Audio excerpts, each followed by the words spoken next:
This is Audible. Brilliance Audio presents Don't Make Me Turn This Life Around by Camille Pagán, performed by Amy McFadden. 1. I won't say everything happens for a reason. Whenever someone said that when I was going through cancer treatment, I wanted to punch them in the mouth, then ask them to give me the reason that had just happened. As a dyed-in-the-wool optimist, however, I had to believe that getting lymphoma again was a tiny part of some greater plan the universe would later reveal. Now, technically, I hadn't been diagnosed yet, but dread had been sitting like a stone in my stomach for weeks prior to my biennial checkup, because I knew, the way you just know the lurker on the subway is seconds from pulling out something you don't want to see, that it was back. As my oncologist welcomed me into her office, her outstretched arms were nothing if not a pair of blazing red flags confirming my deepest fears. Then she hugged me so hard I could taste the bagel I'd had for breakfast, which seemed like even more evidence she was about to tell me I wasn't long for this world. Except she wouldn't try to squeeze the stuffing out of me if my torso were riddled with tumors. Would she? "Libby, did you hear me?" Dr. Malone, who had sat back down, was staring at me from the other side of her desk. "What's that?" I said, blinking hard. I'd just been thinking that if freedom was another word for nothing left to lose, then midlife must be its antonym. At 46, I had nearly everything I'd ever wanted. A happy marriage, 2 delightful daughters, a meaningful career, a lovely home. I'd basically won the existential lottery. Well, it had been fun while it lasted. "Congratulations," she said, beaming at me. On instinct, I returned her smile. Then I remembered why I was sitting in front of her. I cleared my throat and said, "I'm sorry. Why are you congratulating me when my cancer is back?" She laughed. "It isn't, Libby. I'm sorry if I slipped into medicalese. To be clear, your scans were spotless. There's no evidence of cancer anywhere in your body." "Are you sure?" I said. "It's normal to expect the worst," she said, but she had a funny look on her face. "Well, for most patients. Are you feeling all right?" "Fine," I assured her, because at least my eyes had started leaking a little. I'd lived to see my twins, Issa and Charlotte, become teenagers. That was more than my mother, who died of ovarian cancer when I was just 10, had been able to say. "I'm glad, but if you're not fine, maybe this will help," said Dr. Malone, peering at my chart, which was pulled up on her computer screen. She looked away from the monitor and smiled at me again. "Your official anniversary is next month, but I think we can safely call this 10 years cancer-free." A full decade. I was going to say amazing, but I couldn't get over the fact that I didn't feel amazed. In fact, save the couple of tears that had already escaped, I felt kind of underwhelmed, to be honest. "Time flies when you're still alive," I finally managed. "Doesn't it? I'm so happy for you," she said, rising from her chair. She came around to the other side of the desk, which was my cue to stand. "This is a big deal, so I hope you find a way to celebrate it." Dr. Malone didn't have to add what I'd already been thinking about in her waiting room. Some of her patients wouldn't have that chance. "That's a great idea," I told her, and because I'm not a sociopath, this time I was the one to initiate the hugging. "Thank you so much for everything." "You're welcome, Libby," she said. "I'm glad you won't have to see me again unless anything changes, but your sunshine will be missed around here." I thanked her again and fled before she could figure out that my sunshine was hiding behind a rain cloud. As I escaped the frigid medical building for the sweltering, overcrowded comforts of Manhattan's streets, I wondered why I wasn't hearing birds sing sweet melodies or smiling like a just-burped baby. After all, I was only 34 when another doctor all but declared me a goner. But he'd been dead wrong. It took nearly 2 years of treatment, but I'd gone into remission. Now my lucky numbers had been drawn yet again. Why didn't it feel that way? No woman is an island, I reminded myself. I probably just needed to share the news with someone in order to get in a celebratory mood. I ducked under the awning of a flower shop and pulled my phone out of my bag. My husband, Shiloh, who was a pilot, was in the middle of a flight, so I'd have to tell him later. My finger hovered over my twin brother Paul's number, but it occurred to me that he was probably stuck in a marathon of meetings. Anyway, I could let him know when I saw him for lunch tomorrow. So I called my father. Paul claims that I inherited my rose-colored glasses from my mother, and she was certainly the more exuberant of our parents. But much of my sanguine outlook was owing to the guy who'd done the job of two parents most of my life. He'd always managed to shine a light on a dim situation by sharing a few choice words or a story that started out completely unrelated to the topic at hand, only to reveal itself as precisely on point. Really, he was the first person I should have reached out to. But his phone had only rung once when I remembered he would not be picking up. Not today, not ever again. Now all of the tears that I'd been anticipating in Dr. Malone's office sprang to my eyes as I remembered that he was dead. He may be gone, but you are here, I reminded myself, drying my eyes on my sleeve before I descended the stairs to the subway that would shuttle me back to Brooklyn. Rather than wallowing, it was my job to do all the living that my father could no longer do. That's what he would have wanted. How incredibly lucky I was to still have that opportunity. So, why didn't I feel more alive? 2. There were years, many of them, when I thought I would never get the one thing I wanted most, which was to be a parent. Finding out that I was pregnant with my daughters was the second happiest day of my life. The first, of course, was the day they were born. Even so, sometimes mothering felt like being asked to put out a raging fire with nothing but a cape and a pair of pom-poms. It required degrees of grit and patience I could not have imagined possessing before two tiny humans emerged from my body. It helped to try to be the mother my own mother was to me. There was a lot I couldn't recall about the brief time we had together, but if there's one thing I did remember, it was that she led by example. I couldn't storm around while expecting Charlotte and Issa to act like they were sliding down a rainbow. No, I needed to adopt the same attitude of gratitude I was always telling them to have. And so, on the several block-long walk back from the subway, I made a point to focus on what I was thankful for. How blue was the sky, how lovely were the brownstones in our cozy Brooklyn neighborhood, how wonderful it was to be coming home to the people who loved me. My life, I reminded myself as I let myself into our apartment, was charmed. No, you shut up, you stupid. You're the stupid one. I am so sick of your dumb... I can't bring myself to relay the rest, but let's just say I can't believe my daughters kiss their mother with those mouths. Girls, I said, flinging their bedroom door open. They were tangled up on the floor like a couple of cage fighters, and the irritation on their faces made me feel, if only for a split second, like I'd interrupted something important. But I must have been staring back at them just as fiercely, because they quickly released their headlocks and scrambled to their respective beds. What? Said Issa, who'd tucked her arms into her t-shirt and wedged herself into the corner where her bed met the wall. At least her nose wasn't in a book. She spent 9/10 of her waking hours reading and pretending the rest of us didn't exist. Ever the pessimist, Paul said it was normal. Reading was a perfectly healthy way to cope with the dumpster fire that was reality, he claimed. But lately, when I tried to get her to bake or go out with me, even to her favorite bookstore, she had absolutely no interest. I told you we need our own bedrooms, said Charlotte, glaring at me from the end of her mattress.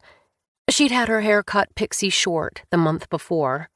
She'd always resembled Paul, but now she looked so much like him as a child that I sometimes had to stop myself from doing a double take. And I told you that's not happening, I was trying, with only moderate success, to keep my voice from rising. You know Poppy and I are saving up so you can go to college without racking up massive debt. Regardless, I wish you'd try to look on the bright side, I added, ignoring the obvious eye rolls Charlotte and Issa were exchanging. We gave you the big bedroom. We would be thrilled to have this much space.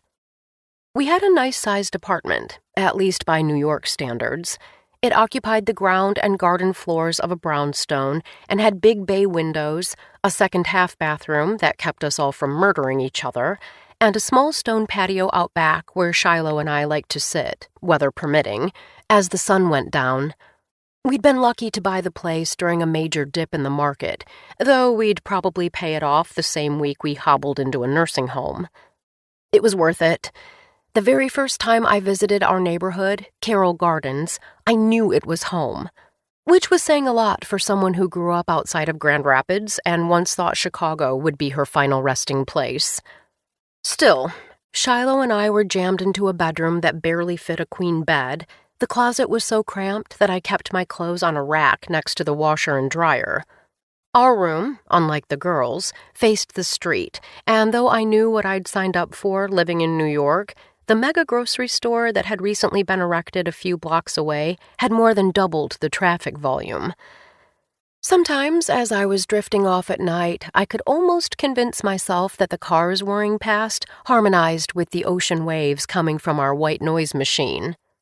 Whatever, but you can't yell at us when we fight. We need more alone time, hissed Charlotte. I stared at her for a second, willing myself to remember the sweet, pink-cheeked toddler who only wanted to be with me, on me, technically, in the koala-style latch she'd been so fond of. What on God's green earth had possessed my daughter? Oh yeah, estrogen. I supposed that wasn't entirely fair.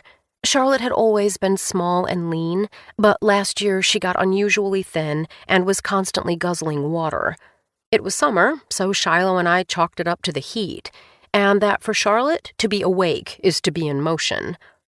I'll never forget Issa's face peering down at me in the middle of the night. "Mom," she said firmly. "Mom, get up right now. Charlotte's sick." I denied it for the longest time, but the truth is, twins do share a psychic hotline. There's literally no other way Issa could have known that Charlotte was this close to falling into a coma, considering they'd both been fast asleep. Charlotte was so asleep, in fact, that we could barely rouse her, and when we finally did, her words were slurred. A few hours later, a physician informed us that our daughter had type 1 diabetes and would need to take insulin every day for the rest of her life in order to stay alive. Carb counting, constant shots, monitoring for any sign that her blood sugar was too high or too low.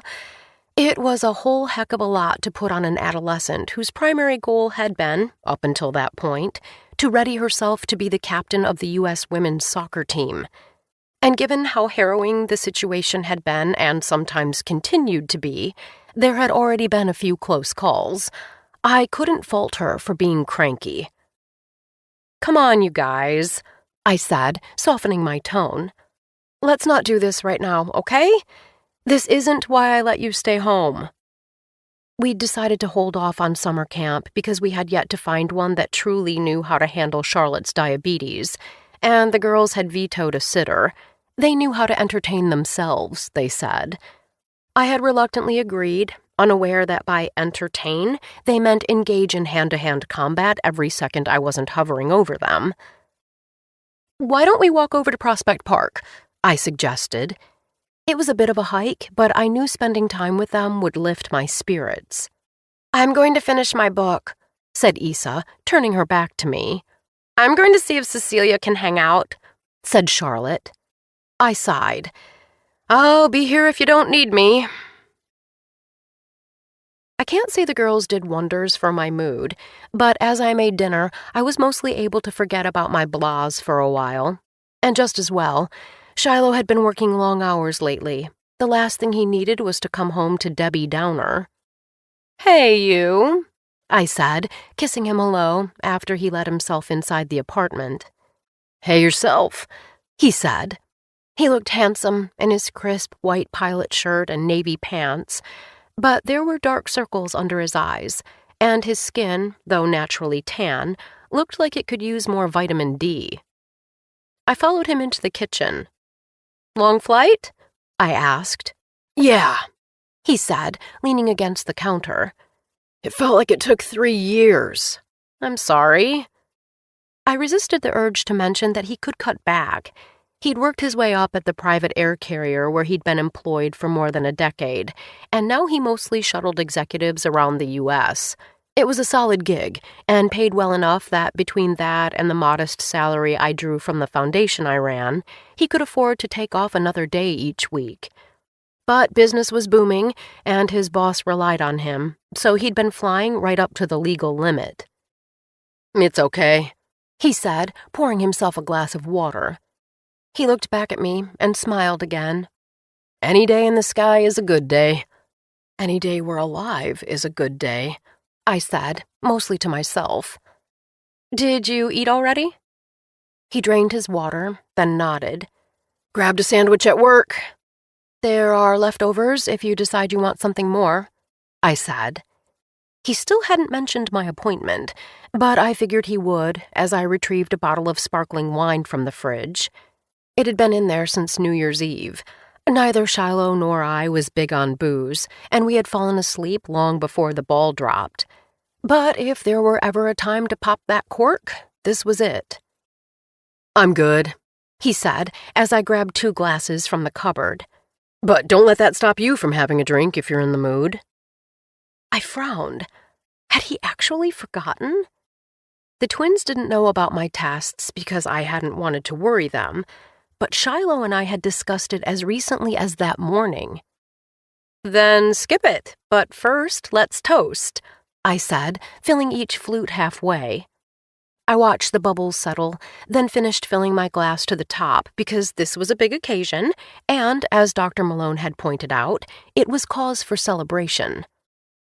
"Does this mean you got the grant?" said Shiloh as he took the flute I was holding out for him. He was only human, I told myself, even as I felt nascent tears pricking my eyes. I blinked several times and pushed my lips into a smile. "Try again." "Oh!" he said, slapping his forehead. "Your test results.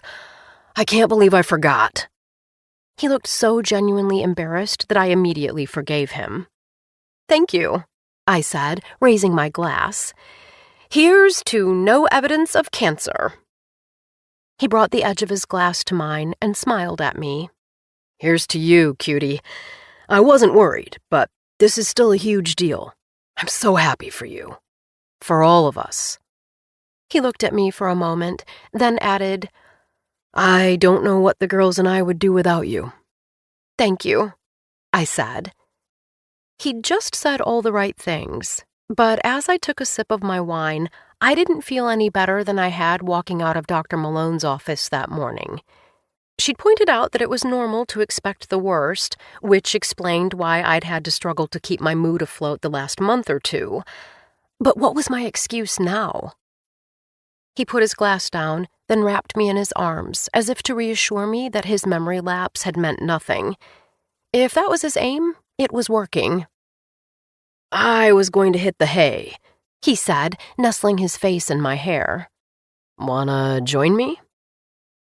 For what was possibly the first time that day, really that week, I felt a spark of excitement. But that had always been Shiloh's effect on me. While he was unflaggingly kind, preternaturally calm, and wise beyond his years, much of my attraction to him came down to chemistry. There was something about being with him that made me feel alive in a way nothing else could. Even a quick roll in the hay would hit the restart button on my mental state. We skipped flossing and brushing our teeth and hopped into bed in our underwear, which in and of itself felt like returning to a land before children. "Hello, stranger," I said, curling closer to him. Then I slipped my hand beneath the duvet. Well, okay, I thought. We weren't spring chickens anymore. It could take a while to get clucking. Anyway, he was kissing me, and seemed like he was into it. But there's a while, and then there's a while. Are you not in the mood? I finally whispered.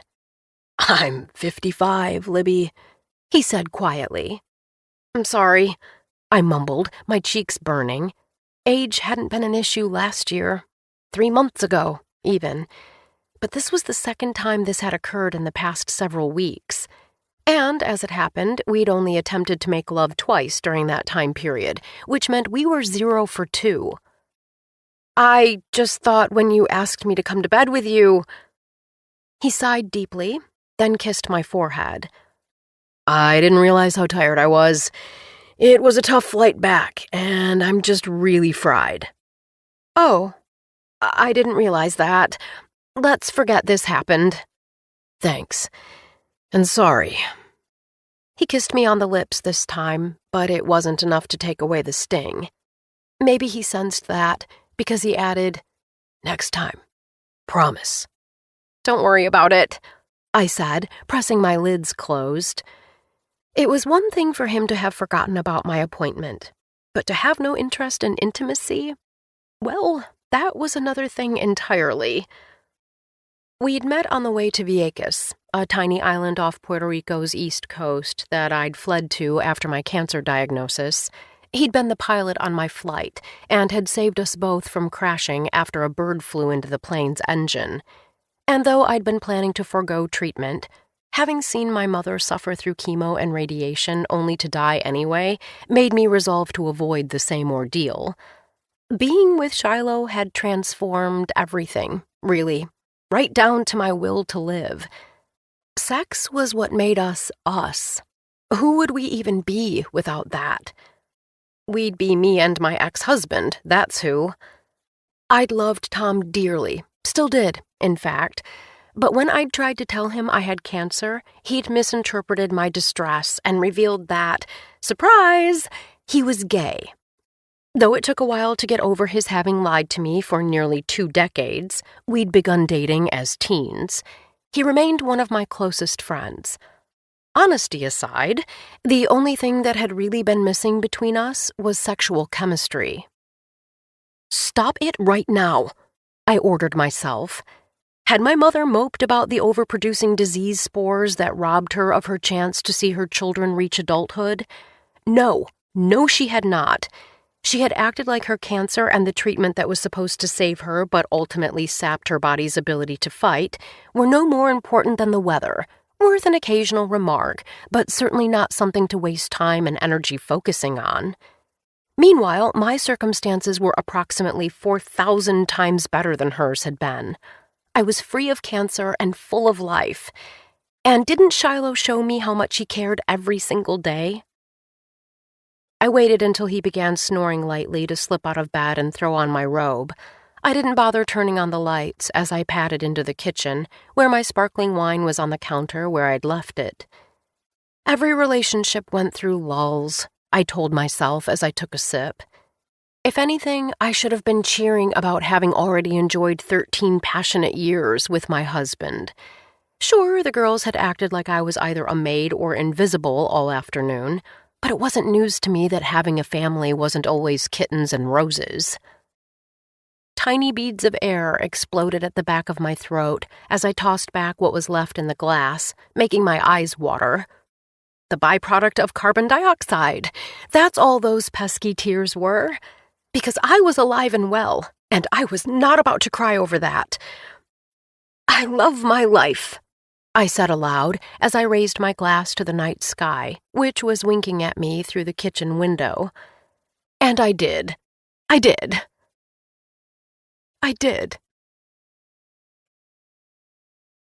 3.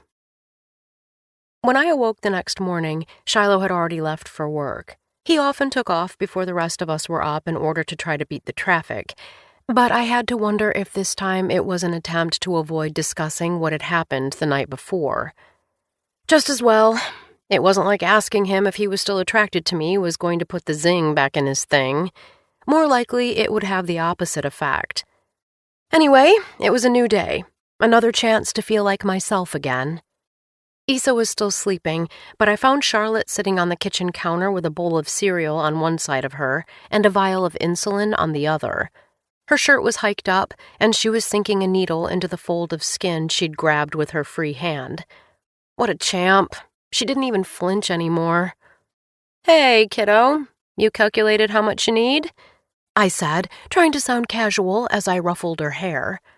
As we'd learned over the past year, managing blood sugar was more complicated than just running the numbers. Insulin-to-carb ratios were key, but we also had to figure out how Charlotte's body reacted to heat, physical activity, and even certain foods. Pizza, in particular, was a landmine, which she'd discovered one evening when her blood sugar wouldn't come down. "Yes, Mom. Not that I want to think about it, but it's been like a year. I know how to count carbs. And yes, I put it in the app," she said, referring to the tracking log she kept on her phone. She held the needle out to me. At least I wasn't so annoying that I'd been banned from menial tasks. "Great," I said cheerfully, ever cognizant of the fact that Charlotte was influenced by my attitude, whether she realized it or not. I deposited the needle into the medical waste box next to the trash can. "You having some protein, too?" "Milk has protein in it." Not as much as her dietitian recommended.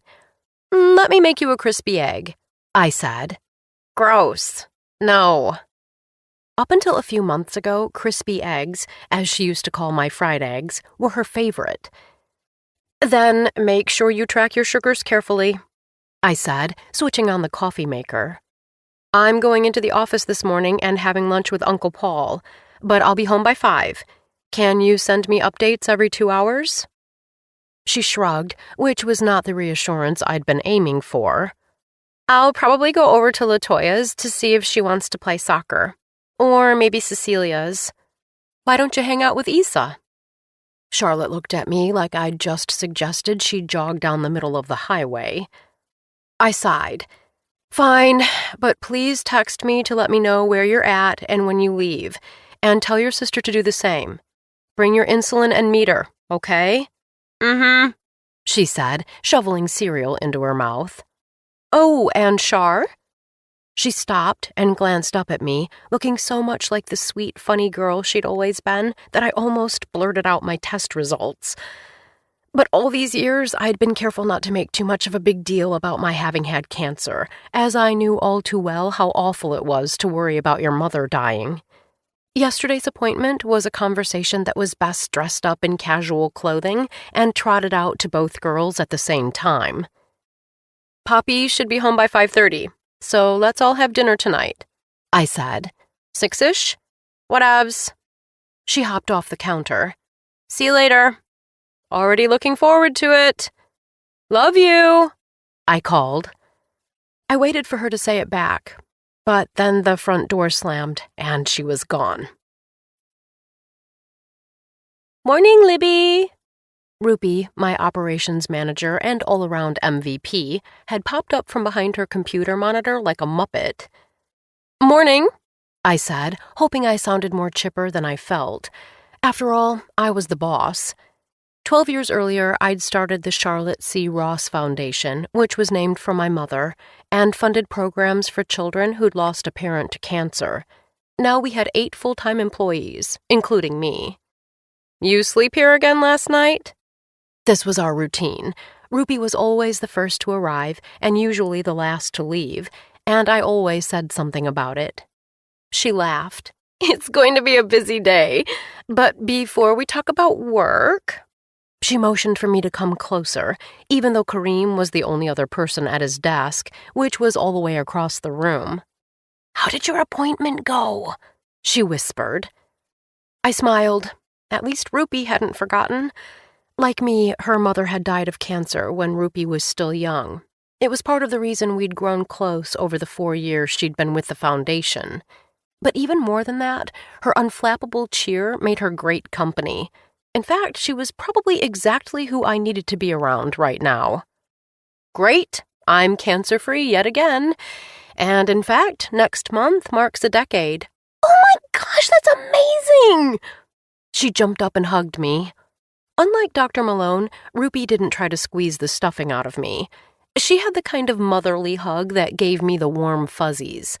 Except today, I didn't feel much of anything, which was almost as alarming as my non-response at the doctor's office. "I had a feeling it was good, or I wouldn't have asked," she added. "I love your optimism," I said, but this time I had to remind myself to smile back. "Takes one to know one." "Hey, do you have a minute?" "Of course," I said, because I'd much rather chat with Ruby than read through the several dozen emails that had probably landed in my inbox since I'd checked it in bed that morning. "Your office?" she said. I tried not to look surprised. "Sure," I said, motioning for her to follow me. She pulled the door closed behind her, which was doubly curious. We weren't really a closed-door kind of operation. "You're not leaving the foundation, are you?" I said. I'd been joking, but when she responded by laughing nervously, I wondered if maybe I shouldn't have been. No, it's nothing like that," she said, her voice an octave higher than it had been a moment ago. "I just wanted to bring something up." "I'm listening." She sat in one of the two aging armchairs on the other side of my desk. "I'm wondering if you have any plans to evolve the foundation beyond—" She motioned to the rest of the office behind her. "What we're currently doing." "Do you think that we're not doing a good job?" I asked, working hard not to frown.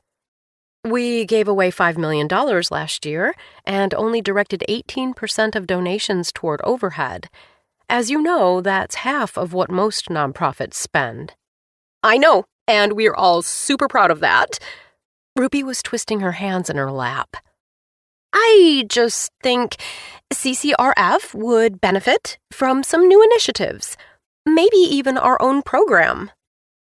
I don't know what I'd been expecting, but this was not it, and I felt myself growing irrationally upset. Yes, I'd built this company out of nothing but an idea and the firm belief that I would find a way to make it happen. Yet I knew Rupi wanted it to succeed as much as I did, and she had every right to make suggestions about the future of the foundation, even if said suggestions were as logical as trying to burn extra calories by leaving brownies in the oven too long. "We fund programs, Rupi. We don't run them," I said, careful to keep my tone in check. "Creating and running a program would take resources we don't have, and I don't know how realistic it is to think we can shift from something that's super successful to something completely unknown." Ruby sat up straight, and I had the distinct impression whatever she was about to say had been prepared in advance. "I think we do have some of those resources.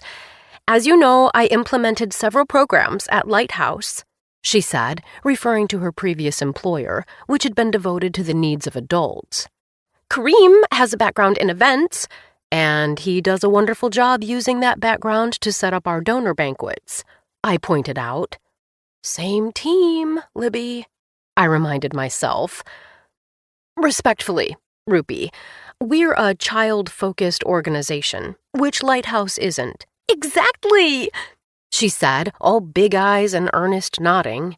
"Which is why I think we should open a summer camp upstate for kids who've recently lost a parent. I mean, wouldn't that just be incredible? You always say that good ideas start as a desire, right? And that when you add hard work into the mix, you can figure anything out." I guess I had said that, but now that I was hearing someone else repeat it, I wanted to reach back in time and slap myself for mistaking a motivational poster-worthy slogan for business acumen. "And this one is just screaming my name," she continued, oblivious to my internal debate. On the one hand, she was literally my most valuable employee, and I wanted to support her. On the other, I was ready to run out of the door and tell her to call me when she was back to being dependable, right-sized idea-generating Rupi. "I still remember not being able to talk to anyone about my mom dying, and how isolating that was," she said, her dark brown eyes brimming with tears. "I know the feeling," I admitted, because although I had Paul, he was all I'd had. For the longest time, other kids had treated us like our mother's death was something their parents could catch if they spent too much time around us. But mostly I was thinking, a camp? A camp involved buying or leasing land, buildings, more staff, all of who would have to be trained in dealing with kids who were grieving, and loads of cash. I love that you're going out of the box for this, I said, except I didn't sound even remotely convincing, even to myself. I tried again. I agree that it's a wonderful idea, and I would have loved something like that when I was a kid too. But I thought you were going to suggest doing a one-day event, maybe, or a conference. This is a huge initiative, Rupi. A summer camp requires so many things we simply don't have. I totally get that, which is why I'm willing to figure out a lot of the logistics before we discuss it again. I know it's not something we could pull off this year, or maybe even next, but 3 years from now, Camp Charlotte could be open and operating, she said. Camp Charlotte had a lovely ring to it. My mother would have been thrilled with it, which meant I should have been too. But mostly it felt like one more thing. And what was wrong with that? After all, I wasn't about to start cancer treatment again, as I'd been secretly preparing myself for since Dr. Malone's office called to say I was due for another CT scan. Charlotte's diabetes was relatively well managed, even if I wished she'd take it more seriously. And I'd gotten through the worst of grieving over my dad's death. Wouldn't a new project be just the thing to reinvigorate my career zeal, if not my lust for life? Please say you'll at least think about it, Libby, said Rupi. I know it's wildly ambitious, but I'm more excited about it than I've been about anything in a long time, and I really believe we could get buy-in from the whole team. I was glad someone was excited, because after I promised Rupi that I would be happy to review her proposal when it was ready, then watched her bounce down the hall toward her desk, a terrible thought kept echoing through my mind. I don't really want to do this anymore. 4. Paul had already been seated when I arrived at the restaurant. He slid out of the booth and stood when he saw me, then gave me the twice-over. You know I stopped dyeing it a few months ago, I said, referring to my curls, which were threaded with silver. I didn't really like it myself. It was less steel magnolias and more steel wool. But I didn't want Paul to dislike it, especially when I had zero motivation to make an appointment with my colorist. No, I actually love it, he said, still eyeing me. There's just a lot more contrast than when I last saw you. Translation, I looked awful. You can pull off anything, he added as he sat down again. You're lying through your teeth, but I appreciate the intention behind it, I said, sliding into the booth across from him. Now, if only I had your immunity to grays.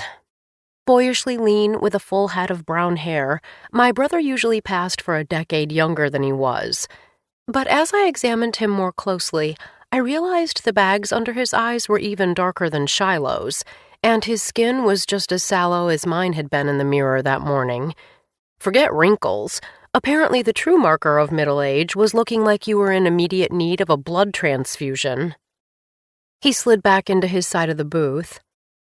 So your tests came back clear? He said this as a statement rather than a question.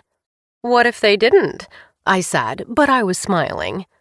I would have picked up on your distress, but I also know you would have called me immediately, he said, arching an eyebrow. When I'd first been diagnosed with cancer, I'd hid it, telling myself I was protecting him and our father. No surprise, that ended up causing more pain than it spared either of them. Learned that lesson the hard way? I hesitated, then said, I did call Dad by accident.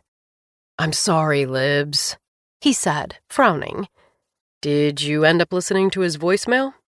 I shook my head. No, I hung up before then, thank goodness. Thank goodness for what? I call his number all the time just to hear his voice. I suppose at some point I'll have to stop paying his cell phone bill, but for now, that's $100 a month well spent. That's nice of you, I said, not adding that it was also a bit morbid, if not downright depressing. Now that you know my news, how are you? He held up a finger to me, then motioned for the waiter. After he'd ordered a glass of wine for himself and club soda with lime for me, he looked at me intently and said, "So, when are we burying Dad?" I blinked, and here I thought we were going to have a pleasant conversation. Soon. Define soon. Next month? Said Paul, pulling up a calendar on his phone. Our father had died 5 months earlier. Long after Paul and I reached adulthood, our father had admitted that seeing our mother in a coffin had been one of the most traumatic experiences he'd lived through. She looked like a complete stranger, a melted wax version of herself, he'd told us, which is why he'd asked to be cremated and have his ashes beside her in the cemetery just outside of Detroit, where the rest of her family had been buried. We'd followed his wishes on the first part and had held a small memorial dinner with Paul's and my family and Aunt Patty, my father's sister, and her husband, a week after he died. But we had yet to make it out to Michigan. His ashes were still sitting in an urn over my non-functioning fireplace. Next month is nuts for me, I said. Half the office is on vacation. Most of North America is away in August, including all the wealthy people who would otherwise be inclined to write you checks, he said. Of course Paul would know this. His net worth was that of a small developing nation, and he'd made many insanely generous donations to the foundation over the years. Maybe September? The weather will be cooler. He leaned forward. I recall you saying maybe April and maybe June. Should I plan on doing this myself? Don't be like that. Work has been really busy. Libs, he said sternly. You can't pull the workaholic card on someone who wrote the book on living in the office. It's a 10-hour drive to Michigan. We could get it done in a single weekend. Could and should were two different things. Our father had died in February, right after the twins' 12th birthday, and I'd spent the rest of that month, and all of the following, bursting into tears in inappropriate places. I knew that the minute I saw my father's headstone next to my mother's, I'd revert to sobbing violently every time I saw a nice old man at, say, the bodega down the street. Thanks, but no. Our server had returned. We're not ready to order just yet, said Paul as she placed our drinks in front of us. Actually, I said, I'm ready. He sighed deeply. Go ahead. Caesar salad with chicken, I told the server. Same, but no croutons or dressing, said Paul. Hold the joy, I remarked. Nothing tastes better than being thin. So, weekend in Detroit? Shiloh often works Saturdays or Sundays. You know that. Paul was still looking at me like he was expecting me to say something else, so I added, I'll talk to him about it and get back to you, okay? Now both of his eyebrows shot up, and he was staring at me so intensely that I had to look away. Libs, I say this as someone who adores you and loves you more than anyone else in the world. Have you been screened for depression? I turned back to him so quickly it's a wonder I didn't give myself whiplash. That's not something to joke about. You know full well that I wouldn't joke about that. Paul had struggled with depression and anxiety most of his life. I'm being dead serious. Har. Again, not joking. Neither am I told him. I know the signs. I'm not hopeless, I don't spend 12 hours a day in bed, I don't want to hurt myself or anyone else, and I haven't lost interest in sex. It was a shame I couldn't say the same of my husband. Paul held up a hand. While I'm glad you know what to watch for, I didn't need to know that last one. You asked. I suppose I did. His face was pained as he glanced across the restaurant. "Speaking of depressing things, I do have news." My stomach sank. As kids, Paul and I had our own language. I guess we still kind of did, because I'd secretly known he was going to tell me something I didn't want to hear from the moment I'd spotted him at the booth where we were now seated. But after being wrong about my cancer returning, I'd been hoping this was one more thing I'd gotten messed up in my head. "Is it the boys?" I said. "No, they're great." "Work?" He shook his head, then leaned across the table and said quietly, "Charlie and I are divorcing." I stared at him blankly. So much for that shared lexicon. He may as well have just spoken to me in Urdu. What? "We've been mulling it over for months, but we finally came to an agreement yesterday." I felt like he'd just socked me in the gut. "But you and Charlie are the happiest couple I know." "No," Paul said slowly, the way I sometimes did when the twins were being dense. "We're your closest couple friends." "Siblings can't be friends," I said, as if this had anything to do with anything. Regardless, he was right.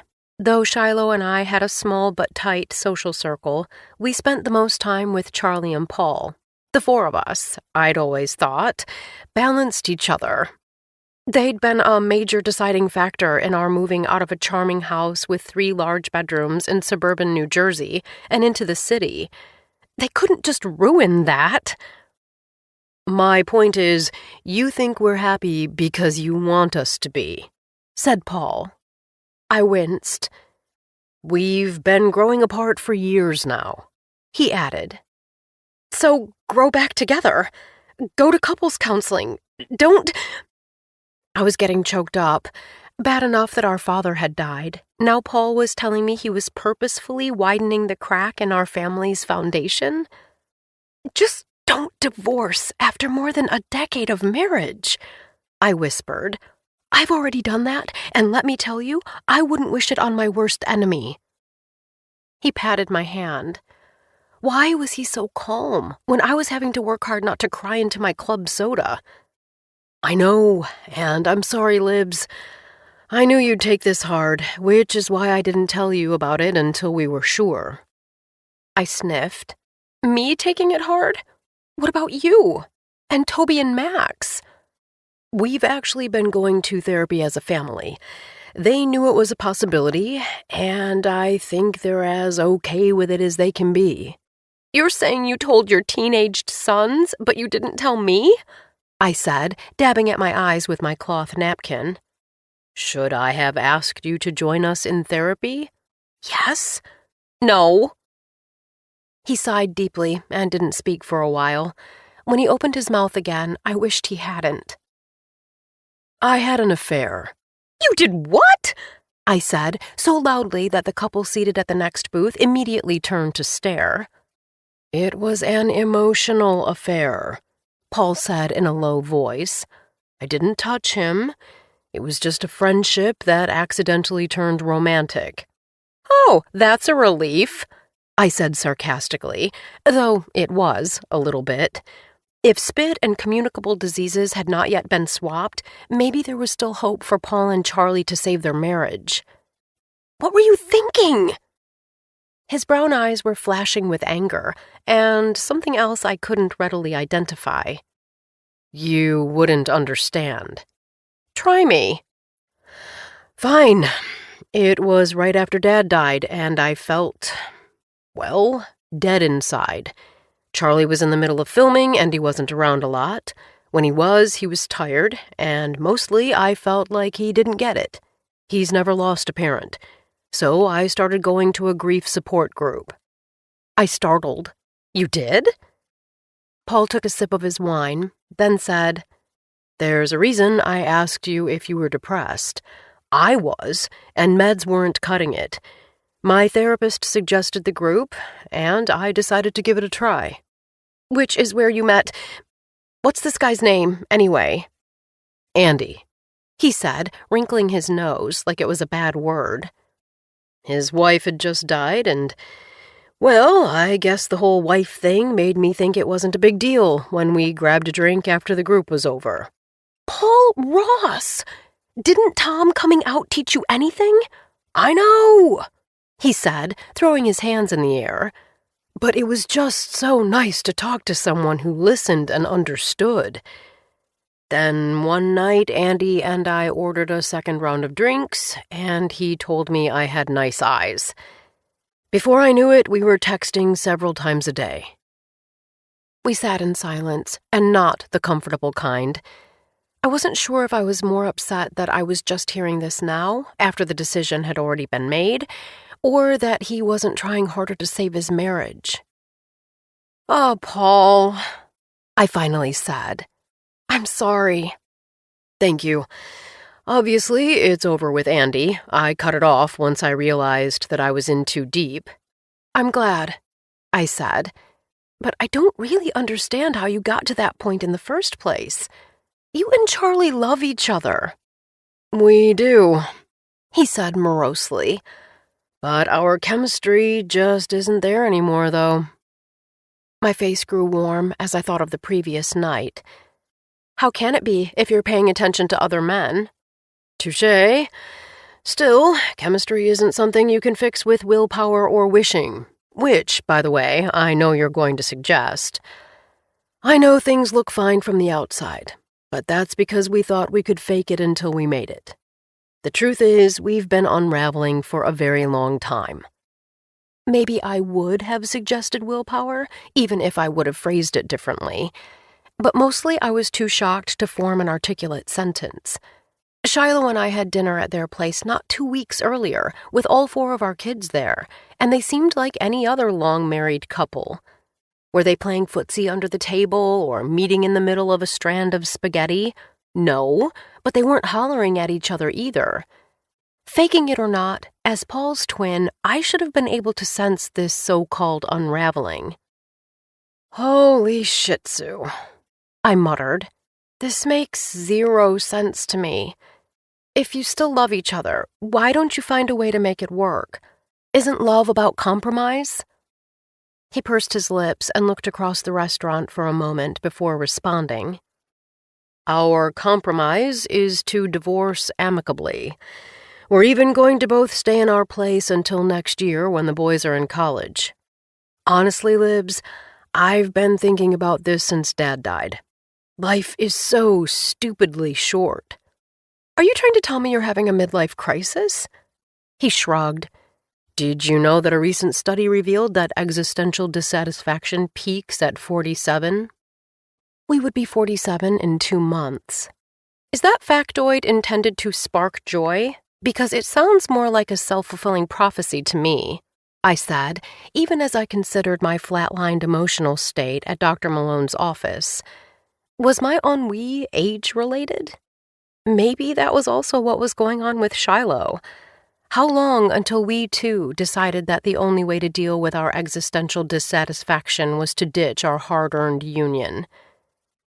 No, that was ridiculous. Emotional states were contagious. I'd seen the studies myself, and I was in the middle of catching a case of the Pauls. "Personally, I think it's great to know, because we can prepare for it," said Paul. "I don't need to prepare for anything. My life is already good, and I intend for it to stay that way." He lifted his glass to me. "Please don't stop snorting fairy dust on my account." I knew he was trying to get me to laugh, but I couldn't. All I could think about was how absolutely heart-wrenching it had been to separate from Tom, even though our marriage truly wasn't salvageable. He took another sip of his wine, then said, "I, for one, am not leaving my future in the hands of fate. I'm going to take action, even though it's going to be hard, because I want to be happier than I am while I still have the chance. Define happiness, please. Because from where I stand, your life checks all the boxes. I fail to see how you're going to be happier," I said, putting the word in air quotes, "by leaving your partner of nearly 20 years. He eyed me. "You should want the same thing for yourself. Happiness, I mean, I want what I already have, I said evenly. That's the definition of happiness. Then I reached across the table and helped myself to his wine. It was as dry as a camel's back and made me cough a little, but I took another swig after I'd swallowed the first. Paul, who hadn't even blinked at my pirating his booze, said, "Libby, it's not just that Charlie and I aren't on the same page. It's like we're not even reading from the same book anymore. Listen, if anyone's immune to divorce, it's you and Shiloh. But don't make the same mistake we made, okay?" I was almost afraid to hear what he was going to say next, though I wasn't sure why. "And what's that?" He turned toward the window at the front of the restaurant. On the other side of the glass, a couple was making out. And by making out, I mean they were really going at it, right in front of the restaurant in broad daylight, and they weren't even young. Paul turned back to me. "We coasted," he said quietly. "And it turns out that coasting is just quitting in slow motion." 5. I've heard divorce described as a slow death. Mine was more like a spontaneous amputation. When I'd tried to tell Tom that I'd just been diagnosed with cancer, he'd mistaken my sobbing for a sign I'd figured out what he'd been working up the courage to tell me for months. He wasn't actually attracted to women, including, but not limited to, me.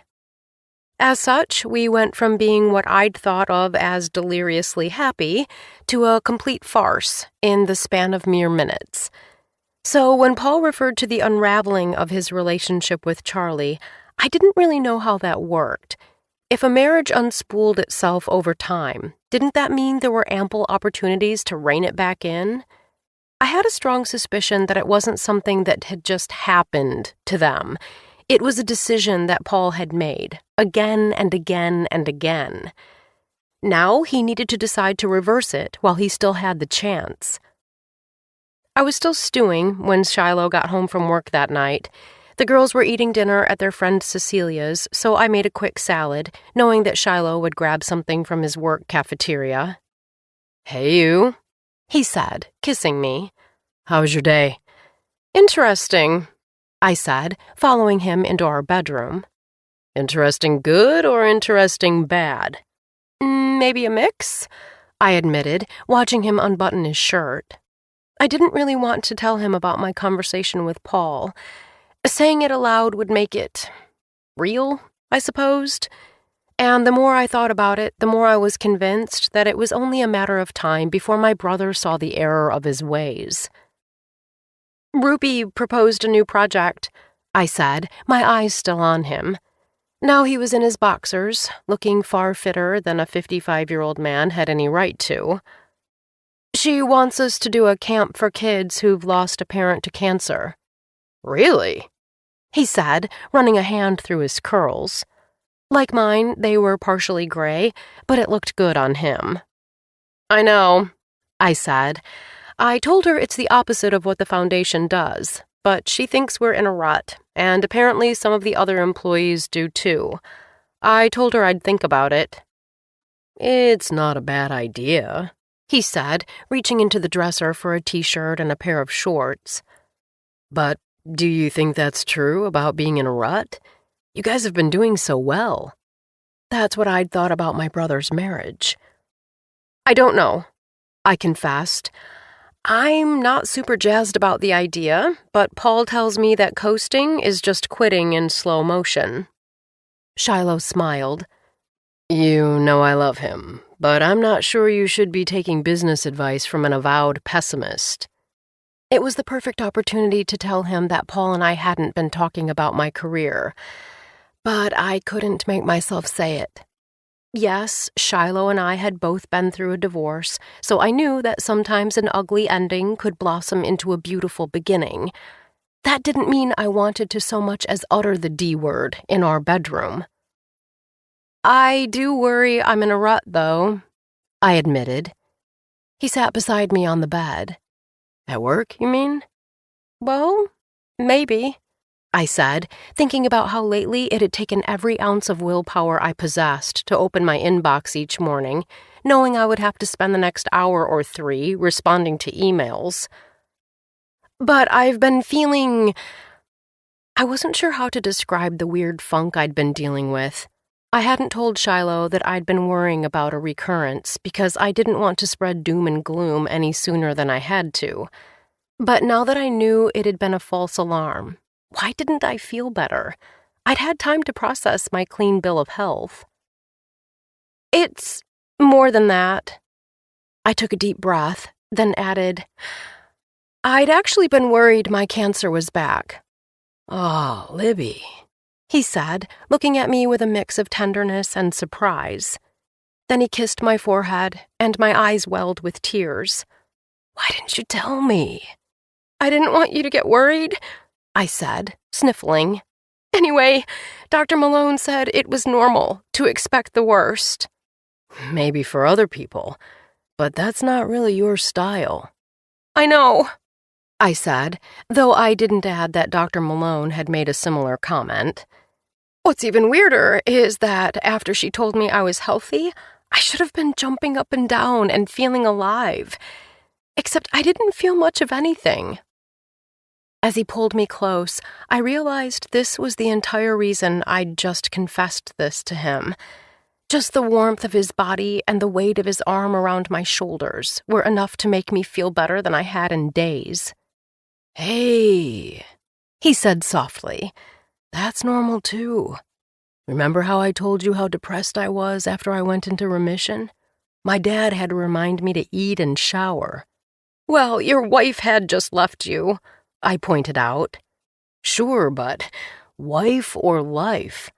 I'd argue that I got the better reward, not to mention a fantastic upgrade on the spousal front, he said, pulling back to wink at me. I laughed. See, I told myself, he adores you. Don't mistake a defeat or two for having lost the battle. Anyway, he added, all I'm saying is you can feel incredibly grateful without being overjoyed. What is it? I asked, because his smile had just morphed into a full-on grin. You want to feel more alive? Yes, I said hesitantly, still thinking about what had happened when I'd come on to him. I think I can help. You have plans tomorrow night? Thursday? We never went out on school nights, even during the summer. He nodded. We haven't been on a date in weeks. It had actually been months, but who cared? My husband was taking me out for a romantic evening. I was getting flutters just thinking about it. I'm off all day, so say we leave after you get home? He said. My smile fell. I'd love that, but what about the girls? Cutie, they stay home by themselves all day. That was true, and I fretted about Charlotte's blood sugar the whole time. In hindsight, I really should have hired a sitter after we ended up canceling their camps. I guess I can make them dinner before we go, and ask Issa to keep an eye on Charlotte, I conceded. Where are we going, anyway? It's a surprise. I do like surprises. Liar. I laughed and nestled into his side again. You got me. But I'm game for whatever you have in mind. I was hoping you'd say that, he said.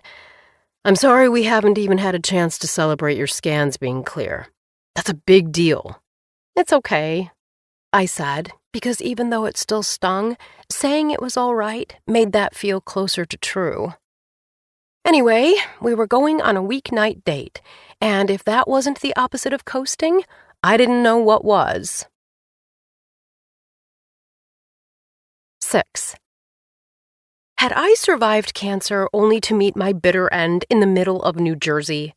Had I narrowly escaped a brush with death in one propeller plane just so I could crash in another? No, I had not. But apparently, my husband had not gotten that memo. I'd first realized I was in trouble when we merged into the Brooklyn Battery Tunnel. We're leaving the city? I'd said, like he'd just suggested a jaunt to North Korea. But we never leave. Then I realized this wasn't true at all. Shiloh made this drive several times a week on his way to the Teterboro airport. By the time I fully gathered what was happening, we were pulling into the employee parking lot. I considered flinging myself out of our moving vehicle and running in the opposite direction, but then I remembered what Paul had said about coasting. Didn't I owe it to my marriage to try something new? "Are you sure this is safe?" I yelled. There were just 2 seats in the whole tin can of a plane, which was far smaller than the ones he flew for work, so I was seated to his right. However intimate the setup, the acoustics weren't so hot, so I had to attempt to blow out my vocal cords in order to be heard. "Don't worry, I would never do anything that wasn't safe, and conditions are perfect, Libby. That's why I wanted to go out today," Shiloh yelled. "And you've been fine on all the other flights we've taken." "Sure, on large commercial planes manned by not 1 but 2 pilots just in case. This was not that." "Wait until we're up a little higher," he added. "This will be fun." Fun? Who'd said anything about fun? I'd wanted romance, not an activity that was best experienced wearing a panty liner. But at least he was trying, I reminded myself. He looked so happy, and it would be over soon. There was absolutely no reason to burst his bubble. "You okay?" he hollered. "Great!" I said through gritted teeth, but that's about as far as I could get because my breath started getting shallow and ragged. When I'd said I wanted to feel alive, I hadn't meant by being reminded that I was going to die, and soon. "Oh, sweet Cheez-Its!" I yelped as the plane began to dip. Had I given a copy of our will to Paul? How would Charlotte manage her diabetes without me? "Libs, do you want me to take us back down?" he said, glancing over at me. "We're about to hit smoother air, but say the word and we'll be on the ground in 5.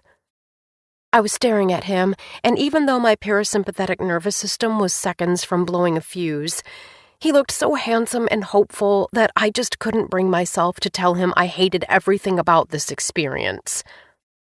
"I'm fine," I gasped. "Just find that smoother air, okay?" To myself, I thought, well, if this is how it ends, at least I'll get to see my parents again. Seconds later, the ride did get noticeably less choppy, and knowing Shiloh would ask me the minute we were on the ground, I made sure that I found something to like. It wasn't impossible. To my right was the Hudson River and New York's jagged skyline, which never failed to dazzle me. In front of us, there was an expansive forest filled with oaks and evergreens, this just a few miles outside of the city. And to my left, a small town that looked absolutely idyllic, at least from the sky. But as I dug my nails into my thighs, all I could think about was whether this flight was a sign that maybe my husband and I weren't actually on the same page. "I'm sorry, cutie. It wasn't that bad, was it?" "It was fine," I said, even though my hands were still trembling a little. I'd tried to skirt the subject on the drive back to Brooklyn, since I hadn't wanted to make him feel bad. Now we were home and sitting on the patio, sipping the Prosecco he'd bought. Though he hadn't said as much, I knew it was a do-over for the other night. The thought alone counted for a lot. And who knew, maybe a glass of bubbly or 2 would be just what we both needed to move our party into the bedroom. "I'm sorry," he said, looking so bummed that I had the urge to comfort him. "I know you don't like to hear about bad flights, but I honestly had no idea you were really afraid of flying." "I'm not," I assured him. Shiloh, who'd been my pilot on the flight I took from San Juan to Vieques 13 years earlier, had narrowly pulled off an emergency landing on said flight. But thanks to Paul's proclivity for reciting random statistics, I knew a person was more likely to die eating barbecue wings than in a plane. Not that this had alleviated Paul's flying phobia.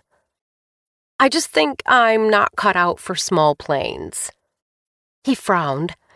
"Yeah, but now that I'm thinking about it, you never say yes when I ask if you want to go flying with me."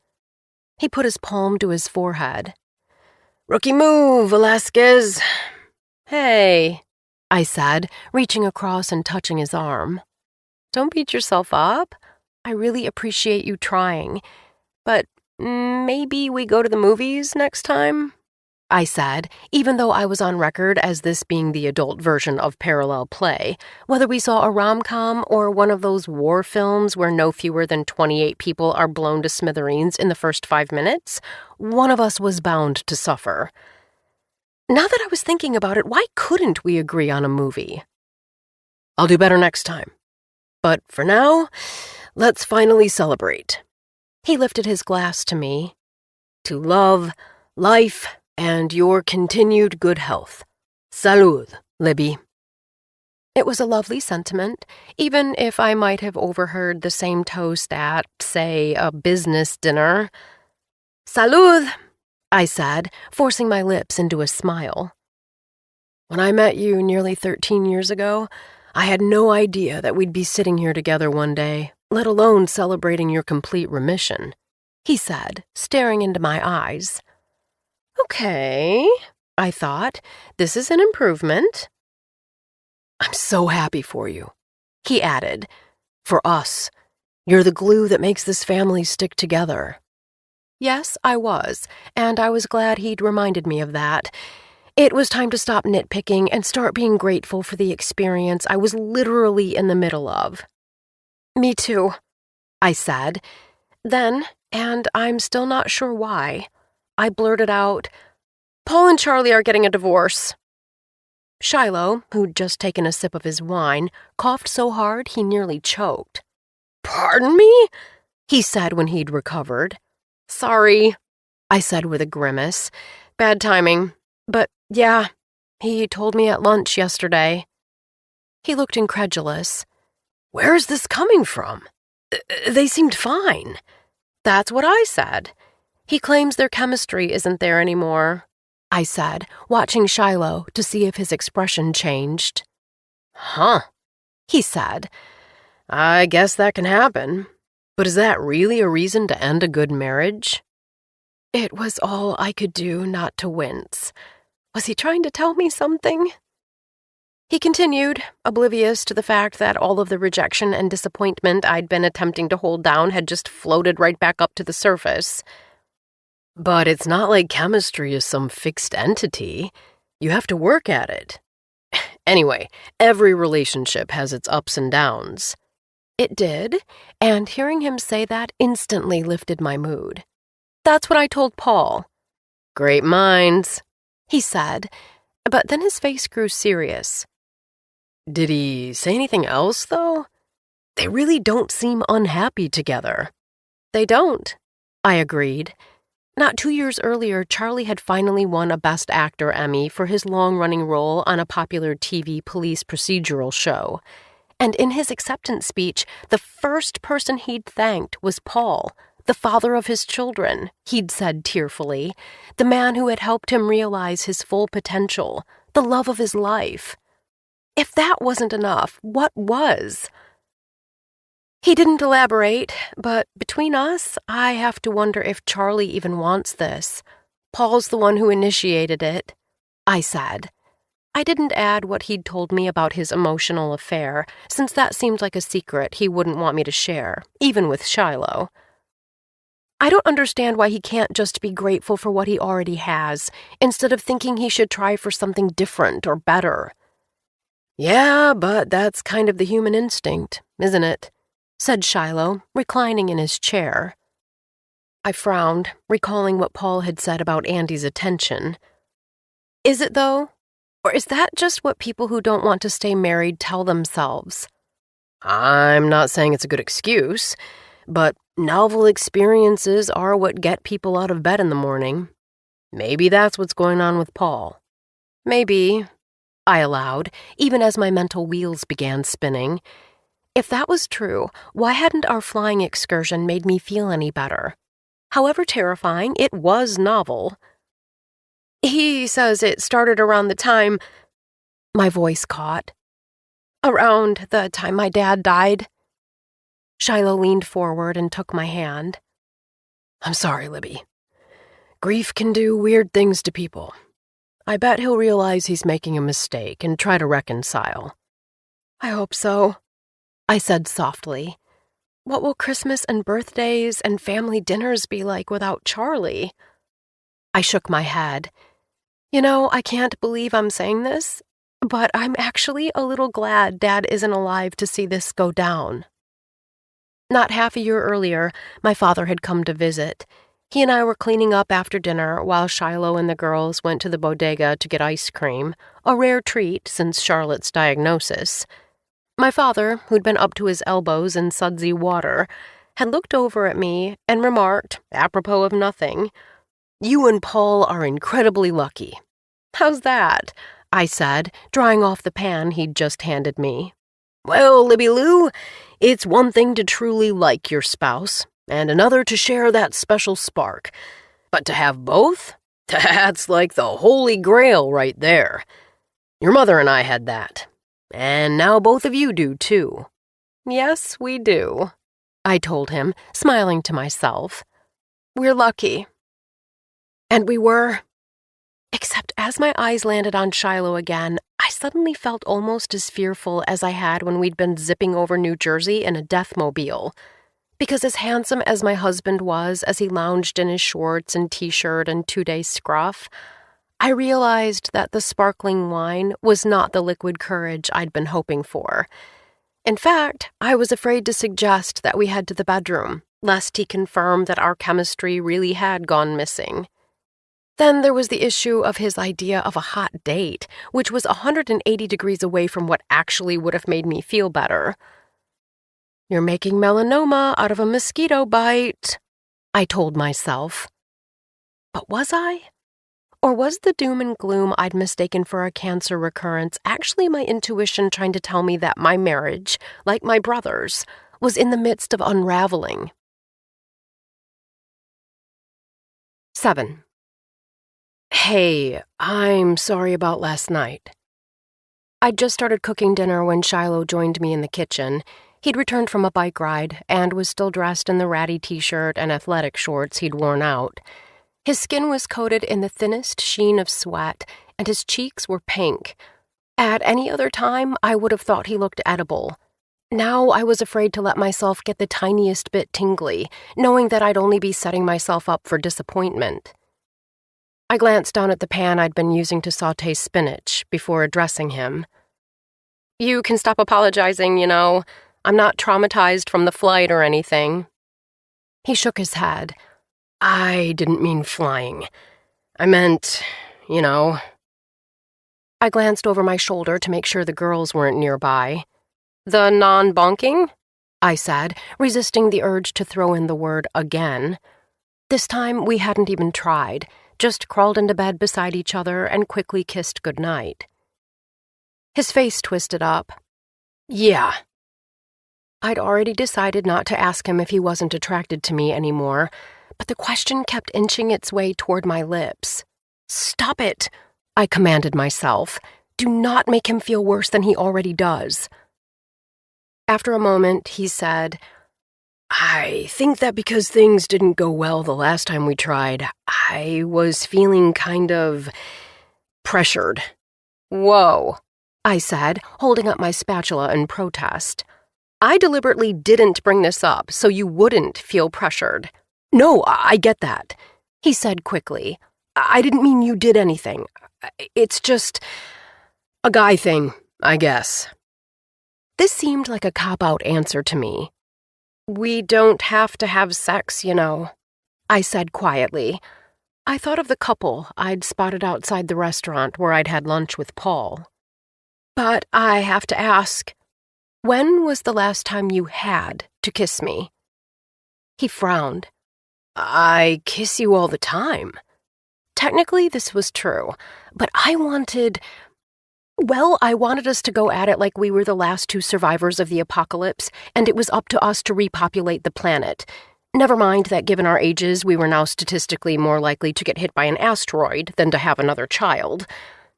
But if I couldn't have that, some super passionate kissing, the kind that's so good that when you finally stop, your lips look like they've had a close encounter with a swarm of yellow jackets, and your face is half coated in saliva and you don't even care, would be just the thing. I don't want to argue, I said. I'm not upset about, so we don't have to talk about it again. He looked at me like he was trying to figure out what to say. After a moment, he sighed and said, Fine. What are you guys fighting about? Said Isa. She'd just wandered into the kitchen with a book in front of her face. Sweetie, I've asked you 100 times not to walk and read at the same time, I said. You're going to trip and hurt yourself. Agreed. And your mother and I aren't fighting, said Shiloh. We're having a discussion. A private one.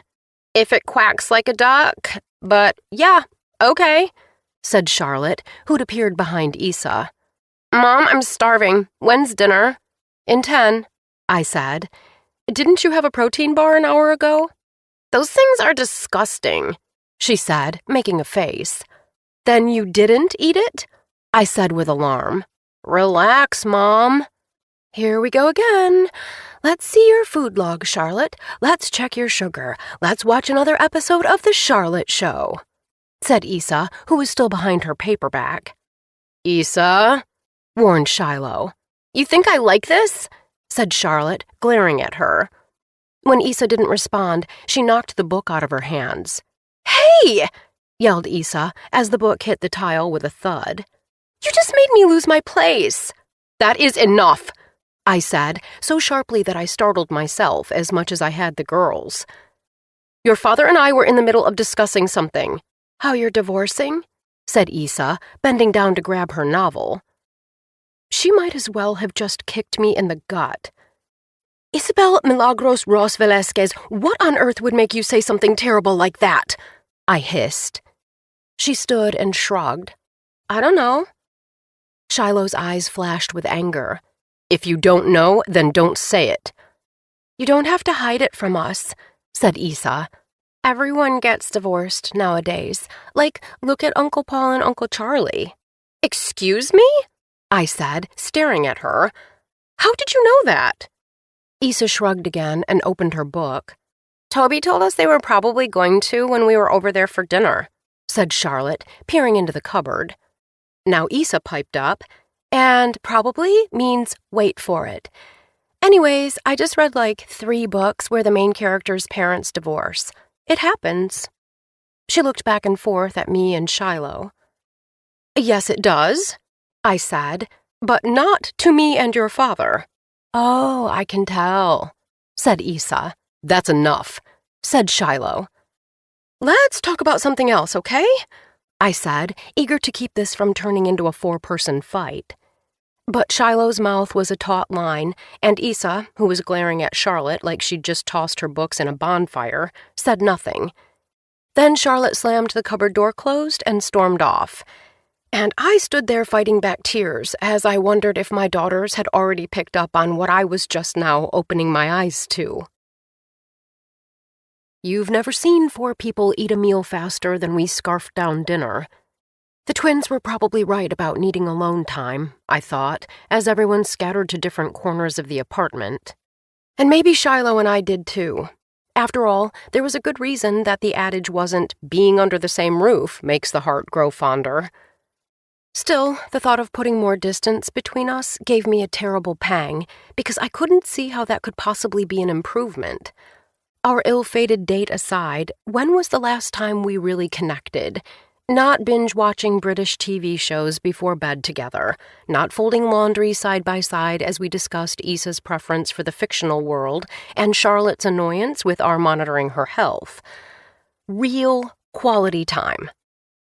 Blame my sex-starved state, but every time I tried to recall some point in recent history that we'd really enjoyed each other's company, I wound up remembering our whirlwind romance in Vieques. After the 1-2 punch of my cancer diagnosis and Tom's marriage-decimating confession, I'd intended to head to Mexico to live out my final days. But when my father told me that my mother had loved Vieques, I'd abruptly changed my plans.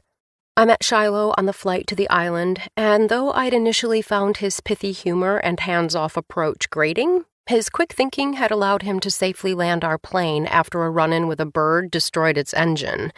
And minutes later, he talked me down from the panic attack I'd suffered after realizing that whether from cancer or a crash, I was about to exit life stage left. Before I knew it, we were spending time together in the way that only two naked people can. Though I'd decided to forego treatment, Shiloh confessed that he'd had cancer himself in his 20s. It took some doing, but he eventually convinced me to give survival, and yes, love, another shot. Still, neither of us had expected our fling to go the distance. But once we were apart, it had been impossible to stay that way, and he'd moved from Puerto Rico to the East Coast. Despite being told I was infertile, I'd gotten pregnant with the girls. Shiloh and I married a few months before they were born. What had started out as the most disastrous time in my life soon became the most magical. Thinking about Vieques made me think of Milagros, too, which was infinitely more pleasant than wondering why my present relationship bore so little resemblance to its past. Milagros had been my landlord during the month I'd spent there, and in spite of our 4-decade age difference, we'd hit it off. I'd only seen her a few times since then, but we'd stayed in close contact over the past 13 years, and she'd become a dear friend, a mentor, even. As I'd learned after my mother died, the desire to be comforted by your parents never really went away, even when you had children yourself. But at least Milagros was still there when I, say, wasn't sure what to do after I'd stuck my foot in my mouth with a neighbor, or when I just wanted to chat. I was about to start scouring the pots and pans when it hit me that she was exactly who could pull me out of my doldrums.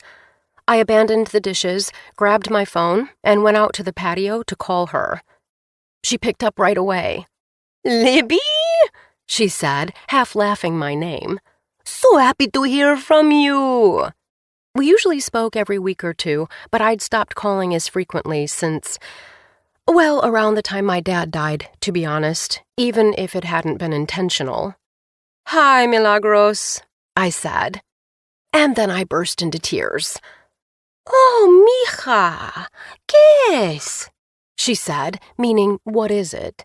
"I'm sorry," I said, still crying. "It's just been a rough day, and I needed to talk to someone." "Don't apologize. I'm glad you called me.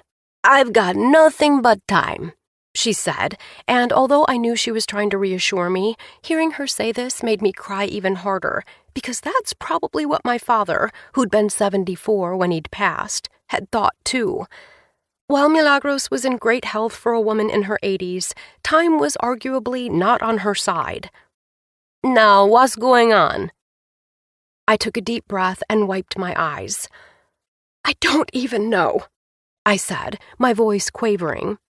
"I went to the doctor the other day, and I thought I had cancer again, but I don't. In fact, next month is my 10-year anniversary.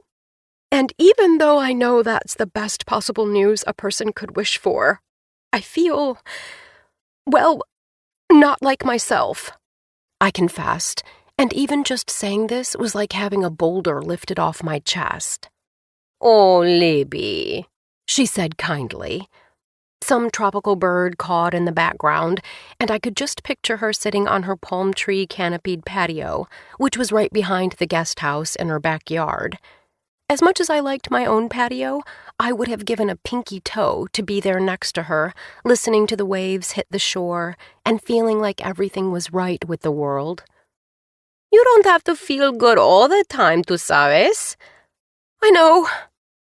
I glanced over my shoulder to make sure the double doors to the apartment were still closed. "But I don't like feeling like this." "Lo sé," she soothed, but then I heard a man calling her in the background. "Who's that?" I said. "My lover, Hector," she said with obvious delight. "He came over to move furniture for me and ended up moving in. Life is never boring for a moment, mija."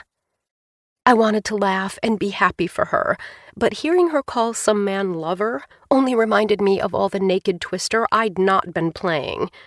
If I was envious of an octogenarian's love life, things were even worse than I'd thought. "Libby?" said Milagros. "You still there?" "I'm here," I said, looking up at the sky. The sun had just begun to set. Above me, a pair of airplanes were heading in opposite directions, leaving white trails in their wakes. "How's Shiloh?" said Milagros, who seemed to have read my mind. "Fine," I sniffed. "Busy lately, but fine." "You're lucky to have a man who loves you. That's more than I can say for at least 5 of my 7 ex-husbands. Or maybe there were 6. It's a little fuzzy now, but if I know anything, it's that you have yourself a winner." I did. I really did. And wasn't knowing that I'd married someone I truly loved and who loved me enough. "Héctor, amor, un segundo," she hollered. "Sorry, Libby," she said.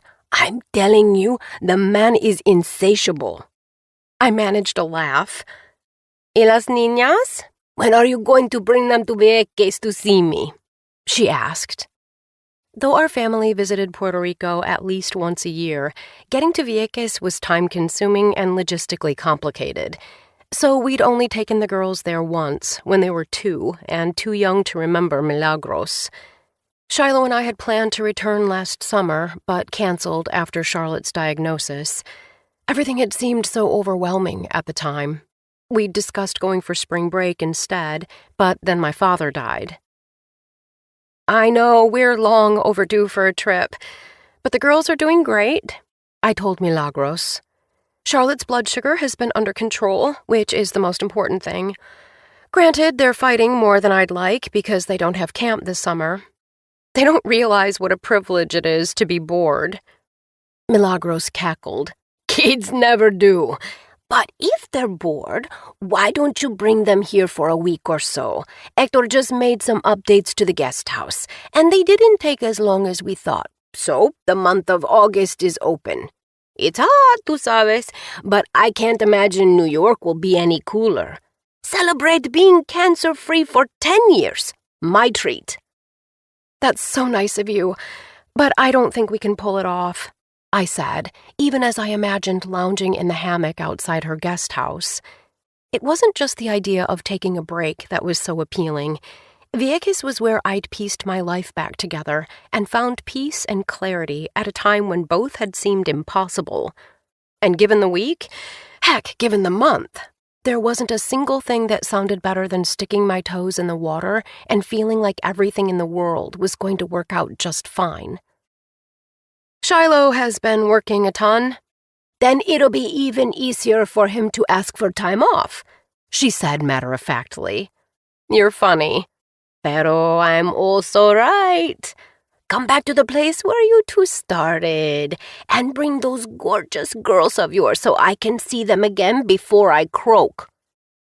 She was kidding, but her words pierced me. What if the twins never really got to know the woman who'd mothered me all these years? "I miss you, Libby," she added. Here came the waterworks again. "I miss you too, Milagros," I told her, wiping away a tear. "I'd love to come, but I don't know if I can make it that soon. Let me talk to Shiloh and get back to you." "That's all I ask," she said, and I could just see her grinning. "I'd say the door is open, but we're booked solid from September through the second week of January." I sniffed. "Noted." "Of course, old Millie understands if you can't visit. Either way, hang in there.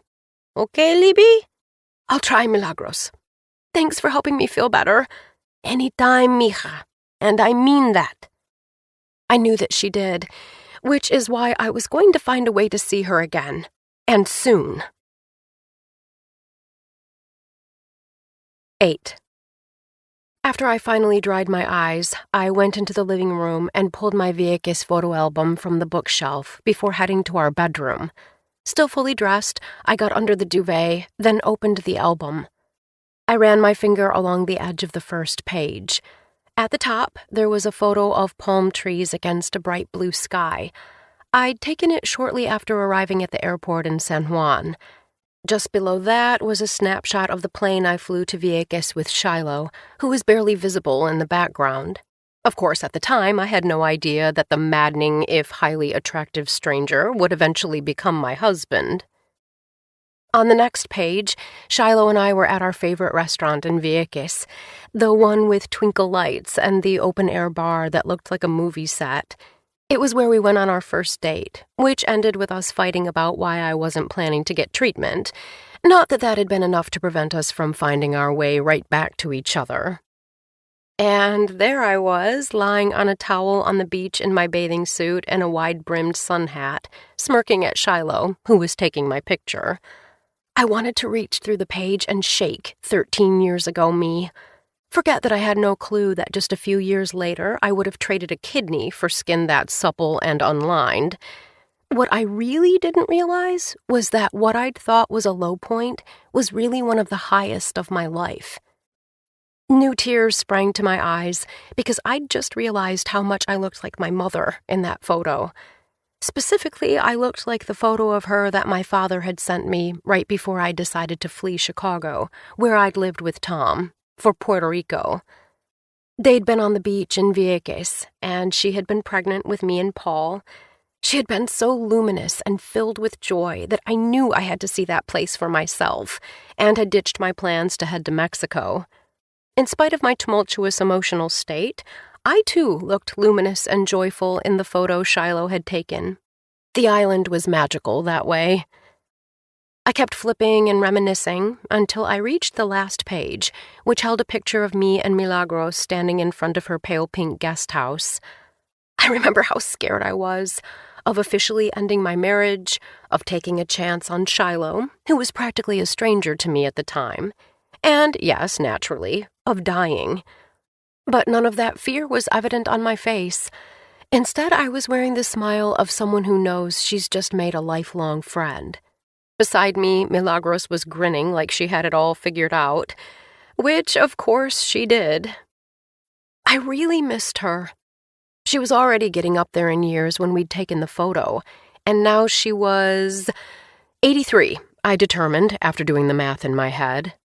The last time Shiloh and I had been to visit her, she'd been bounding around like a woman half her age, but that was 5 years ago. And if my décolletage was any indication, a lot could change in that amount of time. Shiloh stuck his head in the door. "Hey, I was going to join you on the patio, but you weren't there. What are you up to?" "Just looking through old photos," I said, hoping I didn't look like I'd been crying. I talked to Milagros for a little while. "Oh yeah? How is she?" "Good, but old." I'd already made up my mind, but wanted to take the opportunity to gauge his mood before determining how I'd ask him about going. "She asked us to come stay at the guest house so she can meet the girls before she, quote, croaks." He laughed lightly from the doorway. "Let's hope it doesn't come to that." It always came to that. Not that I said this to him. "We are overdue for a trip, though. We've been telling Charlotte and Isa that we'd take them back to Vieques for years now." "It has been a little while for us, too," he said. When the girls were 7, Shiloh and I left them with Paul and Charlie for a week and flew to Puerto Rico for our first and only solo vacation. That time we'd gone to Vieques for a quick overnight trip. I thought we'd begin to visit more regularly after that, but in the following years, something had always seemed to come up. "What about the week between Christmas and New Year's? I should be able to take it off if I give Casey enough notice," he said, referring to his supervisor. The holidays were only 5 months away. It might as well be a decade. Milagros said the guest house is available in August, and it's ours to use. Her treat for my 10-year cancerversary, I told him. "Next month?" he said, running his hand through his hair. "As in August, which starts next week?" "Yes," I said, in a tone that was bordering on defensive. There were a dozen different reasons we couldn't make it work. Last-minute tickets would be a fortune, Shiloh probably couldn't get the time off, and so forth and so on. Not a single one of them mattered. Visiting Vieques the first time had allowed me to figure out what seemed like an impossible situation. Surely now, when nothing was actually wrong with me, I'd get my head screwed on straight within minutes of setting foot on the island. But I wasn't the only one who needed transformation. If the past several weeks were any indication, Shiloh and I needed a serious dose of the island enchantment that brought us together in the first place. And while I wouldn't describe my family as coming apart at the seams, spending a week away from the stressors of our everyday life might be just the thing to help remind us how lucky we were to have each other. He was frowning like I'd just told him we'd won a free night at the Bedbug Motel. You know it's hot as Hades in August, right? And that it's hurricane season? New York will be just as hot, except without the ocean breeze, I said, but as soon as I heard myself, I realized I was going to need better ammunition. Hey, we're talking about Puerto Rico, as in your homeland. Don't you want to visit? I do, he said slowly. The question is, why do you sound upset? I'm not. More like desperate. Anyway, remember when we were supposed to be in San Juan last August? You said then that hurricane season is several months long, and it didn't make sense to plan around it. True. I could all but see the wheels turning in his head. I just hoped they were turning in the right direction. I'm not sure I'll be able to get off work. Now I had to resist the urge to throw up my hands in exasperation. This was a man who said yes first and figured out the details later. What was his hang-up? But then I looked at him again from across the room, and unlike me, he wasn't irritated at all. He just looked tired. My annoyance immediately disappeared. "Hey, you need a break as much as I do," I said softly. "You've been working a ton, and we missed 2 vacations in a row. Add Charlotte's diabetes to the mix and—" I exhaled. "It's a lot." "You're right, cutie," he said, his face softening. "I've been kind of stressed." He had, I realized, and I didn't need WebMD to tell me the effect stress could have on a person's libido. "I'm sorry," he added. "Don't be sorry. Just say you'll go. Will you at least see if Casey will give you the time off?" He came and sat beside me on the bed. "Sure, I'll ask. August is probably the least busy we've been all year, so I might be able to switch shifts with a few people if there's an issue with my schedule." He brushed a stray curl from my cheek, and I felt my spirits rise. Just the mention of Vieques, and we were already headed in the right direction. I could only imagine what might happen once we were actually on the island. "What about the tickets?" "I haven't searched yet," I admitted. "But it's off-season, and we have 1,000,000 miles on our credit card." "You sure about this?" Shiloh was looking at me like he couldn't figure out if I was a lunatic or a genius. "Yes," I said, even though I was well aware that I'd just made major plans in the time it took to pack a suitcase. It was half-baked and impulsive, but hadn't my first trip to Vieques been as well? Even if this vacation were only a fraction as successful, I'd still end up becoming reacquainted with my enthusiasm for life. And if my husband and I had a chance to relax and remember how we came together, rekindling our spark in the process, who was I to complain about that? 9. As it turned out, the cheapest tickets had been the ones that required us to leave a week and a half later. Shiloh wasn't sure he'd be able to get the time off on such short notice, but apparently all the extra hours he'd been putting in had bought a whole lot of goodwill with his boss. Meanwhile, I'd left Rupi in charge in my absence, and though I could tell she was disappointed that we'd have to delay our meeting about the camp, she'd told me she was excited to hear the fresh new ideas she was sure I'd come up with the minute I wasn't glued to my desk. I'd sooner volunteer for a colonoscopy than devote precious brain cells to fresh and new. I just wanted to get out of there. I hoped my mood would lift at the prospect of visiting my favorite place, and I had been momentarily elated after calling Milagros to tell her we were coming.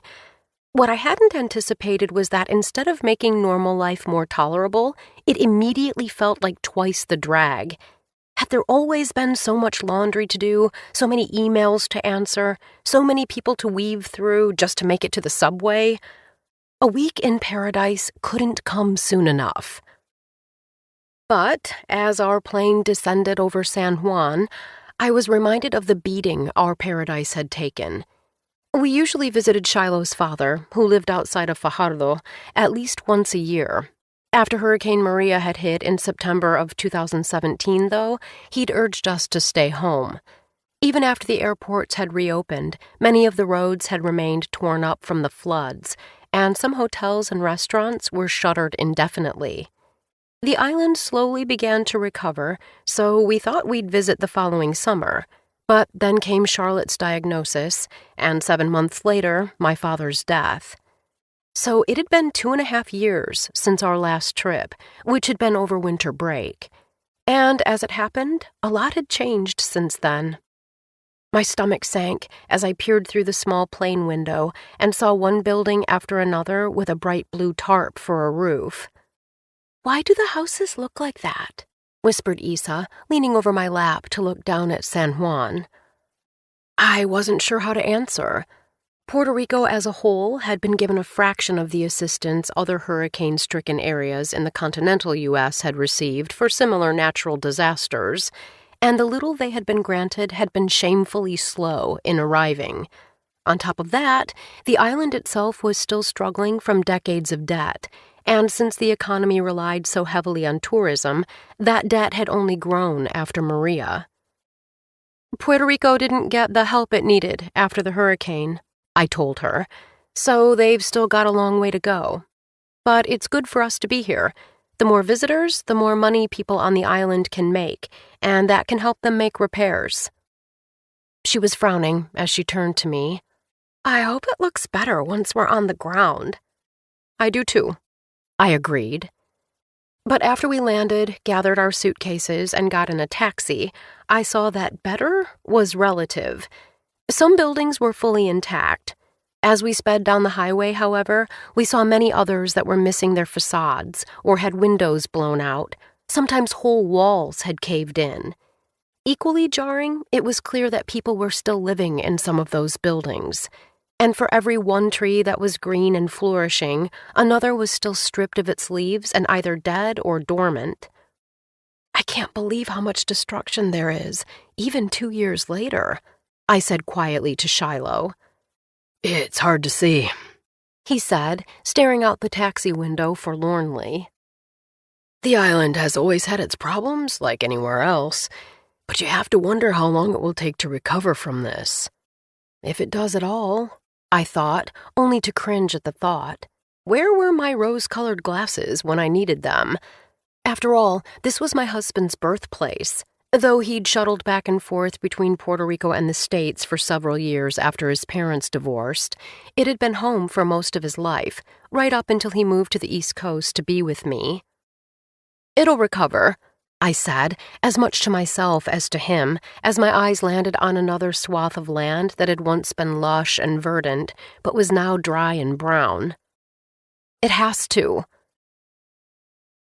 Our flight hadn't arrived until late afternoon, so instead of rushing to try to make the last ferry to Vieques, we'd decided to spend a night in the Condado neighborhood of San Juan, where Shiloh had lived before we got married. I sighed with relief when we pulled up to our hotel, not because the hotel was in good shape, though that didn't hurt, but because I'd spotted the ocean on the other side of the building. Just the sight of it made me feel like somehow, some way, everything was going to work out. Charlotte and Isa had always loved the water, too. I could still remember the way their faces lit up the first time they dipped their tiny toes in the Atlantic on our first trip to Puerto Rico. I wasn't surprised that as soon as we dropped our bags in our room, they ran out to the beach. Shiloh and I followed them to the shore, then stood back watching them splash each other and dive into the waves. From a distance, they could almost pass for children who hadn't spent the past several days complaining about having to leave their friends for a whole week, never mind that half their friends were at camp. I wasn't about to complain about that. Things are looking up, said Shiloh. I mean, I don't want to say I told you so, but you totally told me so, he said, bumping my hip with his own.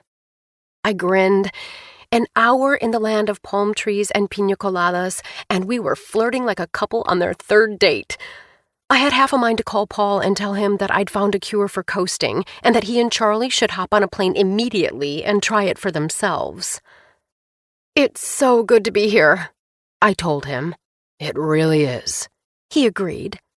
His hair was blowing in the wind, and even from behind his aviator glasses, he looked awfully darn content. Which was a relief. Even though he'd said he wanted to go on this trip, he'd been so busy with work the past week that I hadn't gotten a sense as to whether he really meant it. Aquí me siento como yo mismo, he added. You feel like yourself here? I said, attempting to translate. My Spanish had improved a lot over the past 13 years, but I still managed to say things like, I have poop, when I was actually trying to say, I'm afraid. No surprise, I left the talking to Shiloh when it came to anything important. Yeah, he said, smiling at me. Do you not feel like yourself when you're in New York? I asked, thinking of how I hadn't felt right lately either. He looked from me to the water and back again, and I could tell he was trying to work out how to respond. I do, he said slowly, because that's where you and the girls are, and that's where my home is. I exhaled a breath I hadn't realized I'd been holding. Thank you, I said softly. You don't need to thank me, but I should thank you. I'm glad you wanted to come. It felt good to hear him say this. In fact, I could almost ignore the tiny nagging voice deep within me saying that if I'd only done this sooner, I could have avoided flatlining when I should have been hollering hallelujah. Maybe next year we'd leave in June, as soon as the girls were done with school, and make it an annual trip. Heck, maybe at some point we could even spend the whole summer here. It was probably an impossible idea, but as I stared out at the ocean as the sun warmed my skin, I realized an impossible idea was a massive improvement over the Nancy Nostradamus persona I'd been sporting the past couple of weeks. Mom! Poppy! Issa was flapping her arms and jumping up and down. Come in the water! She said. Come on! My children were inviting me to join them without being bribed or guilted. Score! Coming! I called. But don't get me wet. I'm not wearing a suit under my sundress. So? Said Charlotte. She motioned to the running shorts she'd worn in lieu of a bikini bottom. The water's so warm right now. You have to try it. Okay, just a little, I said, putting a foot in the water. It was warm, and the sand was soft beneath my feet. Hey, I said to Shiloh, if I'm doing this, you are too. He grinned and shrugged, then rolled up his shorts and waded in. There you go, teased Issa. Was that so bad? Said Charlotte, who looked at Issa and laughed. Listen, you two, I said, splashing them. This is war, said Charlotte. Issa, you know what to do. Issa grinned. Get her! Not while I'm in my dress, I protested, but it was too late. They were on top of me, pulling me down into the ocean. Salt water seeped into my mouth and burned my eyes, which I'd closed a second too late. I didn't care. I resurfaced with a big smile on my face. You'll pay for that, I yelled, before dunking a screaming Charlotte. Issa attempted to run through the waves away from me, but Shiloh was faster. Don't worry, Libby, I've got her, he said, grabbing Issa as she squealed. He lifted her as though she was no heavier than a doll and tossed her into a wave. Seconds later, she popped up, laughing gleefully like she had when she was a toddler. Team parent for the win, said Shiloh, winking at me. I winked back, though I was on the verge of weeping with happiness. My family was actually enjoying each other's company. This was the best idea. My thought was interrupted by a stun gun hitting my calf. At least that's what it felt like. Oh, sugar, I said, lurching forward to clutch my leg. Oh, mother-plucking sugar! Libby? Asked Shiloh, who was standing a few feet away. What's wrong? He'd been holding Charlotte over his head, but he took one look at my face and let her go. There was a smacking sound as her torso hit the water, and I swear I could hear her yelling before she even surfaced. Papi, ow! Sorry, Nina. That was an accident, but Mommy's hurt, he said over his shoulder. He put his arm around me gently. You okay? No? I will be. I'm sorry, he said, kissing the top of my head gently. Come on, let's get to the shore. Surely the pain will ease up once I'm on land, I told myself. But no, as Shiloh helped me limp back to the beach, the pain only intensified. I took a few steps before throwing myself down on the sand, even though I hadn't made it to the towel. Crap! Was our vacation over before it even began? Uh-oh, said Shiloh, examining my leg. There were several long strings of welts up and down my right calf. Each welt was circular and perfectly spaced from the next, like beads on a necklace. I would have appreciated the artistry if it hadn't felt like hundreds of shards of glass implanted in my flesh. Looks like you had a run-in with a jellyfish, he said. Issa, who was standing over me, started to scream, and I mean really scream. There are jellyfish in the water? Gongama, said Shiloh. The girls weren't fully fluent in Spanish, which I knew was my fault. Everything I'd read said it took both parents speaking around the clock to really immerse children in a language, and I'd not been capable of that. But he always used Spanish phrases to soothe them. To me, he added, That's really unusual for this part of the Atlantic, especially so close to the shore. Although maybe global warming. Honey? I said, but then I had to squeeze my eyes closed because my leg had just started throbbing. It really hurts, I said through gritted teeth. Pee on it, said Charlotte.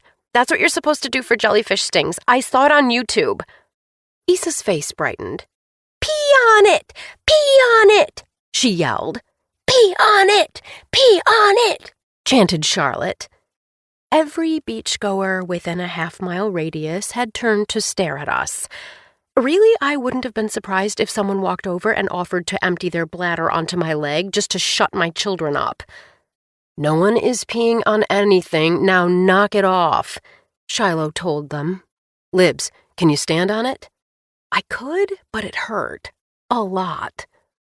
Do you think I need to get to the hospital? I whispered, one arm slung over his shoulder.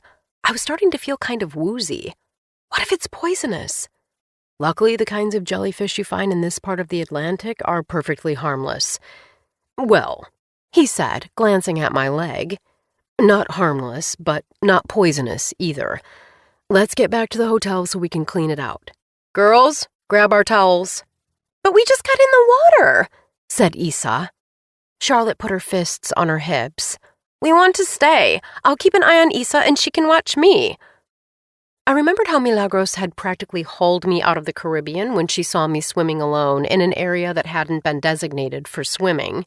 Unlike then, the four of us had been waiting in a roped-off part of the ocean, but the receptionist at the hotel had warned us that the current had been particularly strong over the past week.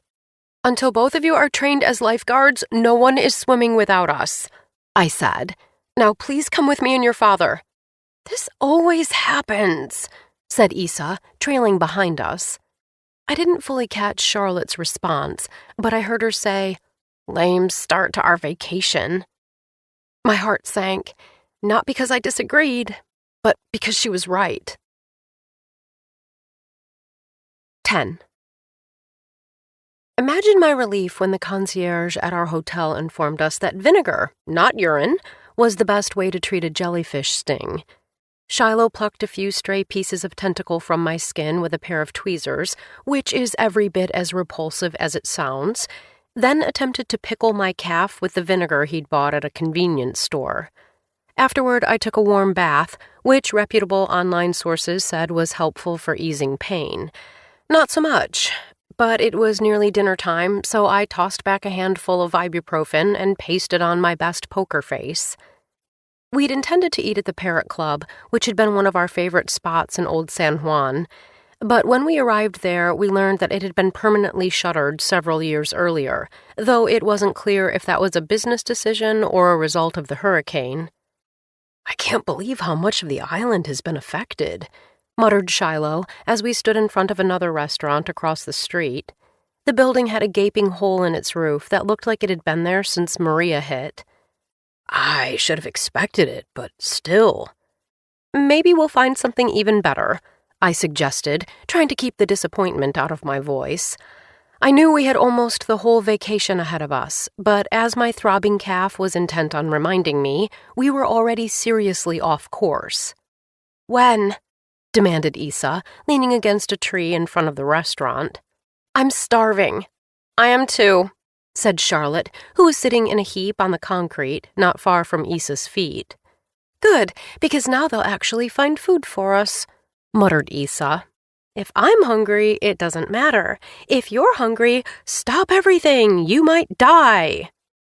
"Isa, for the love of all that's good and holy, please knock it off," I pleaded. "Can we be nice to each other tonight? We're on vacation." "Are we, though?" said Charlotte, rolling her eyes, and Isa laughed. "I'm glad you're at least agreeing on something. Why don't I call the hotel concierge to get a suggestion?" I said. "I bet a good meal will have us all feeling better." After a few minutes on the phone, we ended up back in Condado, at a restaurant that served traditional Puerto Rican food. Shiloh immediately decided on mofongo, a dish made of mashed, well-seasoned plantains topped with meat or seafood, while I settled on the ropa vieja with a side of red rice and beans. But Isa had abandoned her menu in favor of her novel without choosing a meal, and Charlotte was scowling off into the distance. "What is it, Char?" I asked. "I don't like anything they have," she said, still looking at the wall. "Can't you just ask them to make chicken fingers?" "No," said Shiloh. "You can find something on the menu to eat, or you can go hungry." I glanced at him, wondering if he was hangry. He didn't usually snap like that. "Actually," I began. Actually, she couldn't skip meals without risking a serious dip in her blood sugar, which he knew. "What about the grilled chicken with rice and beans?" I suggested. "Whatever," she muttered. "Is this about the beach earlier?" I asked. "No.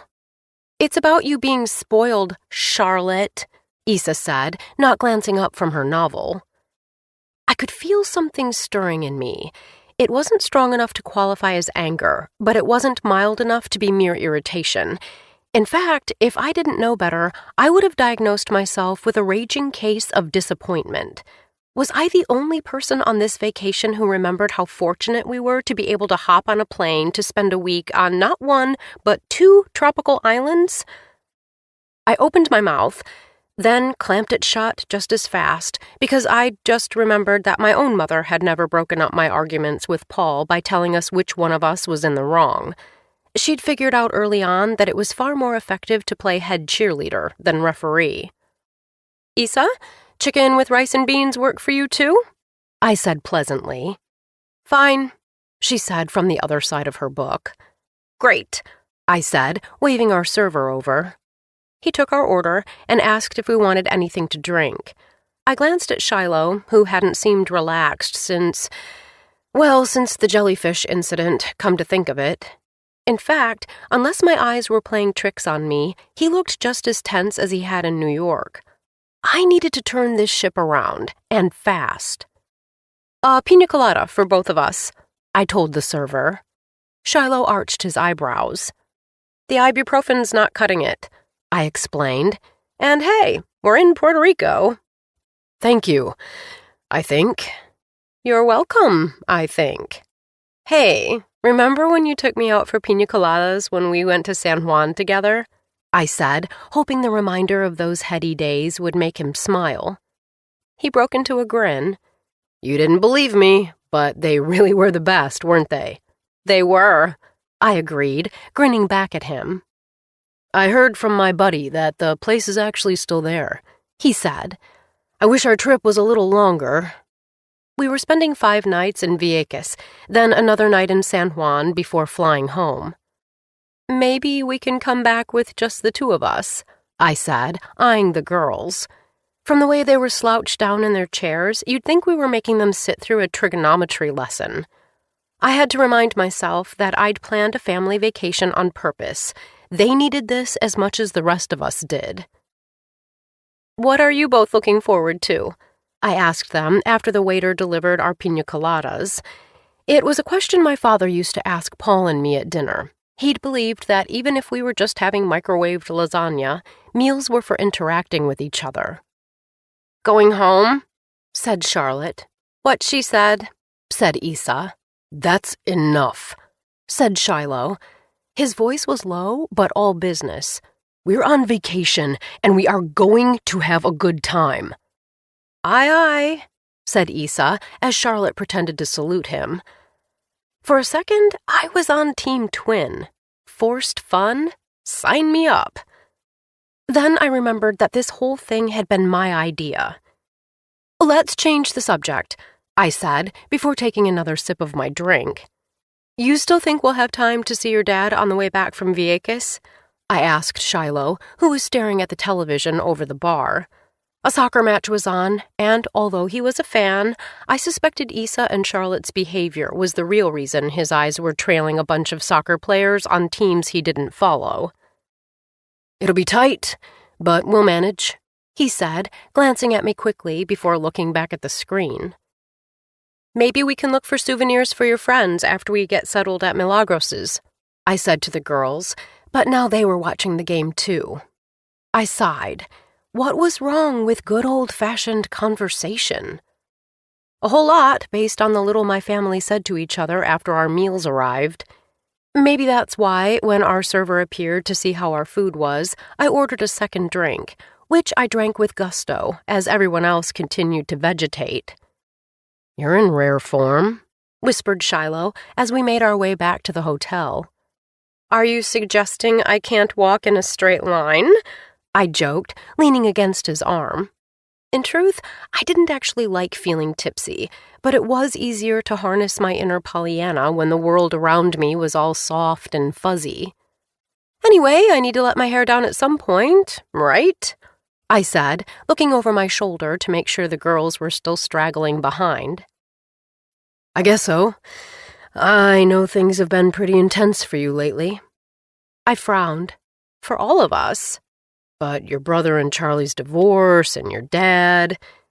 Boy, he really knew how to accentuate the positive.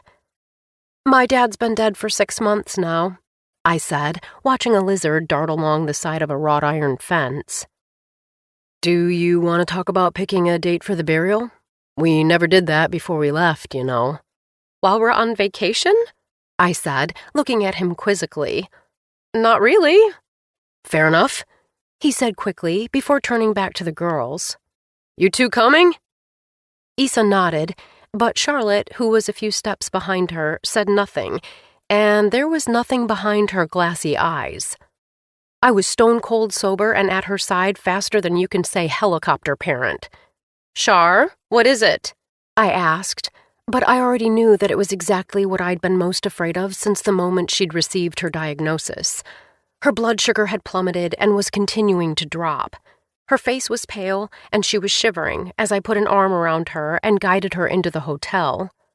How much insulin did you take? I asked. The usual, she mumbled. I think I didn't eat enough. My heart was galloping in my chest. But your plate was almost empty.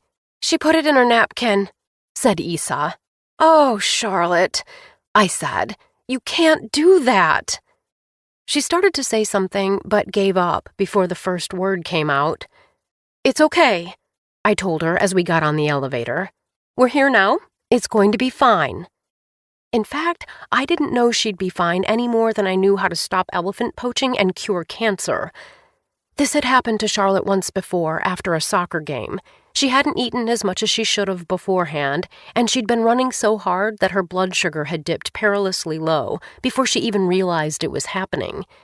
It was quite possibly the most terrifying thing I had ever lived through. And now it was happening again. The elevator opened and led us onto our floor. I motioned for Shiloh to unlock the door to our room. "Issa, glucose gel. It's in my purse. Now!" I barked, making a mental note to apologize to her later. "Shiloh, please get some orange juice from the vending machine, then get the test strips. Go!" Charlotte was like a rag doll as I guided her to the bed. "Stay here, love," I said, willing myself not to cry. "This is just going to take a minute, and you're going to feel better." Issa, God bless her, was back in a flash with the tube of gel. I pulled the lid off with my teeth and told Charlotte to open her mouth. "Please be okay, please be okay," I prayed, watching her glassy eyes as I squirted it onto her tongue. She claimed to hate the way it tasted, but now she didn't protest at all. In fact, she didn't really do anything. "Sweetheart," I said, trying to keep the panic out of my voice. "I know you feel terrible, but please try to swallow." Her eyes had just closed, but her throat had moved, so I told her to open her mouth again, and I emptied the tube. "How is she?" said Shiloh, who was at my side, holding a bottle of juice out to us. "Definitely hypoglycemic," I said. "Crap," he said, frantically trying to unscrew the top of the juice bottle. "Try this." "Just a little," I said. "The gel should be kicking in soon, and we should test her sugar before we go too far." I tried to hoist Charlotte up. "Some juice, Char. Open up for me." Shiloh held the juice to her mouth. She startled slightly, but then sat up and took the container from him and took a sip on her own. "There we go," I said, as the light began to return to her eyes. I smiled, even though I wanted to sob, because I needed her to see that she was going to be okay. "You scared us, sweetheart," said Shiloh quietly, putting his arm around her. To an outsider, he would have looked oddly calm, but I recognized this as his version of coming down from fight-or-flight mode. "Thank goodness we caught that in time." I knew what he was thinking, but hadn't said, because I was thinking it too. Even a few minutes longer, and she could have slipped into a coma. "You okay?" asked Issa, her hand on Charlotte's arm. Charlotte nodded weakly. "I'm sorry," she mumbled. "I didn't mean to do that." "I know you didn't." I was so overcome with relief that it took me a minute to be able to speak again. "We're all learning here. Let's check your blood sugar and get a little more food in you, and then what do you say we hit the hay for tonight?" "Yeah," she said. "I'm really tired." Dear dog almighty, I was too. So tired that when Shiloh and I crawled into one of the room's 2 double beds an hour later, I didn't even wonder when he'd finally make love to me, or think about my daughter's latest brush with death, or wish that my vacation had not gotten off to such a disastrous start. Instead, Vieques, in all its verdant tropical glory, appeared like a mirage behind my closed eyelids, and before I knew it, I had fallen into a deep, dream-filled sleep. 11. That was way too close. Shiloh and I were side by side in front of the sinks in the hotel bathroom while the girls changed into their bathing suits. He met my eyes in the mirror. "I know we didn't have a chance to talk about Charlotte last night, but we need to. I don't want that to happen again." "I know. We should talk about a new plan when we get home. Maybe even get Dr. Ornstein involved," I said, referring to her endocrinologist. "Sure, but what about the rest of vacation?" he asked, frowning as he reached for a towel to dry his face. "I think we got all of our bad luck out of the way for this trip," I said, adjusting the straps of my sundress. He said, sounding unconvinced. "I hate to say it, but maybe this is how she learns. Maybe this scared her into never pulling that again. I know it's not great to have to eat your food whether you feel like it or not, but if she doesn't—" Was he kidding right now? If she didn't, she could slip into a coma and die. "That cannot possibly be an option," I said firmly. "I know that it feels better to think that way, but we need to make sure Charlotte understands the risks," said Shiloh, still watching me in the mirror. If last night is any indication, she isn't taking this seriously. So we take it seriously for her. I want her to have a childhood. I don't want her to spend every waking moment worrying about her blood sugar." "She has a childhood," he said, frowning. "A really good one. Kids deal with hard things all the time. And you know what?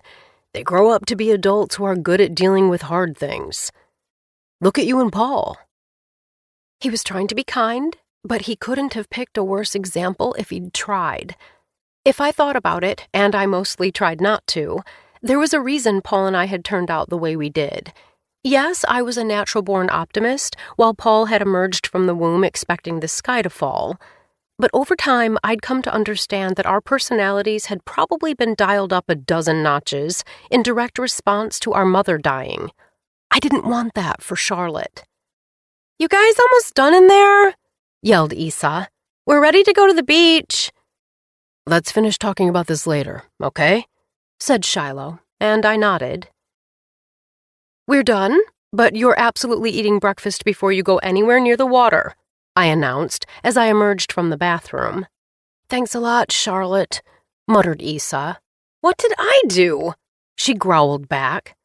"You need to eat so your blood sugar's okay before we can go have fun," Isa said, rolling her eyes. "Isabel Milagros, I hear one more comment like that from you, and you've lost your phone until October," snapped Shiloh. Neither of us raised our voices at the girls very often, but honestly, Isa had deserved it. "You think Charlotte chose to get diabetes?" I said to her. "Or that this is fun for her or any of us?" "Thanks for reminding me that I ruin everything, Mom," said Charlotte before opening the glass double doors and walking out onto the patio. I felt like someone had just tied a cement block around my waist and tossed me overboard. My mother would never have phrased it like that, and come to think of it, my father wouldn't have either. So if my daughters were fed up with me, I couldn't blame them. I was too. After a terse breakfast, we headed to the beach. Even at 9 in the morning, it was already blazing hot, but the sun was hidden by a cluster of ominous-looking clouds, with more rolling in by the minute. "Think that'll pass by the time we're on the ferry?" I asked Shiloh. He grimaced. "I'm guessing now's not the best time to tell you there's a tropical storm watch in effect." "Since when?" I said with alarm. As a pilot, he had access to weather data that put the app on my phone to shame, so I barely bothered checking it myself. "This morning, apparently. Last night, they were just predicting showers." "But a watch isn't the same as a warning, right?" After the argument I'd had with the girls that morning, I really needed to get to Vieques so we could hit reset on this vacation. "Do you think we should be worried?" He shrugged. "Watch, warning, none of it is great. I mean, there were half a dozen storm warnings every hurricane season when I was growing up, but I can only think of a single one that ever actually materialized into something truly dangerous. Since Hurricane Maria, though, I worry more than I used to. The weather patterns are more severe than they've ever been, and it's only getting worse. You saw the shoreline." He gestured to our right, where an entire stretch of beach we'd loved had disappeared into the ocean. "I hate to even suggest it, but do you think we should stay in San Juan instead of going to Vieques?" I asked, crossing my fingers that he wouldn't say yes. "I'm not sure," he said, his eyes following Isa and Charlotte. "I think we check the weather again before we head to Fajardo, and make the best decision we can at that point." The horizon was a deep gray. I had a sinking feeling in my gut, but I reminded myself that the same feeling had told me my cancer was back. Maybe I was wrong about this, too.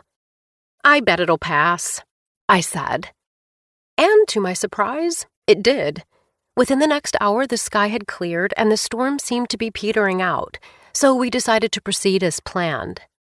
I'd vetoed flying. After our near crash on our first trip to Vieques, the ferry seemed like a far safer option. Except maybe it wasn't, because as our boat began to cruise away from the marina in Fajardo, the waves grew higher and higher. One after another, the waves slapped against our ferry, which was bouncing with such vigor that I was certain we were catching air. Normally, I wasn't afraid of the water, but right before I'd gotten up that morning, I'd had a dream about Charlotte. She'd been drifting away from me on a life raft, and I'd stood on the shore, paralyzed and unable to swim to her. I'd awoken coated in sweat, my heart pulsing with panic. "You okay?" Shiloh whispered beside me. "Yes," I quickly replied, pushing away the image of my daughter desperately waving for me even as she went farther out to sea. But it was probably just leftover anxiety from her hypoglycemic incident playing tricks on my mind. "I didn't sleep great," I added. "It's making this feel worse than it is." "Worse?" said Isa, who'd been listening to our conversation. She clung to the arms of her seat as we hit another wave. "Not possible. This is the worst." "It's okay," Shiloh assured her. "They wouldn't take us out if it wasn't safe." "Really? Because if we don't die first, I'm going to hurl, and I'll probably choke on my vomit and die anyway," said Isa. "Tell me how that's safe." "Let's not joke," I said, glancing at Charlotte, who looked awfully green. "Did you check your blood sugar?" I asked quietly. "Before we left," she said, and I was grateful that the edge I'd heard earlier was missing from her voice. "I feel fine, Mom. Just tell me when it's over." "Soon," I promised. Through the window, frothy waves were cresting nearly as high as the ferry. But if we could all just hang in there a little bit longer, the ocean would calm and Vieques would appear before us like a glittering promised land. And then, finally, things would take a turn for the better. 12. "This is it?" said Isa, pressing her face to the window as the ferry approached the shore. Through the glass, the dock was a bit more weathered than I remembered, and the overcast skies were making the marina look especially dingy. Yet the sight of the island's northern coast filled me with excitement. It was a good feeling, one I hadn't had since, well, roughly a minute before the last time I realized my husband wasn't going to be making love to me after all. "Hold tight," I told Isa. "You're going to love it." But as we shuffled to the back of the boat to collect our luggage, Charlotte whispered, "I thought you said Vieques was magical." "Sweetheart, please don't be so quick to form an opinion based on the first thing you see," I said, resisting the urge to sigh as I glanced around. Vieques had been one of the last areas to receive aid after Hurricane Maria. Maybe that explained why the garbage cans at the marina were overflowing and the chain-link fence around the waiting area was in desperate need of replacing. "I hope you're right, Mom," said Isa, trailing behind me, "because this place, it's kind of a dump." If they were trying to bleed my enthusiasm dry via 1,000 tiny cuts, they were doing a bang-up job. "Please find something nice to say, and if you can't, bite your tongue." "Look! Chickens!" I pointed to the fence where several hens pecked at the ground as their chicks swarmed behind them. "You know they're chock full of salmonella, right?" said Isa. Charlotte eyed them skeptically. "What about the horses?" she asked, referring to the couple thousand horses that roamed the island. "We'll see them soon enough," said Shiloh, shooting me a look of solidarity. I smiled at him. The kids were just kids. Maybe they wouldn't enjoy themselves, but he and I definitely would. "Happy to be here?" I asked. He smiled back at me. "You know I am. You?" "Never happier," I said, because although that wasn't technically true, I knew it wouldn't be long before it was. After Maria hit, Shiloh and I had read the news reports and watched videos of the destruction in Vieques. 100-year-old trees that had been completely uprooted, the promenade that had crumbled after being battered by record-breaking waves, entire neighborhoods flooded by water, or worse, mud. Over time, those reports and videos, as well as Milagros's updates, assured us that the island was on the mend. Still, hearing that wasn't the same as seeing it for ourselves. After we picked up our Jeep from the rental agency and headed out, I nearly wept with relief as the countryside came into view. The rolling hills were lush and green again, the winding roads were paved and clear. The same pastel cinder-block homes dotted the landscape, and in the distance, the Atlantic met the Caribbean, forming a swath of bright blue beauty. It was almost exactly as I'd remembered it. We'd just passed a schoolyard when Shiloh hit the brakes. "What is it?" I said, but just then 4 horses emerged from the field to our left and began ambling across the road. There were 2 adults and 2 foals, all brown except for one of the mares, who was cream-colored with a dark mark on her nose. The island was teeming with horses, some wild, others fed and groomed by locals who let them roam free. Though we'd seen dozens, if not hundreds, on previous visits, they never ceased to steal my breath. The girls were quiet, too. I swirled around, excited to see the wonder on their faces. But there were no faces to see. Just the top of their bent heads as they moved their thumbs with the frenetic energy of a couple of professional gamers. Or, 12-year-olds. On instinct, I snatched their phones out of their hands. "Hey!" protested Isa, crossing her arms over her chest. "That's my phone," said Charlotte, glaring at me. "Give it back." "Oh, I'm going to give it to you all right," I hissed. I don't know what had come over me. It was like all of the negativity I'd been keeping bottled up was slithering right out of a tiny crack I'd forgotten to seal shut. "And when I'm done, you're going to be begging to have my phones back because guess who pays for them? Now look at the gosh darn horses." I was staring right at them, but I'd forgotten how blinding rage can be. It took a few seconds for my eyes to inform my brain that my daughters were staring back at me like I was the ghost of Joan Crawford, waving a wire hanger at them.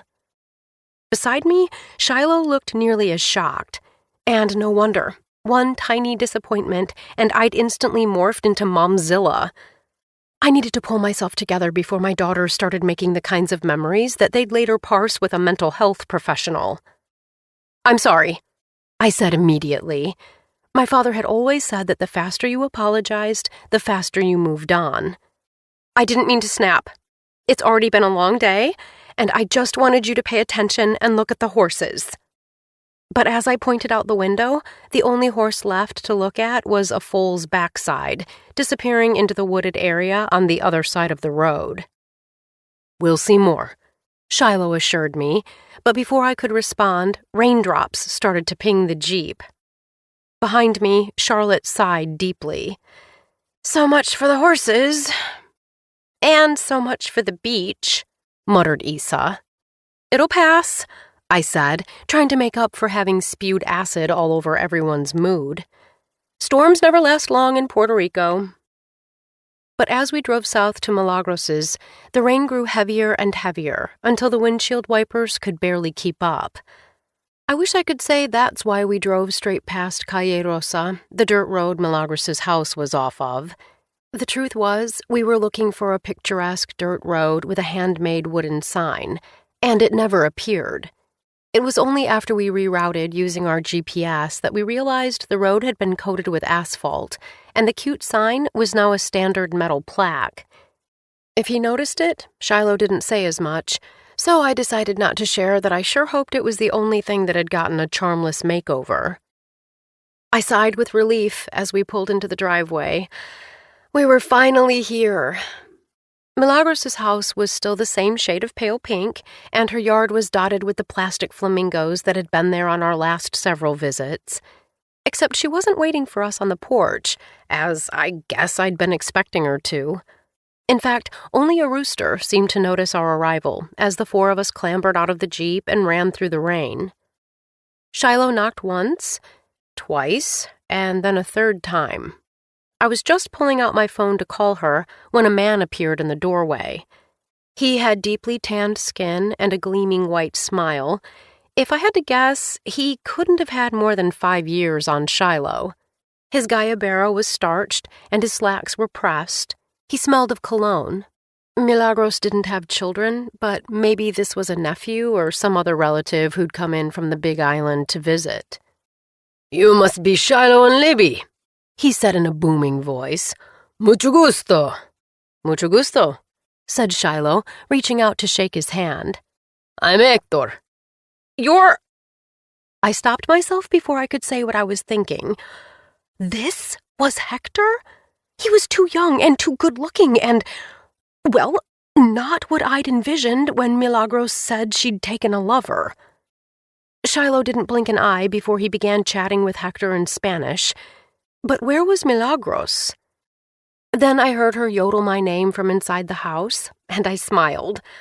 A moment later, she appeared on the porch, whose broad awning was shielding us from the rain.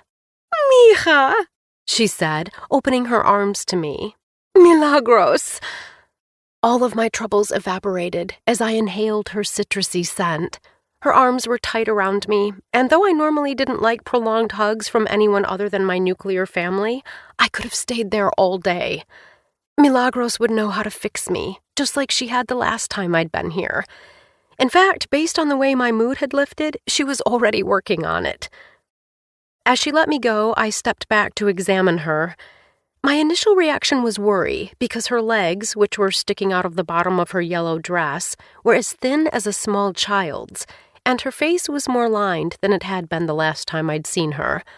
But as I looked at her pink cheeks and shining brown eyes, I realized she was glowing, the way people glow when they're in love. Just for a moment, I had the most terrible, sinking feeling. I was jealous. Get a grip, Libby Ross Velasquez, I commanded myself. Milagros had 4 decades on me, and after so many unsuccessful relationships, wasn't it wonderful that she'd found love and all the energy and enthusiasm that comes with it while she still had the chance? Hector smiled at us, then said, Millie, do you want me to get your glasses? Hector, you know they don't make a difference. Estoy ciega, she said, batting a hand in his direction. Blind? I said with alarm. I knew she'd been having vision problems, but she'd said she'd been taking eye drops that were helping. Milagros, are you serious? Legally, see? It's just a glaucoma. I can see un poco right in the middle of things, but not on the sides. She laughed and looked up at Hector as he linked his arm through hers. But I can still see what's important. Millie, said Hector, bending to kiss her. I'm sorry, Milagros, I said, glancing at Shiloh. If he was surprised by their May-December romance, he didn't show it. Instead, he stood there like he didn't have a care in the world. Good, I thought. Vieques was working its magic on him, which meant it wouldn't be long before we embarked on the Libby and Shiloh reunion tour. Don't be sorry, she scoffed. There are worse problems to have. ¿Y dónde está Charlotte and Isabel Milagros? She said, smiling at her namesake. The girls stepped forward. Hi, Milagros, squeaked Charlotte. Hi, said Isa, standing there like a deer in headlights. I nearly leaned in to whisper for her to be warmer to the woman from whom she got her middle name. I knew she and Charlotte were too young to remember their visit to Vieques, but they'd heard me talk about Milagros for years, and they'd spoken with her on the phone many times. And though Shiloh and I had probably made a whole host of parenting mistakes, one thing we'd taught them was to hold their own during conversations with adults, especially adults as important as Milagros. But now they were staring at Milagros and Hector like they were dumbstruck. I was about to nudge them when Charlotte blurted, "You guys are in love?" Milagros laughed and gazed at Hector adoringly before turning back to Charlotte. Sí, amiga, it's the most wonderful thing in the world. Ask your parents. They fell in love right here, she said, gesturing toward the guest house. Isn't that right, Libby? That's right, I said, meeting Shiloh's eyes. The rain had slowed, and he was standing at the edge of the porch, leaning against a dry section of stucco. Warmth spread through my body as he smiled at me. How silly of me to worry. Of course he was still attracted to me, just as I was to him.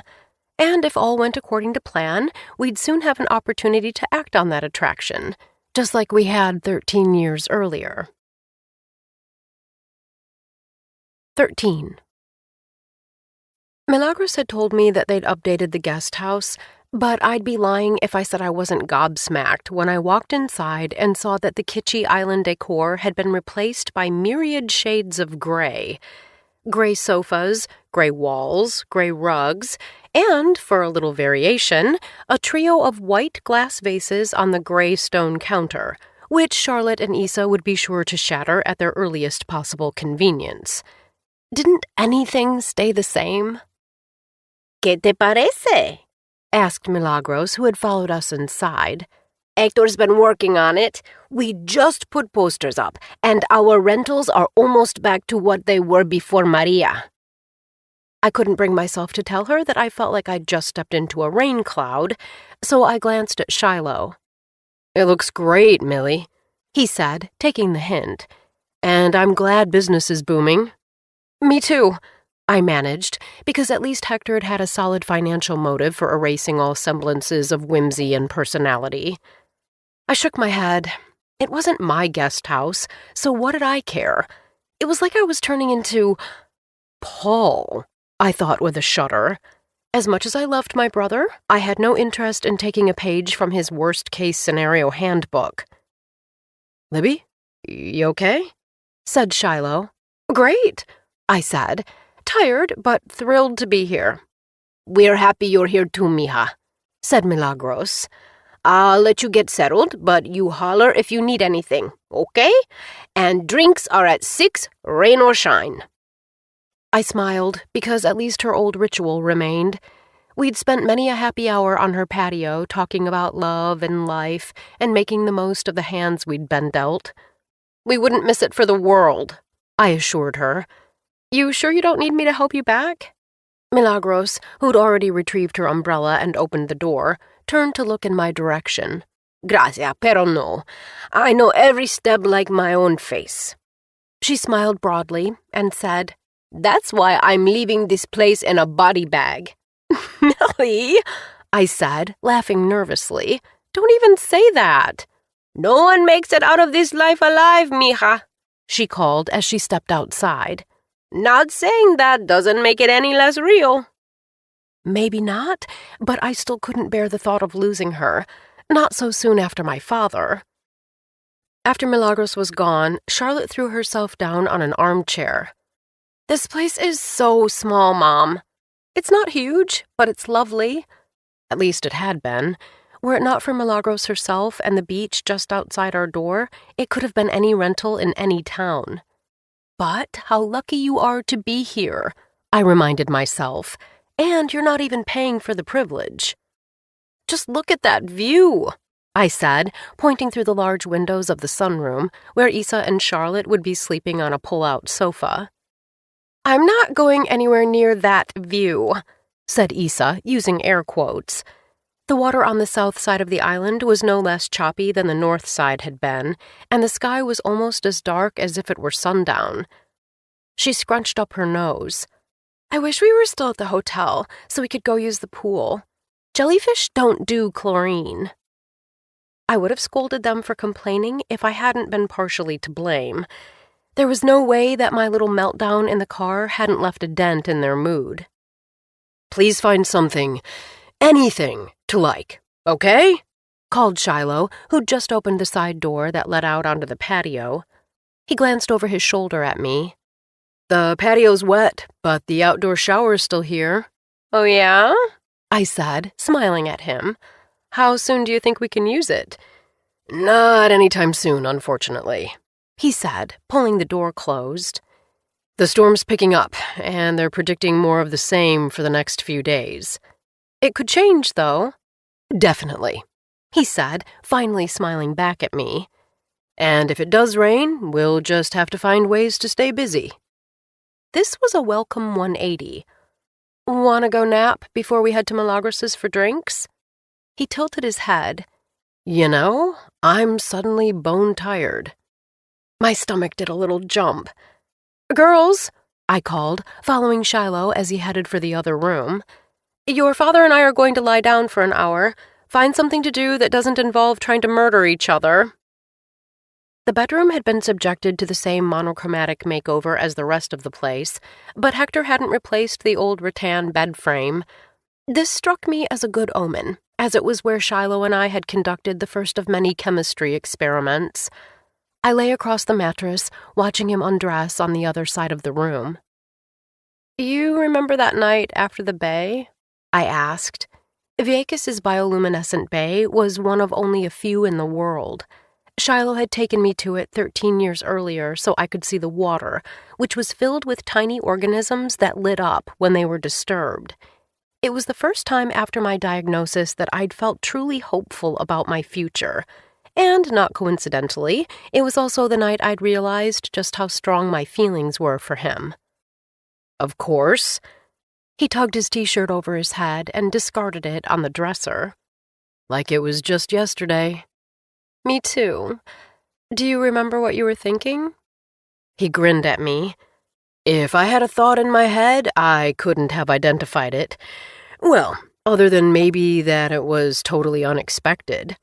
Unexpected? You left Milagros's but then came back to kiss me. You knew exactly what you were doing. He held my gaze, and all my worries disappeared. How ridiculous, how short-sighted, how very pessimistic of me to think that after 13 years he'd suddenly lost interest. "I knew I wanted you," he said in a gruff voice. I was trembling with anticipation, and sweet mother of pearl, was it ever a wonderful feeling. It was almost as though someone had turned back the clock, and I was falling for him all over again. "I wanted you too," I said. I may have told myself otherwise, but I did. "Hello?" Issa sounded so close I wouldn't have been surprised if she emerged from beneath the bed. "I thought you guys were sleeping." I giggled and held a finger to my lips. "Shh, don't disturb the children." Shiloh was not amused. "Did you lock the door?" "It doesn't have a lock, but I put a suitcase in front of it." "Better than nothing. Still, I wonder if we should have looked for a larger place." No. We were not debating our lodging choices right now. We were preparing to throw ourselves at each other with the wanton abandon of two carnal creatures who had no recollection of the petulant tweens they were responsible for keeping alive. "We're here now," I said, beckoning for him to join me on the bed. "Let's enjoy ourselves." "You're right," he said, lowering himself over me. He kissed me softly, and then not so softly. I would have swooned if I'd not already been horizontal, which was a sure sign I'd been more starved for affection than I'd realized. Here was my husband, with his beautiful body and full attention and wonderful smell, which wasn't really a smell at all, just his natural pheromone cologne that drove me absolutely crazy. And he was going to finally, dear God, finally, make love to me. "I've missed you," I murmured as his lips made their way down my neck. "I haven't gone anywhere," he said from my collarbone. "You know what I mean," I said softly, trying to reroute him. He looked up. "Things have been kind of stressful lately." "Sure, but was this the time and place to rehash that?" "I was just trying to let you know that I've been looking forward to this," I said. "Me too," he mumbled, or at least I think that's what he said. His mouth was blessedly on my skin again. I didn't respond, because I didn't know what sound would have escaped if I'd tried. Then he said, "Like this?" Had it really been so long that he'd forgotten what did the trick? I was about to say yes, when something in the living room came crashing down. Many things, I should say. Rather than the 3 vases I'd been worried about earlier, it sounded like someone had just thrown a basket of toys across the room. I froze and held my breath, praying that the silence that followed the crash would last. Alas, Charlotte had already started howling like a hound on a hunt. Still, she wasn't calling for me or for Shiloh, and if whatever had happened was really serious, Issa would have been pounding on our door, which meant we could go back to what we'd been doing. But Shiloh, who had just sat up, sighed wearily. "They're fine," I said as he rose from the bed. My desire was very quickly being replaced by desperation. I needed to know that he still wanted me, that we still wanted each other, that the rest of the world, including our daughters, could cease to exist for just 2 stinking minutes. Because I was more than willing to have a quickie if that's what it took to break the seal. No one's hollering for us. I'm not going out there, he said, which was when I realized he'd actually been heading for the dresser, not the door. He pulled his shirt back over his head and sat on the end of the bed. I felt as crushed as though he'd just pointed out the dimples on my thighs. I don't understand, I said to his back. He didn't turn around. It's just distracting, with the girls being right there and wide awake. I could remember when he and I had made love on the floor in the middle of the twins' nursery while they babbled beside us in a crib. And what about the time we'd sneaked off to the bathroom for a spirited makeout session in the middle of their 10th birthday party? Distractions were no match for our passion. Or so I'd thought. He glanced over at me quickly and said, "We can try again tonight, when they're sleeping." I don't want to get my hopes up, I said, but the humor I'd been shooting for landed with a thud between us. Libby. As I pulled the sheet up to my neck, I felt as vulnerable as if I'd just had my mammogram broadcast on network television. Since you're dressed, would you please go see what happened out there? I said in a low voice. His expression told me he wanted to say something, but couldn't manage to dislodge the words. Good, I thought, because I was tired of excuses and explanations when the facts were all there in front of me. My husband had lost interest in me. I had lost sight of the woman I used to be. There was no way those two things weren't related. 14. Libby, wait! I'd just reached the beach when Shiloh came running out of the guest house after me. Though he'd said he wasn't going to check on Charlotte, my sullen silence must have changed his mind, because he excused himself moments later. I'd quickly gotten dressed, and after overhearing that Charlotte had been howling because she'd stepped on one of the board game pieces that had tumbled out of a cupboard, I slipped out the side door. You're upset, he said when he reached me. The sun had reemerged, and the pale sand was already hot beneath my bare feet. I'm fine, I told him, shifting from one foot to the other. I just wanted to call Paul before we met Milagros and Hector for drinks. You'll talk to your brother, but not to me? He said, frowning. I promised him I'd let him know when we got here safely, I said, but it sounded lame. I sighed and tried again. Listen, I just need to cool off, okay? I don't think there's even anything to talk about. We tried to sleep together, but the girls were too distracting. End of story. I shrugged. Shiloh was staring at me, but I couldn't tell if he was angry, upset, or grappling with some other emotion I wasn't picking up on. Given how touch-and-go things have been with Charlotte's health, I was a little surprised you didn't want to stop and find out what had happened, he finally said. For once, that hadn't occurred to me. Call it mother's intuition, but I had a feeling she was okay. Her blood sugar doesn't usually make her scream like she's just seen a little green man.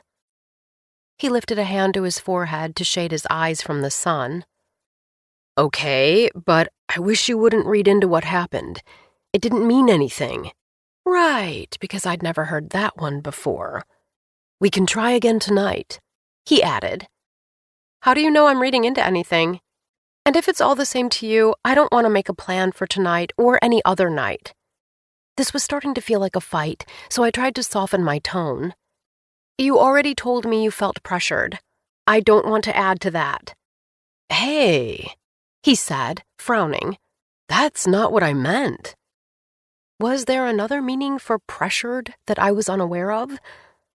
Listen, I know this has a lot to do with me. Possibly everything to do with me, not that I said that. I've been kind of off lately. I'm trying to get my head on straight instead, so we can all move forward. I sighed, thinking about how I'd erupted in the car earlier. The last thing I wanted was for that to happen again. Do you mind holding down the fort for just a few? His shoulders lifted, then sank as he sighed. Sure. Thank you. Even though I knew it would look as disingenuous as it felt, I smiled anyway because it was better than bursting into tears. We'd spent more than a decade side by side, raising our daughters and building a life. Why did it feel like there was a chasm between us that was growing wider when it should have been closing? I love you, I added. I love you too, he said. I could feel him watching me walk to the ocean and down the beach, but I didn't turn around. Instead, I pulled my phone out of the pocket of my shorts and hit Paul's number. I expected it to go to voicemail, but he picked up right away. You rang? I know you're probably in the middle of something. While you may not be vying for Mary Kay Marketer of the Year, you might want to work on your sales pitch. The laugh I attempted got stuck in my throat. I swallowed hard and said, Do you have a minute? For you, dear sis, I have all the minutes. How's Vieques? Great, I said, but I had to take a second before continuing. So far, we haven't seen as much hurricane damage as we did in San Juan, and it's really good to see Milagros. So why do you sound like you're about to go in for a root canal without anesthesia? I sighed, even as I could feel the tears rising from deep within me. You know I hate it when you poke around in my thoughts without permission. I'm not the one who called to chat. Your point. It's just, when you said you and Charlie coasted, what did you mean? Ruh-roh, Paul, I warned. Oh, Libby, you know I can't digest hard conversations if I don't season them with a little humor. Now, as to your question, I meant that neither of us did anything different for a long time, and then one day we looked up and realized we'd faded into the wallpaper. What do you mean? Like, we became the background of each other's lives, you know? We liked the way it looked, but it wasn't particularly functional or important. Our therapist told us we should start dating each other, which sounded absolutely ridiculous to me at the time because, hello, you try being all romantic and spontaneous with 2 teenaged sons. But now I wonder if maybe that was better advice than I thought. And yet you're not asking Charlie on any dates, are you? Too late for that now. Is it, though? I said, but at least I'd turned off my tears. Hey, lady, we're supposed to be talking about you, not me. Are you worried about you and Shiloh coasting? I looked out at the ocean, wishing I could dive in, but the waves were too high and choppy for anything other than wading in the shallow surf. It took me a moment to respond. A little bit. Yeah, I finally said. What's going on? The last time I saw you guys, you seemed like your usual lovebird selves. Had we? When I thought back to our last dinner together, all I could picture was how Paul and Charlie had been interacting. In fact, I barely remembered anything about what Shiloh and I were doing that night. I seem to recall saying almost that exact thing to you. I'll allow it. I wrinkled my nose. He just doesn't seem that into me anymore. Are we talking about carnally? Asked Paul in a gentle tone. Yes, I whispered. I see. And have you mentioned this to him? Sort of. He said that it didn't mean anything, and that he felt pressured the second time we tried. Ah, ye old sexual pressure. I bet you, Benjamin, that it has nothing to do with you. How can you say that? I said, thinking about how weird I'd been feeling lately. I was the one trying to, I do know, and let's just say I have experience in this realm. You and Charlie? I said with surprise. At the end, yes. That's not reassuring, Paul. You're not us and we're not you. You can still fix this. How? Every time I've tried, I've made things worse. I could hear him sigh through the phone. I'm not sure, actually, but being in Puerto Rico is probably a good start. I thought you knew everything, I joked, though the truth was I was a bit disappointed he didn't have an answer at the ready. I am indeed a pantomath. Panto who? Pantomath, he repeated. That's someone who wants to know everything and mostly does. So, thank you for the compliment. You're incorrigible, I said, looking out at the ocean. All the same, I wish you were here. I do too. You could come, I said suddenly. I know you can afford it, and we'll be here for another 5 days. Honestly, getting out of this asphalt jungle sounds amazing. But the boys are doing an SAT test prep course for the next few weeks, and Charlie is going to Fire Island to stay with a friend. A friend? That sounds less like coasting and more like riding a tsunami. Moving right along. I wish we could join you guys, but the timing is rotten. We are going to discuss this, I warned, trying not to get upset. Here I'd been blaming Paul, but if Charlie was seeing other men, well, they were in even worse shape than I'd allowed myself to admit. And we will, later. For now, go put on your sexiest sarong and do your best to be adventurous. A little adrenaline is often just the thing to kickstart passion. I think it works a little differently for women, I said. As loath as I am to discuss this particular aspect of your health and well-being any further, do recall that we're not targeting your libido. Right, I said. What I didn't say was that I suspected Shiloh's waning sex drive was probably a direct reaction to me, not a lack of adrenaline. The clouds that had looked miles away were suddenly cloaking the sun again. I'd intended to walk a little longer, but with the sky looking ominous, I turned to start back toward the guest house. I'd better get going, I told Paul. Thanks for talking me down. Anytime. Hang in there. I will, I said, because at least I felt better than I had before I called. Love you. Love you more and no take-backs.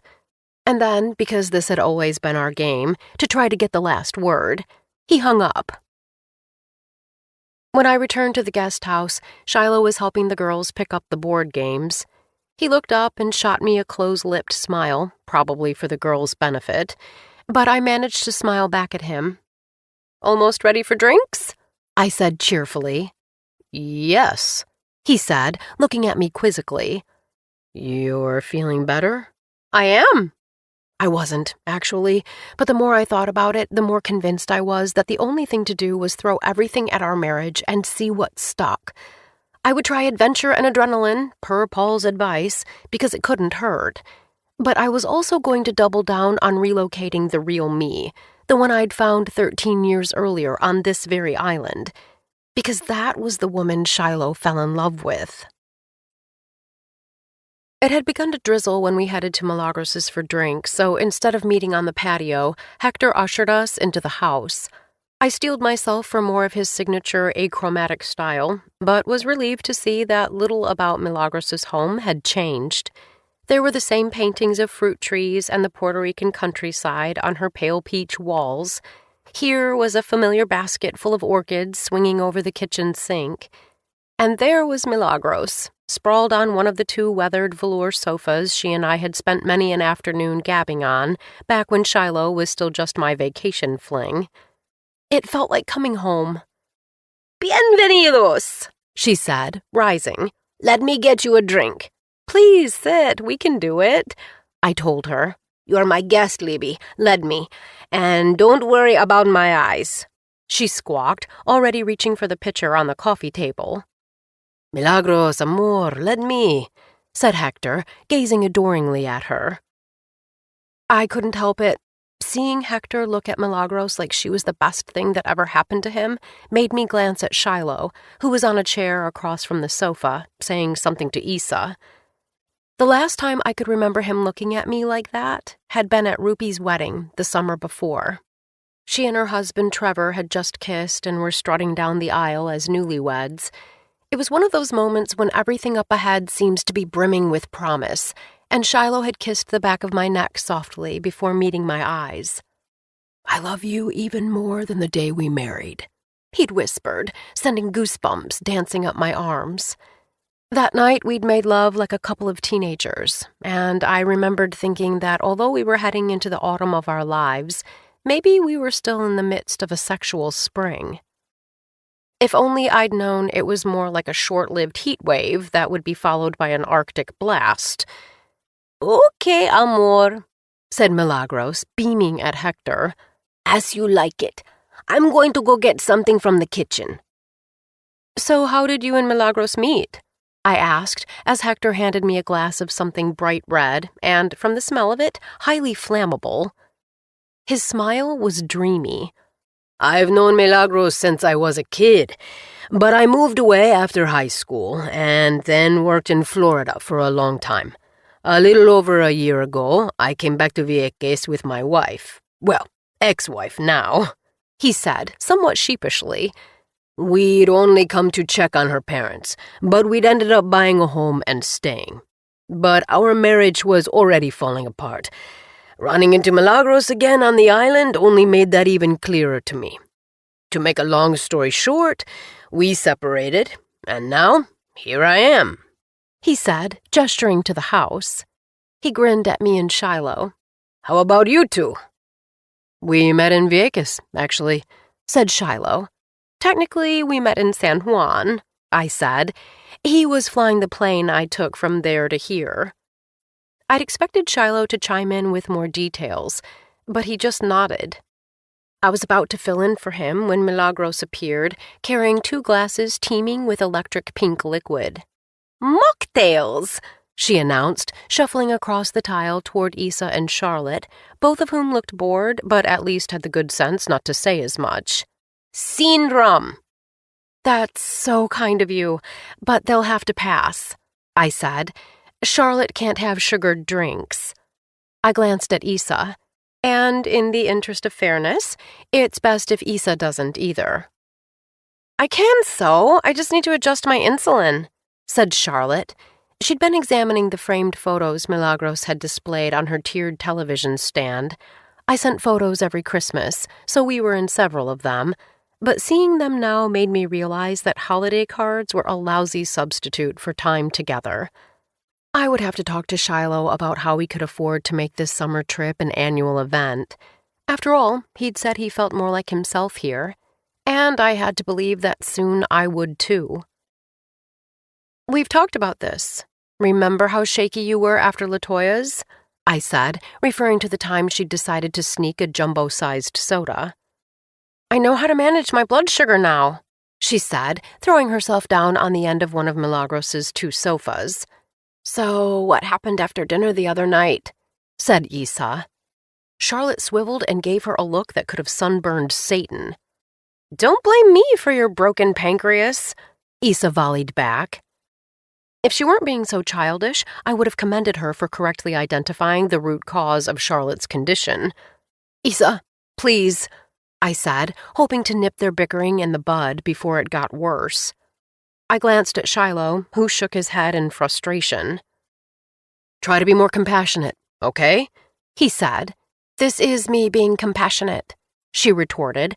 Otherwise, I would have said that I'm tired of the world revolving around Charlotte, or at least my food revolving around her. Stop lumping me in the same category as her, Mom. I'm sick of it. You guys, said Shiloh wearily. Knock it off. At this rate, we were going to need a vacation to recover from our vacation. I glanced back and forth between the 3 of them, silently pleading for everyone to act normal. We had so little time to spend with Milagros. I didn't want her and Hector, who'd been watching us from the sofa, seeing us at our very worst. Charlotte, said Milagros. I hadn't realized she'd disappeared again until she reappeared in the doorway, holding 2 more glasses. I'm sorry that I forgot you have to be extra careful about what you drink. Do you want to try this? It's sparkling water with just a tiny splash of sugar-free lemonade. No sugar. I braced myself for Charlotte to say something else that would embarrass me, but she reached for the glass Milagros was holding out to her. Thank you, she mumbled. She took a sip and looked up at Milagros. This is really good. Bueno, I'll make it any time you want, so don't be afraid to ask. Now, Isa, said Milagros, sitting beside her on the sofa. I made you one too, but that doesn't mean you have to have it. Would you like the first one with sugar, provided that's okay with your parents? Oh, said Issa softly. No, I'll try the one Charlotte's having. I was hoping you'd say that because it's delicioso. But if you change your mind, you tell Millie, okay? Thanks, Milagros, said Issa, smiling shyly at her. Yes, thank you, I said. I wasn't sure how she'd just sucked the tension right out of the air, but the girls were contentedly sipping their drinks, and Shiloh had begun chatting with Hector in Spanish. Maybe Milagros could give me a few pointers later on. No need to thank me, she protested. Now, niñas, she said to Charlotte and Issa. It's been years since I've seen you. Tell me everything. 15. Morning, sleepyhead. Shiloh was standing next to the bed with a small ceramic mug of espresso. Birds were chirping just outside our window, and sun had begun to spill through the gaps in the wood blinds. I'm still dreaming, right? I murmured as I pushed myself into a sitting position and accepted the mug from him. It had been years since I'd woken up on my own, without an alarm, and had my husband present me with fresh coffee before I'd even thrown the covers off. Leave me here. Not dreaming, he said with a smile. His hair was wet, and he smelled ever so faintly like soap, which told me he'd just gotten out of the shower. Happy Cancerversary. How do you feel? Good, I said, because it was true for a change. The rest of the night before had been blessedly uneventful. To my relief and delight, the girls had talked Milagros' ear off over drinks. Then the 6 of us had gone out to a nearby restaurant for dinner, during which no one had stared at the television, because there hadn't been one, but all the same. I'd been so tired, and yes, relieved that the day had gone well, when we finally crawled between the sheets, that I'd immediately fallen asleep, negating any worries about whether Shiloh would attempt to be amorous. But even more than my relief over finally having a calm and uneventful evening, I was happy, because today was the day. Exactly 10 years earlier, Dr. Malone's predecessor had informed me that the war being waged inside of me had been won. Thank you for remembering, I said, smiling back at him. No need to thank me, he said, touching my arm gently. Do you remember the doctor's office? Of course I did. We jumped up and down, crying and kissing like we'd just won the jackpot, which I suppose we had. On the ride from Manhattan to New Jersey, where we lived at the time, we couldn't keep our hands off each other. As soon as we paid the sitter and made sure the girls were still napping, we'd stripped down in the middle of the living room and gone at it in a way that still made me blush, even all these years later. That time, I hadn't had to tell myself to feel alive or be grateful. I just was. That was one of the best days of my life, I told Shiloh. Mine too. But let's make today rival it. I know we have the Bay trip planned for tonight, but what else do you want to do? Oh, gosh, I said, because I hadn't actually put much thought into it. How about the Black Sand Beach if the weather's good? And maybe lunch at El Chinchorro? I said, referring to our favorite restaurant in Vieques. Sounds perfect, he said, bending to kiss me softly. My mouth felt like it had been stuffed with cotton, and my eyes were still hazy with sleep. My hair, no doubt, was sticking up in every which direction. But I forgot about all that as Shiloh's lips met mine. I love you, I murmured. I love you too, he said. So, I was here first, but I really have to go. The girls were on the other side of our door bickering about who was going to use the bathroom. I'll take care of it, Shiloh said before I could spring out of bed. Relax. Go for a walk if you want. Today is for you. Thank you, I said again, feeling awash with appreciation. Who cared if we weren't having sex? Okay, I did, but he was being so loving and thoughtful that it seemed to me I'd gotten it all wrong. We weren't unraveling. We just needed a break. I'd needed a break. And now that I was getting one, our family was finally starting to gel again. I threw some clothes on and slipped out the door before Issa or Charlotte could spot me and make me play judge in the ongoing trial that was their relationship. Instead of heading to the beach, though, I hoisted myself into the hammock strung between a pair of palm trees. The breeze was strong, and I could hear the waves slapping against the shore. Above me, a couple of blackbirds were twittering back and forth, and I'd just been wondering if they, like my daughters, were bickering, but in a better-sounding language, when I suddenly remembered something I must have pushed into the distant corners of my memory. All these years, I'd only ever focused on my initial response to being declared cancer-free, especially since the oncologist I'd initially seen had predicted I'd have 6 months, if that, to live. But now it occurred to me that my euphoria had actually worn off pretty quickly after getting an all clear. In fact, after the heady rush of those first few days, I'd spent the next couple of months feeling not unlike I'd been feeling lately, actually. Underwhelmed, anxious, and so very, very tired. At the time, I'd been able to chalk it up to having 2 very active toddlers and a new business to tend to. Moreover, I was sapped from undergoing treatment on and off for nearly 2 years. But in retrospect, it cut deeper than that. Surviving is inherently performative. Not only do people want to see how you'll react to this wonderful thing that's just happened to you, they want to be a part of your good luck. Enhance it, even, by reminding you that it could have turned out oh so differently. I could barely buy toilet paper without bumping into an acquaintance who felt the need to inquire about my health, and before I'd even managed to complete a sentence, proceed to tell me, insert sad face here, how their cousin's best friend's ex-girlfriend had recently had a recurrence or was in a better place. Never mind that if this alleged place was so much better, they themselves would dispense with seatbelts and health insurance. I know how great I have it, I wanted to interrupt. Please don't remind me that it could all go away in a second. I learned that earlier than any person should ever have to. But they were hurting too, so I smiled and wished their loved ones well, and walked away feeling like a little more of my hope had just been stolen from me. Still, it wasn't long before my blues gave way to blue skies and my old sunny outlook.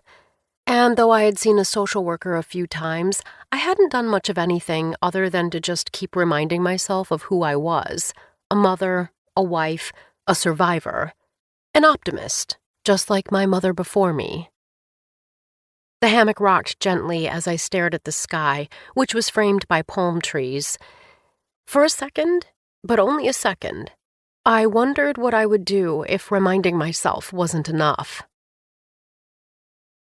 Just knowing that things would eventually be all right made everything feel more that way, and apparently my newfound lightness was contagious because the girls got into their bathing suits and cover-ups without being asked or raising their voices at each other, while Shiloh whistled as he loaded a backpack with snacks and supplies.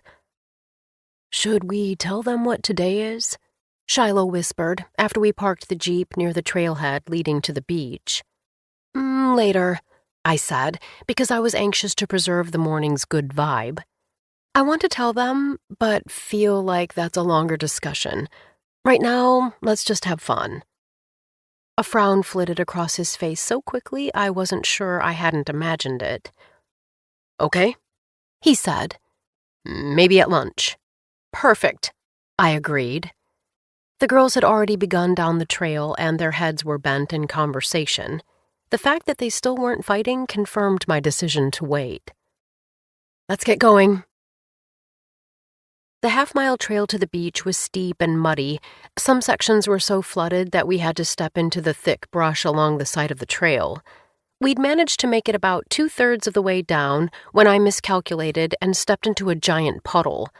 I yanked my leg up, but my foot wouldn't move. I pulled again, even harder this time, but it was no use. "Ugh, Mom, I'm beginning to think you're cursed," said Issa, but she was looking at Charlotte. They did this sometimes, had an entire conversation with a single glance. I knew what they were up to because Paul and I had been doing the same thing all our lives. I was willing to bet whatever they were saying had something to do with their mother being a master at manifesting disaster. Your vote of confidence is much appreciated, I said to Issa. And no, I don't need help, but thanks so much for asking. Libs, said Shiloh, who'd stopped beside me. You okay? Peachy, I said, like I wasn't slowly being swallowed by a flesh-eating puddle. I tried again, and when my foot still wouldn't budge, I said, Actually, can you give me a hand? Of course, he said, looping his arm through mine. As he tugged gently, the earth finally let go of me. Mary and Joseph, I muttered, because the top of my foot felt like it had just been skewered like a shish kebab and stuck on a flaming grill. You're hurt, said Shiloh, which was when I realized I was grimacing. I quickly fixed my face. Only a little, I told him, but there was a bump between two of my toes that was growing from a pea to a grape to a genetically engineered cherry tomato before my very eyes. He whistled. That doesn't look great, cutie. Think you broke something? As I stepped gingerly on a less muddy part of the trail, pain shot from between my toes straight up my ankle. Just pulled a tendon, I said through gritted teeth. Or maybe broke a blood vessel. His forehead was etched with concern. We can head back. No, I said quickly. Things had just started getting better. There was no way that I was going to let a little tiny thing like childbirth-esque pain ruin our adventure. I'll be fine, I said, trying not to visibly limp as I started on the path again. Listen, we really can come back another time. It's not a big deal, he said, giving me a sympathetic smile.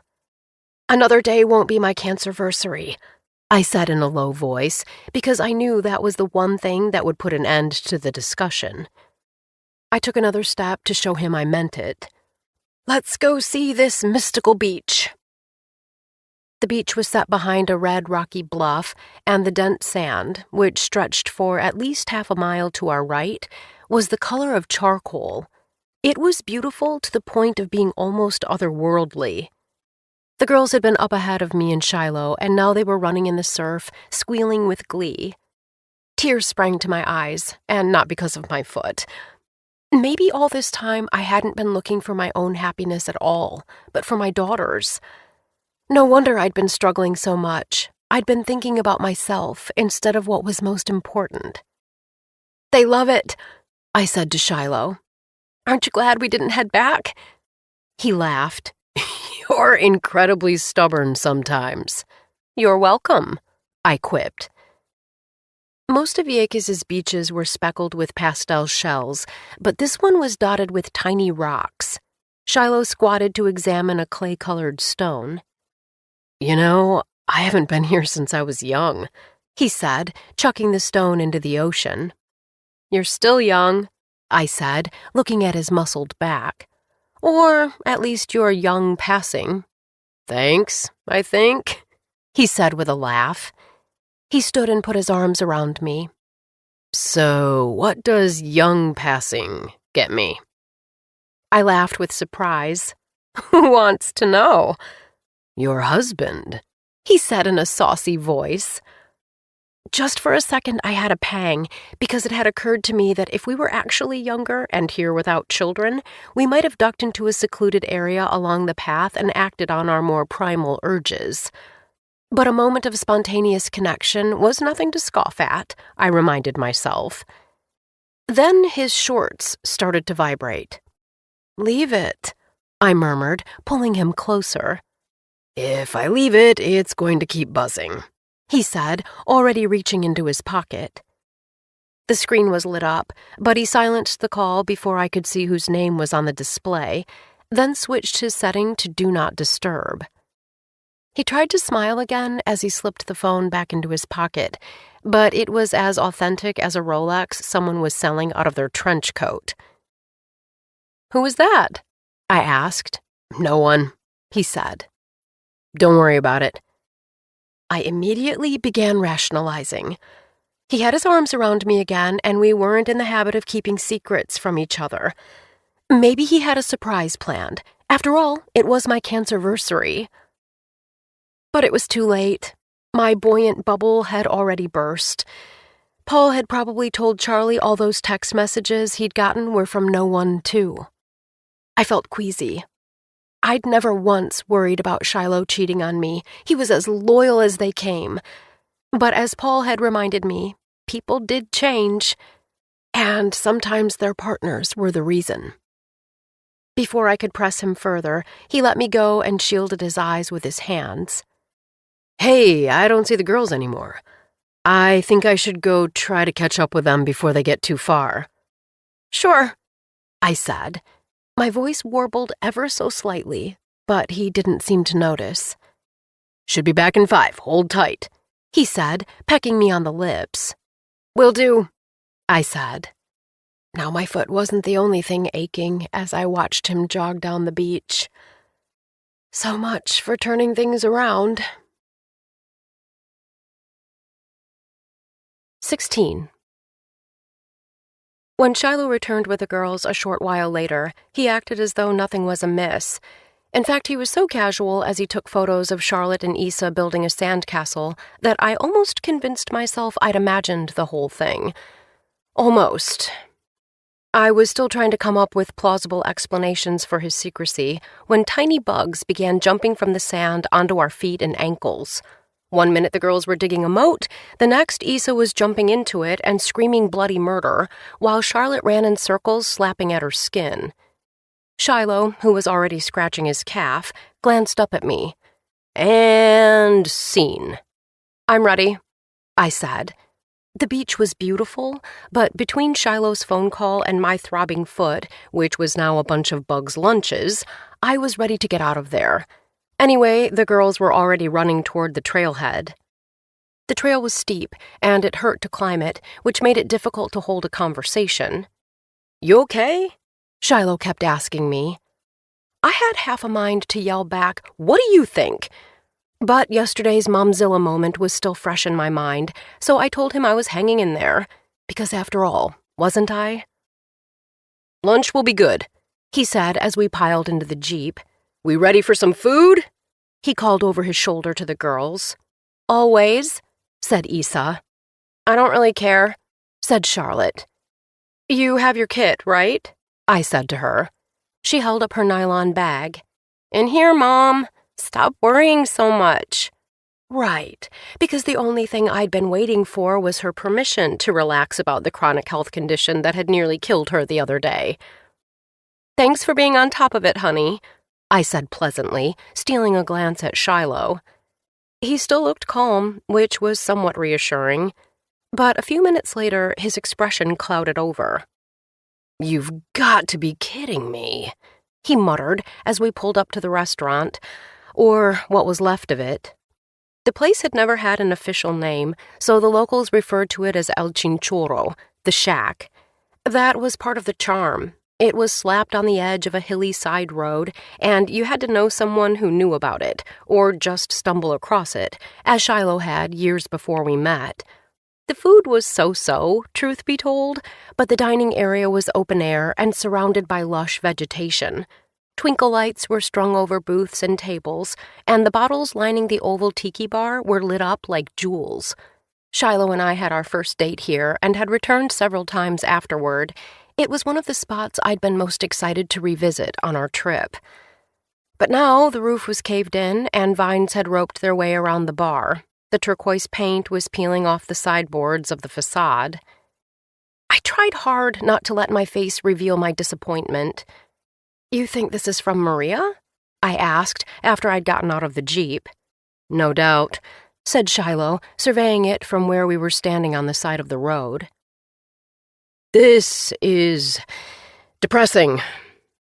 I didn't bother trying to find the silver lining, because there wasn't one. As awful as it was to see a place that had been part of our story decimated, it was far worse to know that good people had worked there. Good people had eaten here, and one storm had taken all that away. As I watched a pair of stray cats scurry through a gap between two rotted planks of wood, I was struck by how insignificant, how petty, truly, it was to worry about a stupid phone call or obsess over a few botched attempts at intimacy. I was healthy and whole. We had so much more than a roof over our heads. The building my charity was housed in was intact, and my employees didn't have to worry about whether their next paycheck would show up on time, or at all. Suddenly, my face was burning, and not from the heat. I was a walking, talking first-world problem. No more, I vowed. From here on, I was going to view everything through my rose-colored, gratitude-tinted glasses. "I'm sorry, Libby," said Shiloh, who was standing beside me on the side of the road. "I know you were looking forward to this, and so was I." "Don't be," I said, shaking my head. "Not for me, at least. What a loss for the island." He looked at me, and even though he was wearing his aviator glasses, I could tell he was sad. "Yeah," he said quietly. "It is." The girls had stayed in the Jeep, but Issa had just stuck her head out the window. "Mom! Papi! Come on!" she yelled. "Is Charlotte okay?" I yelled back. Issa rolled her eyes. "I'm fine, thanks so much for asking." "Charlotte can tell us if she's not okay," Shiloh said. "It's not Issa's job to monitor her. I don't want to give her a complex." "Do you think that's what I'm doing?" I said, but just hearing myself say it made me realize that of course he did, and Issa probably did too. "Never mind," I said quickly. "I'll try to work on it." "I didn't mean to hurt your feelings," he said. Maybe complex wasn't the right word. I glanced back at what was left of the restaurant. "You didn't hurt my feelings. Not that much, at least. It's a good reminder." "Okay. Let's go eat before the girls start threatening to revolt." He shot me a small smile, and I found myself momentarily wondering if it was just to appease me. But as we walked back to the Jeep, he added in a low voice, "If it helps, they're driving me crazy. This is the trip of a lifetime. I wish they'd act like it." Was it the trip of a lifetime, though? I was beginning to wonder. The girls groused at every turn, and now Shiloh had admitted they were getting to him. Meanwhile, I couldn't seem to keep my spirits afloat. Maybe because I'd been counting on the island to do that, even as I kept running smack dab into examples of how it, like me, had changed.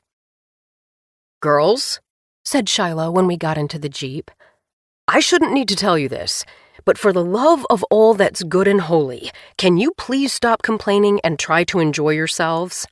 "Fine," said Charlotte, staring out the window. "Sure, but I'm starving. What are we going to do now?" said Issa. I rummaged through my bag and found a couple of protein bars. I usually saved them for Charlotte. Since her diagnosis, I was never without bars and some kind of fast-acting glucose. But Shiloh's comment about giving Issa a complex was still at the top of my thoughts, so I handed one to each girl. "Aren't these for Charlotte?" said Issa, eyeing it suspiciously. "And you," I chirped.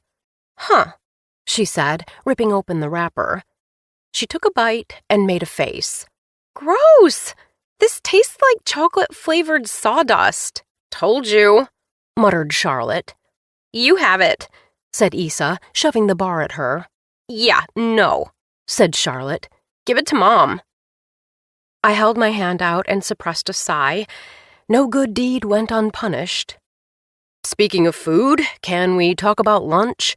said Shiloh. "Since we're a lot closer to Isabella Segunda than Esperanza, I'm going to head that way and see what's available. Sound good?" "Sure," I said, crossing my fingers that we wouldn't end up at yet another place that had been destroyed. We found a colorful Mexican restaurant, but it was closed for the afternoon. Charlotte suggested we try a little fried food cart, but her diabetes guide didn't have carb counts for street food, so that was out too. I was steeling myself for a twin-sized freakout when Shiloh pulled up in front of a restaurant down the block from the marina. It was painted bright purple and had seen better days, but it looked over the water, and by that point, almost anything that was open would do. We parked and went inside, where a grizzled-looking bartender told us to seat ourselves.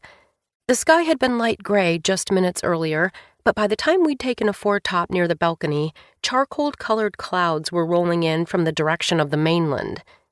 "That doesn't look great," said Shiloh. It didn't, But did we really have to play I Spy with my pessimistic eye? Maybe we can try to eat quickly, I suggested. We had some food at the guest house, but nothing substantial enough to call a meal. I think we're going to have to try, said Shiloh. How about I order a bunch of burgers at the bar so I can settle the tab right away, and then we head back as soon as we're done? Good plan, I said, ignoring the look of skepticism that both girls were wearing.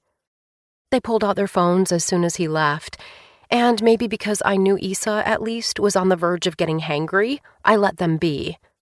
By the time Shiloh had returned, the sky was dark gray. I didn't need a degree in atmospheric science to know we were about to get stuck in a massive storm. Sure enough, no sooner had we bitten into our burgers than the sky began dumping rain. "Yikes, this is a monsoon," said Charlotte, pointing at the street. The restaurant, like much of the island, was on a hill, and water was rushing down the street from gutter to gutter like a water slide. Shiloh was staring at his phone, and though I'd been trying not to think about it, I couldn't help but wonder if maybe he was going to check his voicemail to see what the person who'd called him earlier had to say. But then he glanced up at me. "It's a flash flood." "Don't panic," I told myself. "What about the bay tour?" I said. I was coming to terms with our vacation not being the idyllic getaway I'd envisioned, and that, so far, my cancerversary had been chock full of disappointments. But if I could just make it to the bioluminescent bay again, none of that would matter quite as much. The girls were both staring at me with big eyes. "Are we going to be okay?" asked Issa. "Is there going to be another hurricane?" said Charlotte, gnawing on a cuticle. "We don't know," said Shiloh, just as I said, "No." "Great," they said in unison. "Listen, you two, there's nothing to worry about," I assured them. "It can't rain all day." But as I looked out at the dark clouds rolling in over the ocean, I couldn't help but wonder if I'd just jinxed us all. To my surprise, it stopped raining a few minutes after we finished eating. We decided to head back to the guest house so Shiloh could take a nap and the girls could have some downtime, read, play on their phones. After everyone was settled, I went out to the patio, where Milagros was lounging in a chair. "Now, mija," she said, waving me over. "Why do you look like someone peed in your piña colada?" I managed to laugh as I sank into the chair that was next to hers. No piña coladas for me yet today, but I'm sorry if I look down. I'm just tired, I guess. This was true. Between the hike and the heat, I was wilted, though I suspected Shiloh's secrecy and the decimated restaurant were as much to blame. But at least my foot had finally stopped throbbing. She stretched her thin legs out in front of her and leaned farther back. I can't see so well. But am I wrong in sensing that you're still having a hard time, like we talked about?" "You're not wrong," I admitted. "Well, not entirely. I'm starting to feel a little better." "It's okay if you aren't, tú sabes," she said kindly. "I know." I hesitated, then said, "Today is my 10-year anniversary. Of being cancer-free, I mean." "Felicidades!" she said, raising her water glass to me. "I still remember taking you to the doctor the first time you were here. Ay, you were in a bad way. ¿Recuerdas?" "I do," I said, smiling at her. The incision on my abdomen where I'd had part of my tumor removed had gotten infected, but I'd thought the pain was just another sign of cancer. I'd been on the verge of developing sepsis when Milagros had driven me to the health clinic, where another doctor had given me antibiotics. Looking back, Milagros had probably saved my life. "Do you remember what you said to me?" "Never ask an old woman what she remembers," she said, swatting in my direction. My smile widened. "I told you I was supposed to die. You said that if that was true, I'd be dead, and that everyone was exactly where they were supposed to be, even if they didn't realize it." "And I was right, wasn't I?" "You sure were." I meant it, even as I wondered what it meant for me all these years later. Cancer?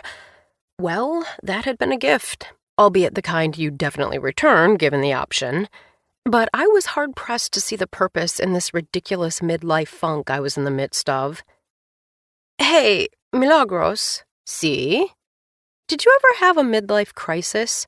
Claro que sí, amiga, she hooted. She leaned in conspiratorially. His name was Nacho. I looked at her and began to laugh. Nacho? Short for Ignacio. Now that was a man. He had the biggest— Milagros! I was going to say boat. She grinned. Anyway, it was a bad idea, and I knew that from the moment I let him put his arm around me. Huh, I said, thinking of Paul and Andy. Then why'd you do it? There aren't many things better than being naked with someone who'd give anything to be naked with you. Why do you think I'm having so much fun with Hector? I tried not to wince and ended up wrinkling my nose. You think old people shouldn't have sex, eh? Said Milagros, frowning. No, it's not that at all. My cheeks were warm. It's just that Shiloh and I glanced around to make sure no one was in earshot. Things haven't been going so well for us. That honky husband of yours? He adores you, she protested. I'm sure he does, I said, even as I thought of him silencing his phone on the beach. I mean, in bed. Just admitting this, however mortifying, was an immense relief. Ah! As she pushed herself up and leaned toward me, I was reminded of how frail she was. Can I give you a bit of advice? Please do. Don't try to fix it. What do you mean? She shook her head firmly. Mija, I've had a handful of husbands, not to mention Nacho and Hector and all the others who didn't put a ring on my finger. If there's one thing I know about, it's the bedroom. And believe me when I tell you, sex is never about sex. Shiloh loves you. Things will work themselves out, so don't spend all your time worrying about why your fancy underwear isn't doing the trick, ¿tú sabes? I was wearing cotton briefs and a bra that had seen better days. Still, the point stood. I hope you're right, I said. I'm always right most of the time, she declared, grinning at me. Milagros had yet to steer me wrong, but as she began telling me about the gaggle of stray dogs she'd been caring for since shortly after the hurricane hit, I kept thinking about what Paul had said to me. Wasn't letting our marital issues work themselves out the very definition of coasting? 17. No flash photography. If you have a phone, we recommend you leave it on the bus, but if you must take it with you, please use one of the sealable plastic bags we provided and place it in a zipped pocket. And again, you are welcome to put your hands in the water, but absolutely no swimming or otherwise attempting to leave your kayaks.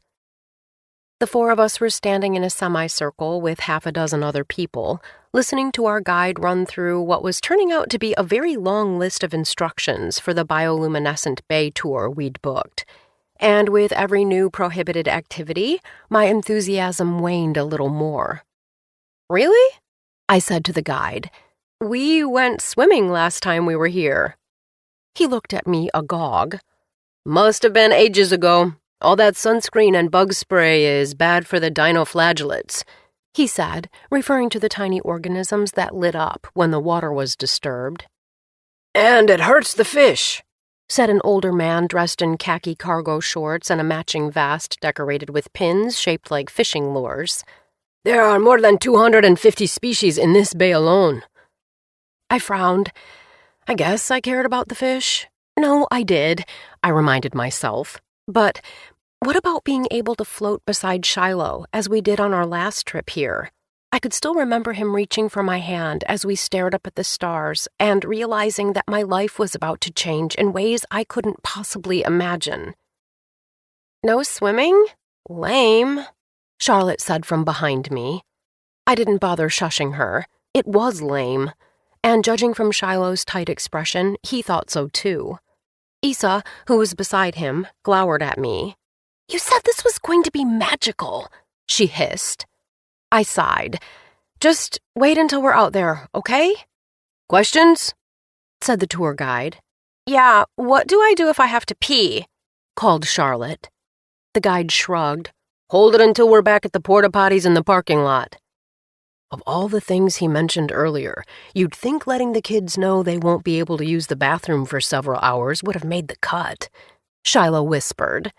I know, I whispered back. But hopefully they'll forget about their bladders once we're out on the water. Remember my reaction? Shiloh had taken me out on his own. A friend who ran a tour at the time loaned him a couple of kayaks and hadn't told me what to expect. When I first saw the water glowing, I'd been speechless. His expression softened. You're right. I bet they'll love it. That's what I was counting on. But even more than that, I wanted us to love it. The guide had stopped yapping and was directing us to a bunch of kayaks lined up at the edge of the bay. Finally, I thought, as Shiloh helped Issa and Charlotte drag their tandem kayak into the water. Then he and I got into our own single-seaters and began to paddle out toward the center. I don't see anything, Issa called to Shiloh. Why isn't it glowing?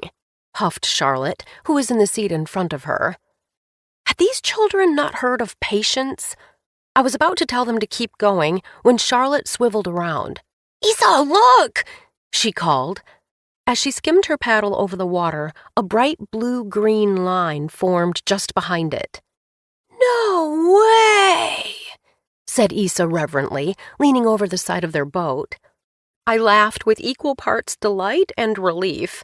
See? I called. I told you it was amazing. So weird, said Charlotte, dipping her hand in the bay. But good weird, right? I said, pulling up next to them. Definitely, she agreed.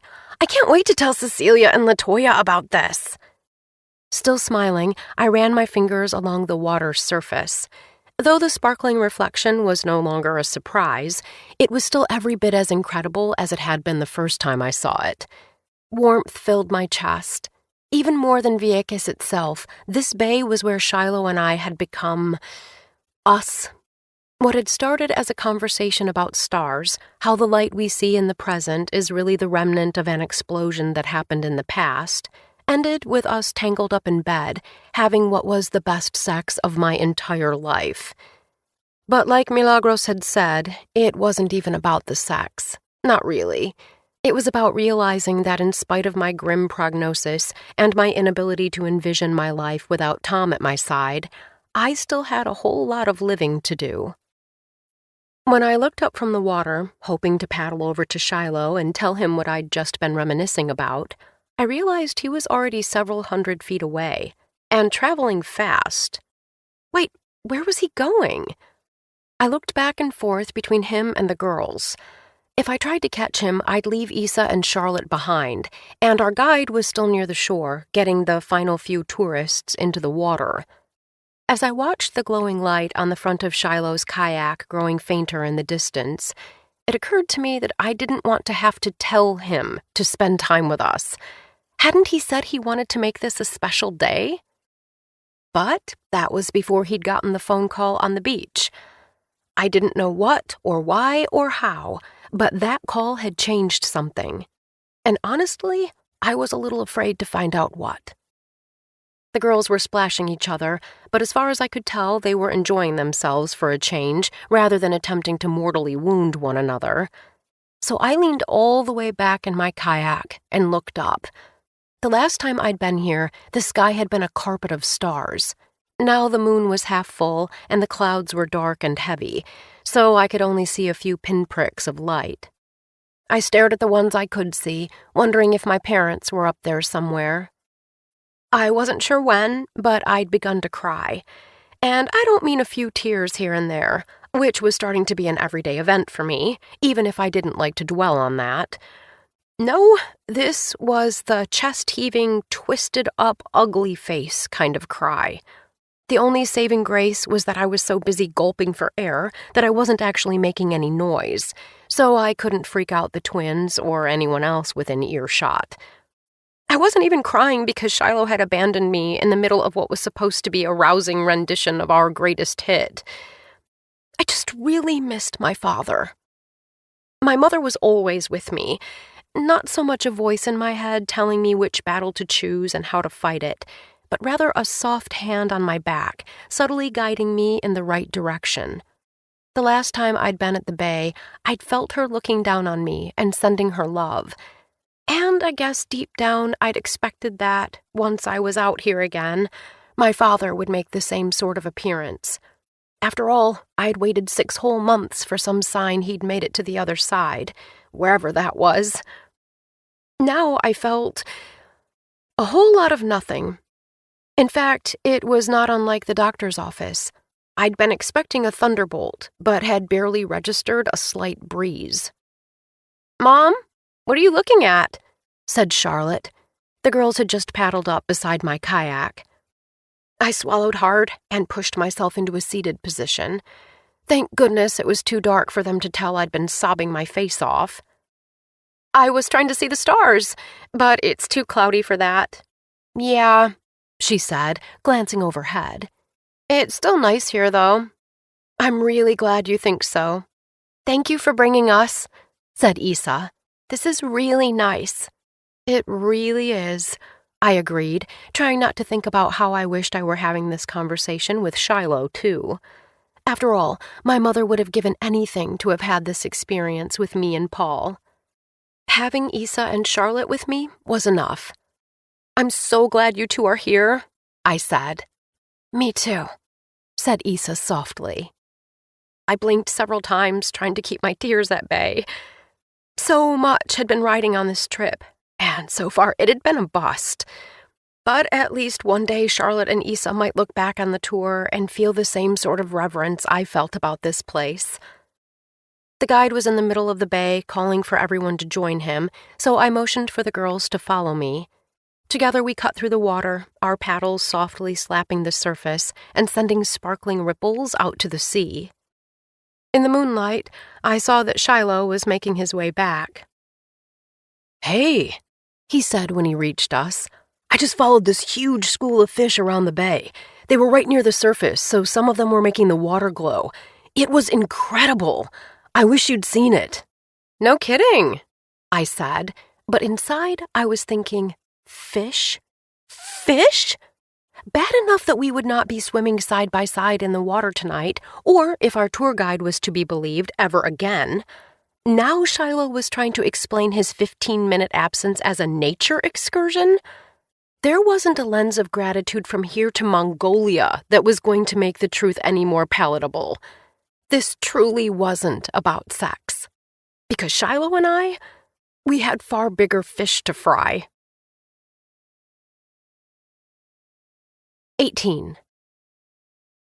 "Well, what did you think?" asked Shiloh. The tour guide had just returned us to the parking lot, and we'd toweled off and piled back into our Jeep. It was after 11 p.m. already, and although I was still raw about Shiloh's disappearing act, particularly since the rest of the tour had required us to follow the guide, who yapped like he'd never heard a lovelier sound than his own voice, I was so exhausted that I'd resolved to deal with it tomorrow. "It was good," I said, fastening my seatbelt. "Are you disappointed that it was different from last time?" he said, glancing at me briefly from the driver's seat. Of course I was. That he didn't know this was yet another reminder of how out of sync we were. "Weren't you?" "Actually, never mind," I said, as I remembered that I'd already decided against airing my grievances. "It doesn't matter." "What's that supposed to mean?" he said in a low voice. The girls, who looked as tired as I felt, were silent in the back seat. "It doesn't mean anything, except that it's over now, so there's really no reason to discuss it." I could just barely make out the taut line of his jaw in the moonlight. "Libby, would you just tell me what you're thinking for a change?" "For a change?" I said, jerking my head back. "I tell you what I think all the time. I don't even know what you mean right now." "Don't fight," said Isa groggily. This was rich from someone who practiced mixed martial arts on her sister at least twice a day. "We're not fighting, but you're right, Isa. This is a discussion best had another time." "Fine." Shiloh sounded irritated. "Well, I was too. How could I keep my mood afloat when my husband kept reminding me that he was drifting away from me? I turned away from him to stare out the window. We're all beat. Let's just get back and get some sleep. Neither of us said anything more the rest of the drive, though I kept stealing glances to see if Shiloh's expression softened. It didn't, nor did he ease up on his death grip on the steering wheel. So now we're both angry, I thought, as we pulled into Milagros's gravel drive. It was a fitting cherry to top the poop pie that was my cancerversary. Charlotte, check your sugar and let me know your numbers. Then both of you brush your teeth and hop in bed, okay? I told the twins as I unlocked the guest house. Behind us, Milagros's place was dark, save a dim light coming from her bedroom. For all I knew, Hector was up reading, but the thought that Milagros might be getting lucky made me feel even bluer than I already was, which was saying a lot. I blinked back fresh tears as I remembered what had happened after the last time Shiloh and I had been to the bay. We hadn't hit our stride at that point, so we exchanged awkward goodbyes. But then he'd driven back to the guest house and kissed me with ferocity before making love to me in all the ways that my gay husband had been incapable of.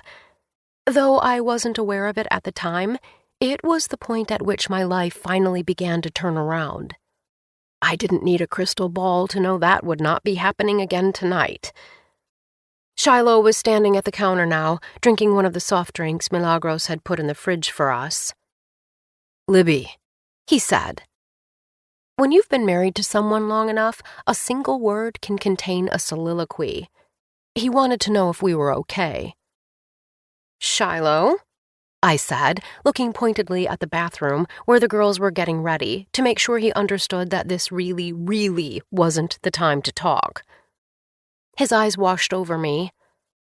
"I guess we should go to bed," he said after a moment. I nodded and headed to the bedroom. Good, I thought. I hated that I was glad the day was nearly over, but I was.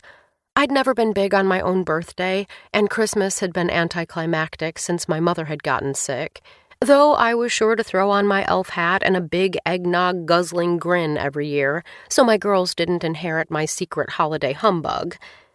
Yet clearly, I had given my cancerversary, and really the entire vacation, too much significance. No wonder I felt like a child who'd expected Santa to gift her a real live pony, only to find a lousy toy horse under the tree. After I'd changed into my nightgown, I returned to the sunroom to tuck the girls in. Issa was already snoring softly, and Charlotte, who was lying on her stomach, had an arm slung over Issa's back, just like she used to when they were babies. As I kissed the top of their heads, it occurred to me that they had barely argued all day. Maybe they'd leave this vacation on better terms than they'd started. Someone had to. Shiloh was in bed when I let myself into the bedroom.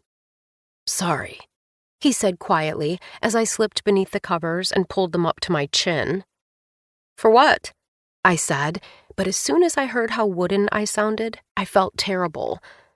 Were we acquaintances running into each other at a coffee shop, or two people who'd vowed to love each other through good times and bad, so help us God? "No, I'm sorry," I said quickly. "Today has been tough." "Sorry," he said again. "I knew we couldn't swim in the bay anymore, but I didn't think to mention it to you." "Telling me wouldn't have changed anything," I said, blinking up into the darkness. "I know, but still. And I'm sorry about taking the kayak so far from you guys. I didn't realize how long I'd been gone, or that we wouldn't have another chance to go off on our own without the rest of the group." "It's fine." For a brief moment, I considered asking him about the phone call. Then I realized I didn't want to know. Not tonight. "If it's all the same to you, I'd rather not try for a big talk when we're both tired and cranky." I waited for him to tell me it was okay, or at least to say goodnight. But the next minute passed in silence, then the next, and I realized that even though I was right beside him, I was alone. Again. The worst part was, I didn't even know how we'd gotten here. Everything I'd tried to do to feel like myself had been a spectacular failure. But the past 24 hours had made me realize that this just wasn't all on me. It took two to talk turkey, as my father, who'd been famous for mangling aphorisms, had liked to say. Something was amiss with Shiloh, too. I squeezed my eyes shut. What if that something was that he'd fallen out of love with me? As Paul had reminded me, it happened. It happened all the time.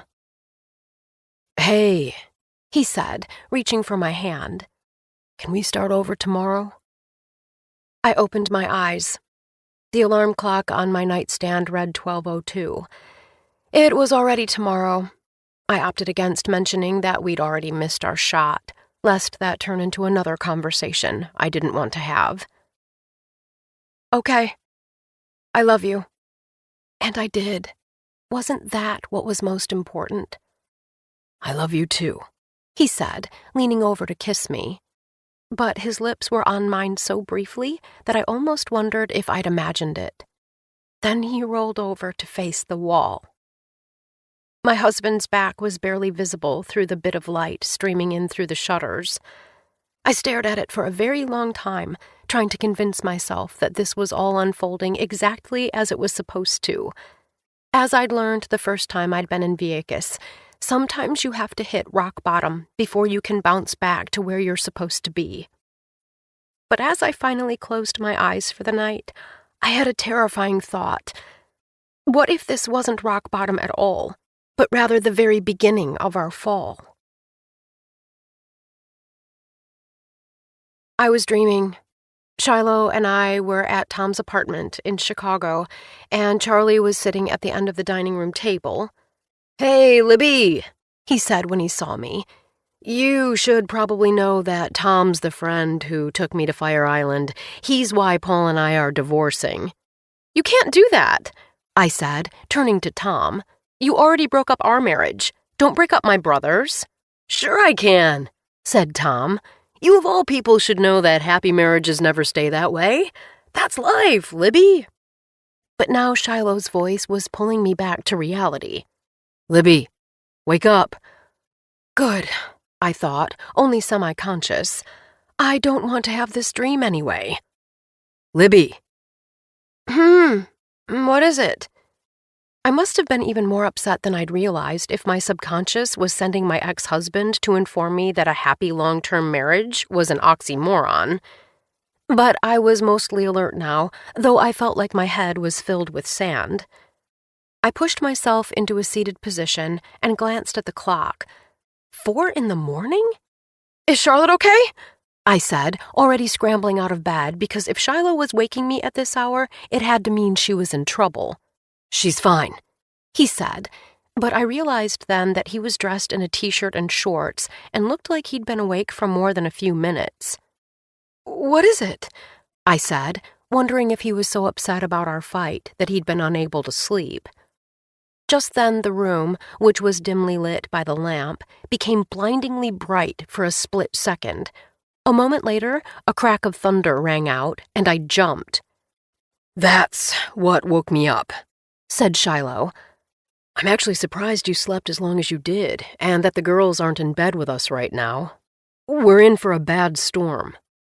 I was about to ask him how bad when it hit me that he'd never been one for hyperbole. In fact, he was probably downplaying the severity of whatever was headed our way. He rubbed his forehead as he looked at his phone. "This weather pattern's been upgraded to a tropical storm again," he said, answering my unspoken question. "And—" He was staring at me like he wasn't sure he should continue. "What is it?"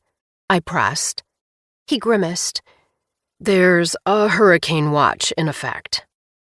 He might as well have injected espresso directly into my bloodstream. "Hurricane? Why aren't there any alarms going off?" "I don't know. I guess it's possible the alarm system isn't working. The storm was headed east, but from what I can gather, it looks like it was in the middle of the Atlantic when it boomeranged back to us. Storms do that sometimes." "How far out is it?" I said, sounding every bit as panicked as I was. I couldn't hear rain yet, but the wind was picking up, and the waves slapping against the shore could have been just outside our window. A couple hours at most, he said. What do you think we should do? Should? I had no idea. But what I wanted to do was call my father. Whether it was dealing with a flooded basement or trying to figure out why our car wouldn't start, he always had an answer, or at least an idea as to how to find one. My throat constricted, and I had to swallow hard before responding. I think we should ask Milagros. I hate to wake her at this hour, but she's lived through this more than a few times. I feel like we should find out what she has to say. I wondered how much of the stress on his face was weather-related and how much was the after effect of the conversation we'd had, 4 hours earlier. Good call, he said after a moment. Let's go. The girls were still fast asleep, so after I threw on some clothes, I scribbled a quick note on a notepad and left it under Charlotte's phone. The wind was bending the palm trees as we ran through the patio to Milagros's, sending images of Hurricane Maria flashing through my mind. Were we about to live through that? Would we even be able to? More than 3,000 Puerto Ricans had died as a result of the storm. I wanted to tell myself I was overreacting, but I'd just spent several days witnessing the aftermath of this exact scenario. What fresh hell had I dragged my family into? Libby, is that you? Said Milagros when she came to the door. She was wearing a nightgown and fluffy slippers, but she didn't look like she'd been asleep. I'm sorry to pull you out of bed at this hour, I said. You didn't, she said, ushering us inside. Now that I'm old, I can't sleep more than a couple hours. I'm up by 4 most days. So Hector and I were finding ways to pass the time. Hector, clad in a silk robe, appeared behind her. His cheeks, like Milagros's, were flushed, and there was a faint sheen of sweat on his brow. They didn't look embarrassed, so I wasn't sure why I was, but at least I wasn't envious for a change. ¿Qué pasó? Said Hector, slipping his hand around Milagros's waist. Viene una tormenta tropical, said Shiloh. There's a tropical storm coming. And a hurricane watch is in effect, I added. Milagros's smile evaporated, and she shook her head. I used to like a good storm, pero ya no. Maria ruined them for me. I winced. I'm sorry, Milagros. We were wondering what you think we should do. Do you think it's safe to stay here? Safe? There's no such thing, she scoffed. We're on the water, Claro, but so is everyone else on this island. My mind was racing. We couldn't evacuate even if we wanted to. There was no plane or boat that was going to go head-to-head with a tropical storm. But what if Milagros's house flooded? What would we do if Charlotte's blood sugar tanked and we needed to get to the hospital? Before Milagros could answer, the porch lights, along with the rest of the house, went dark. I'm not so blind that I didn't just see all the lights go out, said Milagros. No es bueno. If Milagros was saying this wasn't good, we were screwed. We need to go get the girls, I said to Shiloh. Let me grab the flashlights first, said Hector from somewhere behind me. I appreciate that, but I don't want to wait in case they try to come out and find us in the dark, I said. I'll go, Libby. You follow when you have a flashlight, Shiloh told me. Be careful, I said, reaching out to touch his arm. I'd always thought that the advice not to go to bed angry was ridiculous. Who had the energy to stay up and argue when a good night's sleep would fix most everything on its own?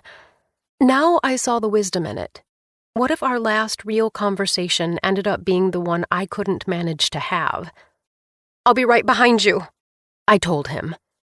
Hector, who had already disappeared, was muttering to himself in Spanish and English from the other room. It wasn't until he'd gotten quiet again that the hum of the refrigerator, now gone, drew my attention to another problem. Charlotte's insulin, I said immediately. Eh? Said Milagros. ¿Qué es? Charlotte's insulin and test strips need to be refrigerated when it's this hot out. I sounded frantic, because I was. This was so much worse than I'd even allowed myself to imagine. I could barely make out Milagros's outline in the darkness. "Don't worry, mija," she said. "The fridge will stay cold for at least a day if we don't open it, and the storm won't last more than a day or two." That had been true of Maria, too, but the electricity had been out for months afterward, and access to the island had been blocked for weeks. Who was to say that this wouldn't be the same? "Here we are," replied Hector, who'd reappeared. He handed me 2 lit-up flashlights. "Thanks so much," I said to him. "De nada. I'm sorry the storm picked this week to arrive." "Bad timing on our part." The worst, in fact, but now wasn't the time to split hairs. "I'm going to go check on Shiloh and the girls. We'll be back as soon as possible." "Be careful," said Milagros. "Mother Nature isn't messing around today." As if to reiterate her point, a large piece of plastic flew past my face as I opened the back door. I tucked my chin to my chest, covered my head, and ran for the guest house. Shiloh had just woken the girls up when I let myself inside. "Didn't I say we were doomed?" said Isa. When I shone the flashlight on her, she was looking at me like I'd conjured the storm just for her benefit. "Didn't I say that jellyfish was a sign?" "Knock it off, you sound like Uncle Paul," I told her, even as my pulse whooshed in my ears. I handed one of the flashlights to Shiloh, already running through a mental inventory of what we needed. "Help the girls get ready while I get the snacks and Charlotte's insulin and kit," I told him. She would need both in a few short hours, and I didn't want to have to run back to the guest house again. Though, with the way the wind was wailing, I wasn't sure that would even be an option at that point. "This sucks," muttered Charlotte, pulling on a pair of shorts. "I want to go back to sleep." "Me too. I was having the best dream," said Isa, who'd fallen back on the sofa and draped her arm over her eyes. "Were you dreaming that you were home?" said Charlotte. "How did you know?"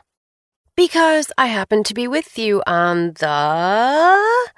Charlotte started doing jazz hands. "Worst vacation," said Isa in a show tune's voice. "Ever," said Charlotte. "Not funny," I said firmly. "Not funny at all." "We're totally doomed, aren't we?" said Charlotte. I shone the flashlight in their direction so that they couldn't see my expression. "No," I said firmly. "We're going to be fine." But for all I knew, this would not only be the worst vacation ever, but also our last. All because I'd insisted on trying to recreate an experience that was impossible to replicate. What had I done? 19. Outside, the wind continued to howl and rattle Milagros's metal-slatted shutters, while rain pummeled the roof. The weather was just the start of my worries. Charlotte's insulin and test strips would stop working if they sat in the heat for too long. With the fans off and the windows closed, the house was already sweltering. It was only a matter of time before the fridge would be too. We'd need to find either a health clinic or a place with a generator and a refrigerator as soon as we could leave the house. And I had no idea when that might be. In spite of the racket, Milagros and Hector went back to bed. She was concerned about being able to see with only a flashlight to light her way. Likewise, Shiloh was drifting in and out of sleep on one of the sofas, while the girls were dozing beside me on the other. I was glad someone was able to rest, because I sure wasn't. I knew I'd need my energy soon, but I was so wired that every time I closed my eyes, I kept imagining the roof flying off, trees hitting the house, water rushing at us. And Charlotte, shaking, sweating, unable to get her blood sugar under control as the rest of us looked on, helpless. "Mommy," she said. She'd been asleep too, but her whole body had just jerked suddenly, like she was dreaming about falling, and now she was awake. "What is it, love? Are you feeling okay?" I asked, trying to keep the concern out of my voice. She hadn't called me Mommy in ages. "I'm fine," she mumbled. "But it's hard to sleep. It's so hot in here. Can you tell us a childhood story?" "Of course," I said, already racking my brain. The girls loved to hear about my childhood, or at least the version of it that I shared. They didn't need to find out how, say, I slept in the same bed with Paul for years longer than it was socially acceptable because I was afraid he might up and die on me, just like our mother had. "Not the one about Uncle Paul stealing your candy," said Isa, who Charlotte must have woken. She was referring to the time he'd pilfered every remaining piece of candy from my plastic Halloween pumpkin, scarfed it all down, then promptly pollocked our living room walls with regurgitated chocolate. We were 5 then, so I barely remembered the actual event. It was really my mother's belly-laughing recollection of it a few years later that I'd recounted to the girls. "Or the one about the time Grandpa made you and Uncle Paul wear the same shirt," said Charlotte. "You're lucky I haven't used that one on you two yet." I smiled to myself, thinking of how my father had made Paul and me squeeze side by side into an oversized t-shirt, albeit for all of 3 minutes, as punishment for slapping each other during a particularly heated argument. Paul and I rarely fought, but when we did, it had been epic. "Your grandfather is something else," I said. "Was," I quickly corrected myself.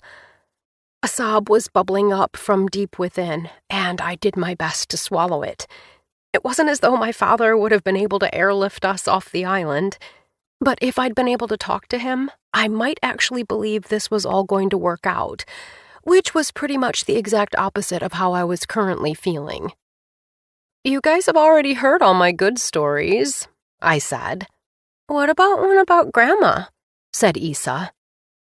A story about my mother. This was a tall order. Little details remained, like the way her smile felt like the sun on my skin.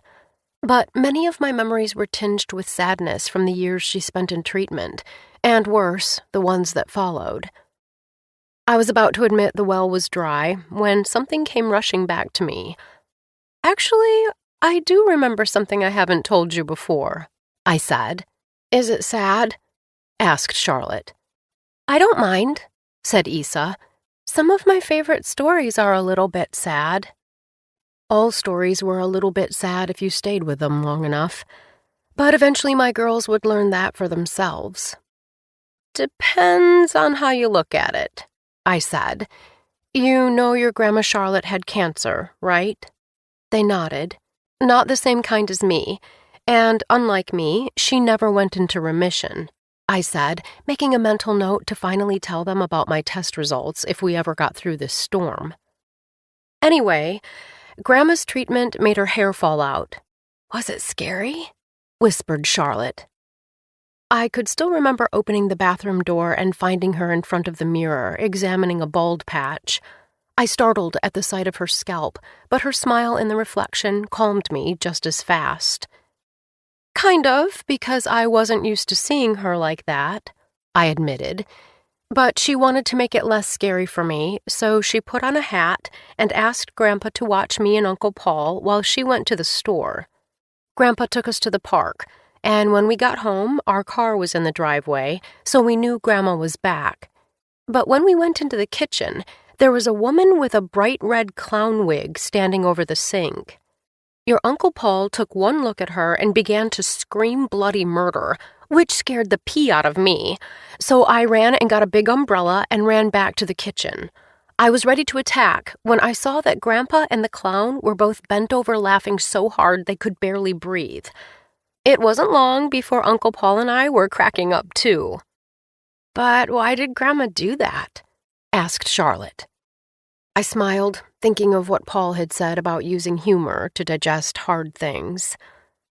She didn't want us to be afraid of what was happening to her, and she knew that making everyone laugh was a good way to change the way we felt about it.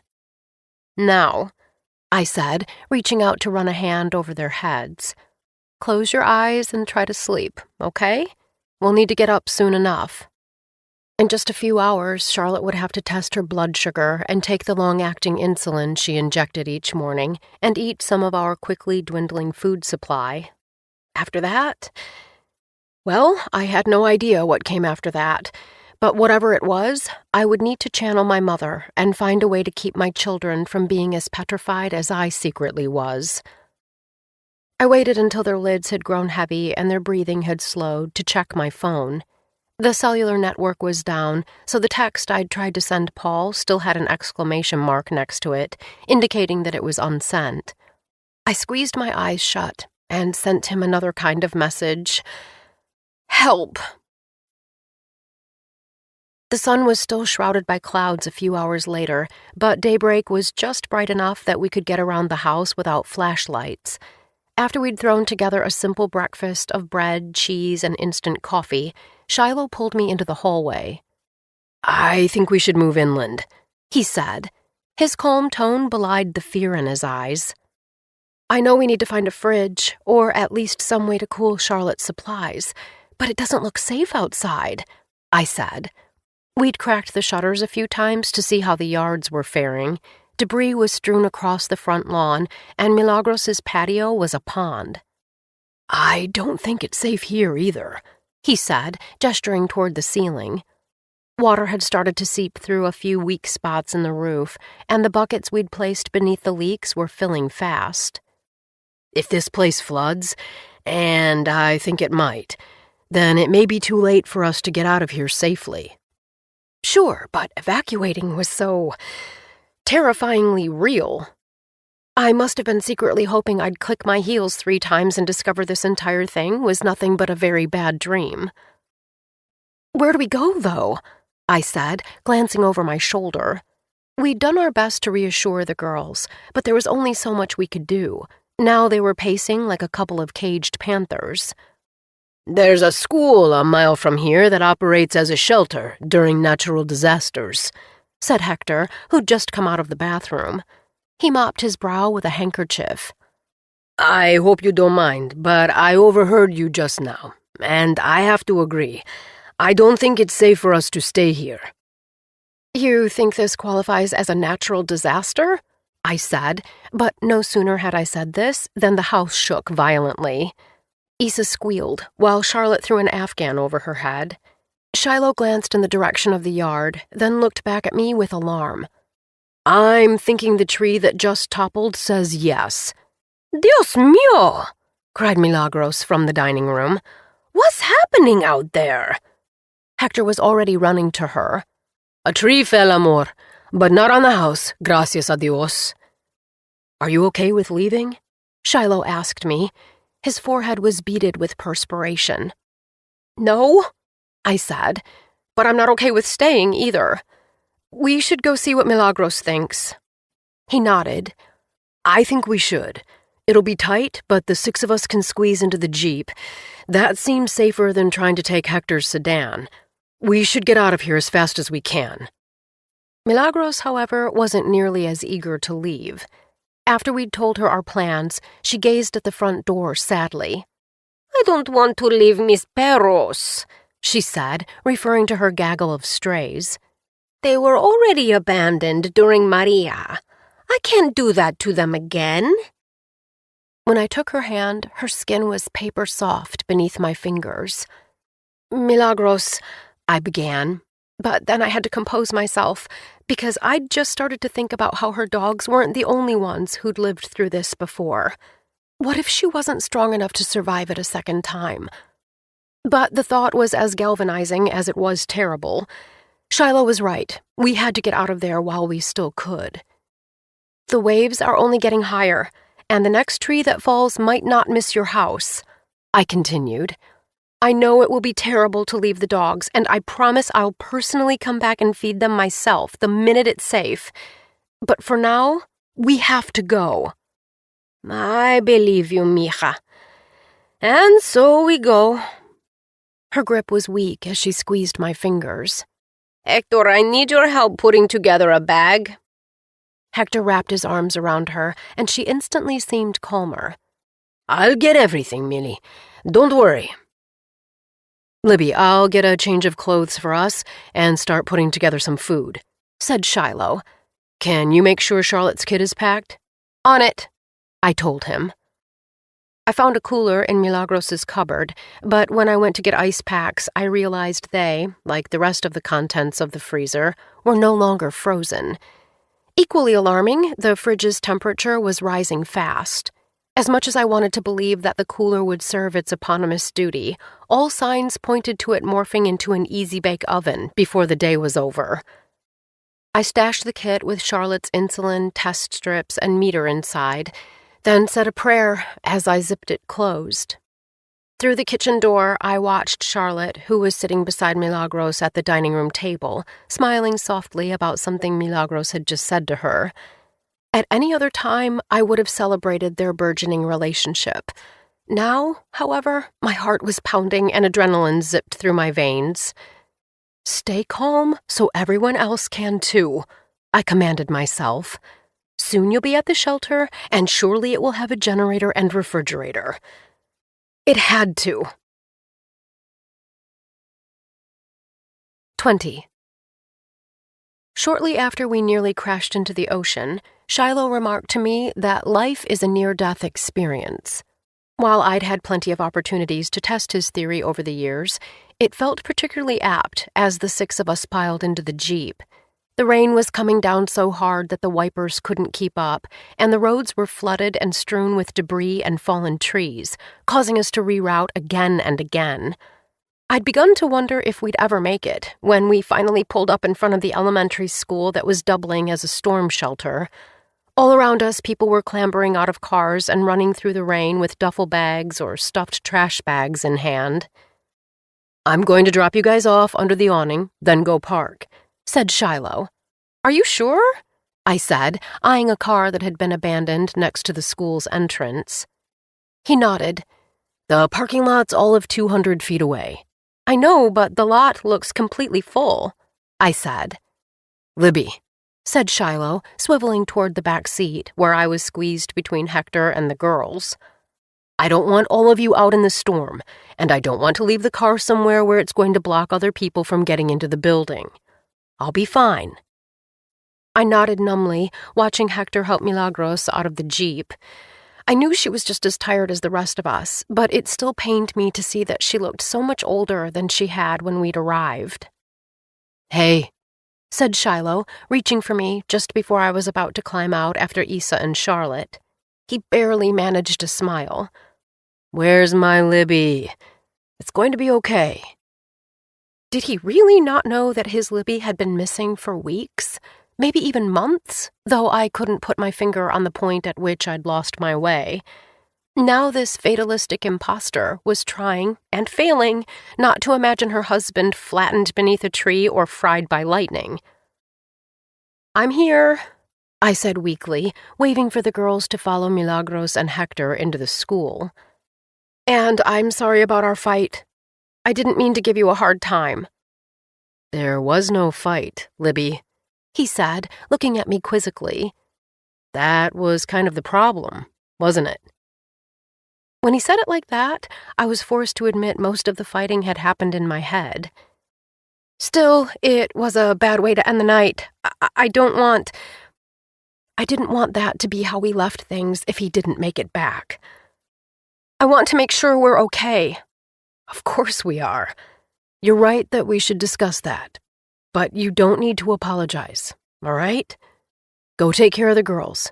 I'll be in as soon as I can." "Okay," I conceded. "Please be super careful." "I wouldn't be allowed to fly millionaires 3,000 miles above the earth if I weren't careful," he said. He was attempting to make me feel better, and I guess he did, a little. But the minute I pushed the school's double doors open, I was reminded of what we were up against. If the house had been hot, the school was a sauna, and the air was ripe with the smell of sweat and mildew. By the look of it, there were already several hundred people packed into the building. I glanced around, expecting to see Milagros and the girls waiting for me just beyond the entrance, but instead I was greeted by unfamiliar faces, every bit as weary and spent-looking as I must have been. Though living in New York for so long had given me a ninja-like ability to weave through crowds, navigating the halls felt like swimming through sludge, and by the time I managed to get into the gymnasium, I'd grown frantic. Where were they? Had something happened to Charlotte or Milagros? As I was scanning the crowd, I saw a woman wearing a bright yellow vest holding a clipboard in the middle of the basketball court. I was desperate to find my family, but as the cooler banging against my hip reminded me, I was just as desperate to find a power source. I made a beeline for her. "Excuse me," I said when I reached her. "Sí?" she said, looking up from her clipboard. "Hablas inglés?" I asked. "Claro. How can I help you?" "Do you have a generator here? A fridge? My daughter is a type 1 diabetic, and I have to refrigerate her insulin or it'll stop working," I explained breathlessly, motioning to my cooler. The woman had a kind face, but when I asked her this, she looked at me like I'd just inquired about catching the next iceberg out of town. "The generator broke during Maria, and they're expensive to fix and run," she said. "I don't understand," I said, because I didn't. How could an emergency shelter possibly be without a generator? "Where can I find a place with a fridge? What about a hospital?" I said, glancing around with the wild eyes of a trapped animal. "In this storm? Lo siento, but no one has power right now, and there's no hospital in Vieques," she said. "Not anymore." I couldn't respond right away. In fact, it was all I could do, not to keel over and empty the scant contents of my stomach. Charlotte was going to die, and all because I'd been so desperate to fix everything that I'd neglected to do my due diligence and make sure there was still a hospital available for my sick child. Not only had I not turned out to be the mother my own was, I'd somehow managed to become the exact opposite of her. Because I knew, as sure as I knew the sun would rise again the next morning, whether we were alive to see it or not, she never, ever would have made this mistake. "How can that be?" I finally gasped. "There was a hospital the last time I was here." "It's been closed since Maria. FEMA was supposed to do something about it, but..." She shook her head with disgust. "There are a few health clinics you can try, but I don't know if they'll be open right now. If I were you, I wouldn't go out in this weather." I thanked her, then pushed back through the crowd to find my family.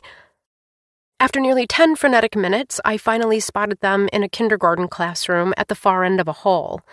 The girls were sitting on the floor beneath a chalkboard, fanning themselves with construction paper, and Hector was cross-legged on a colorful braided rug.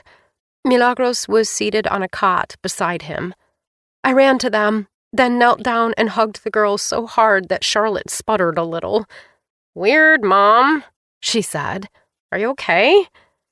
The opposite, in fact, and seeing her only reminded me of my own stupidity and impotence. "I thought you guys would be waiting for me near the door," I said. "Sorry, Libby. I ran into someone I knew," said Hector, nodding in the direction of an older man on the other side of the room. "He told us to come over here while there was still room. The school's almost full." "It's okay," I said, because it wasn't his fault our cell phones didn't work, and it's not like he could have left Milagros or the girls to wait for me. "Thank you for finding space for us." I turned to Charlotte. "Do you need to check your blood sugar? I have your kit here." "It's not time yet," she said, flashing her phone at me. "You should leave that off," I said. "I'll watch the time for you." "Too late. My battery's at 2%.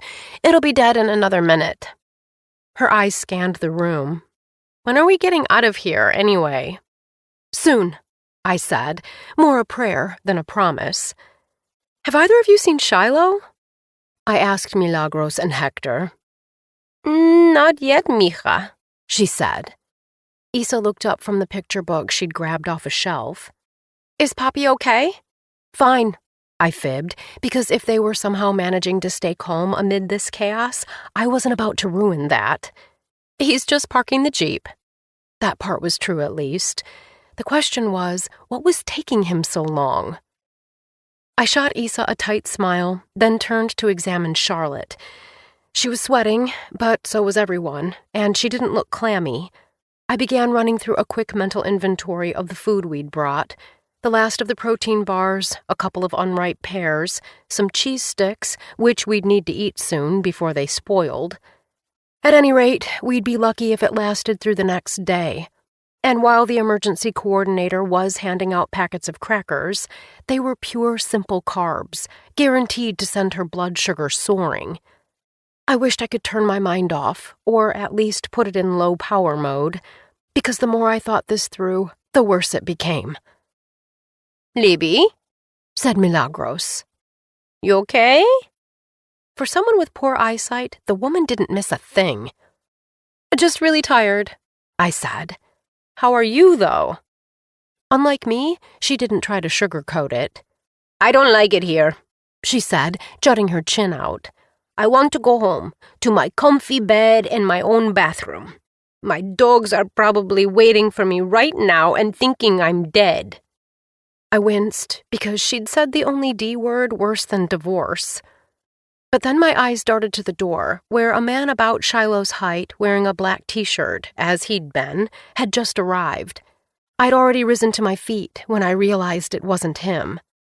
"He'll be here soon," said Milagros, reading my mind again. "He's fine, and so are we. It's going to be okay, mija." I didn't have it in me to tell her she was wrong. 21. The minutes passed at molasses speed. More people streamed in and out of the classroom, but each time I realized Shiloh wasn't among them, the lump in my throat grew larger. All of our marital troubles suddenly seemed so insignificant in light of the storm. If only it hadn't taken a matter of life and death to realize that. "How about some cheese?" I said to the girls.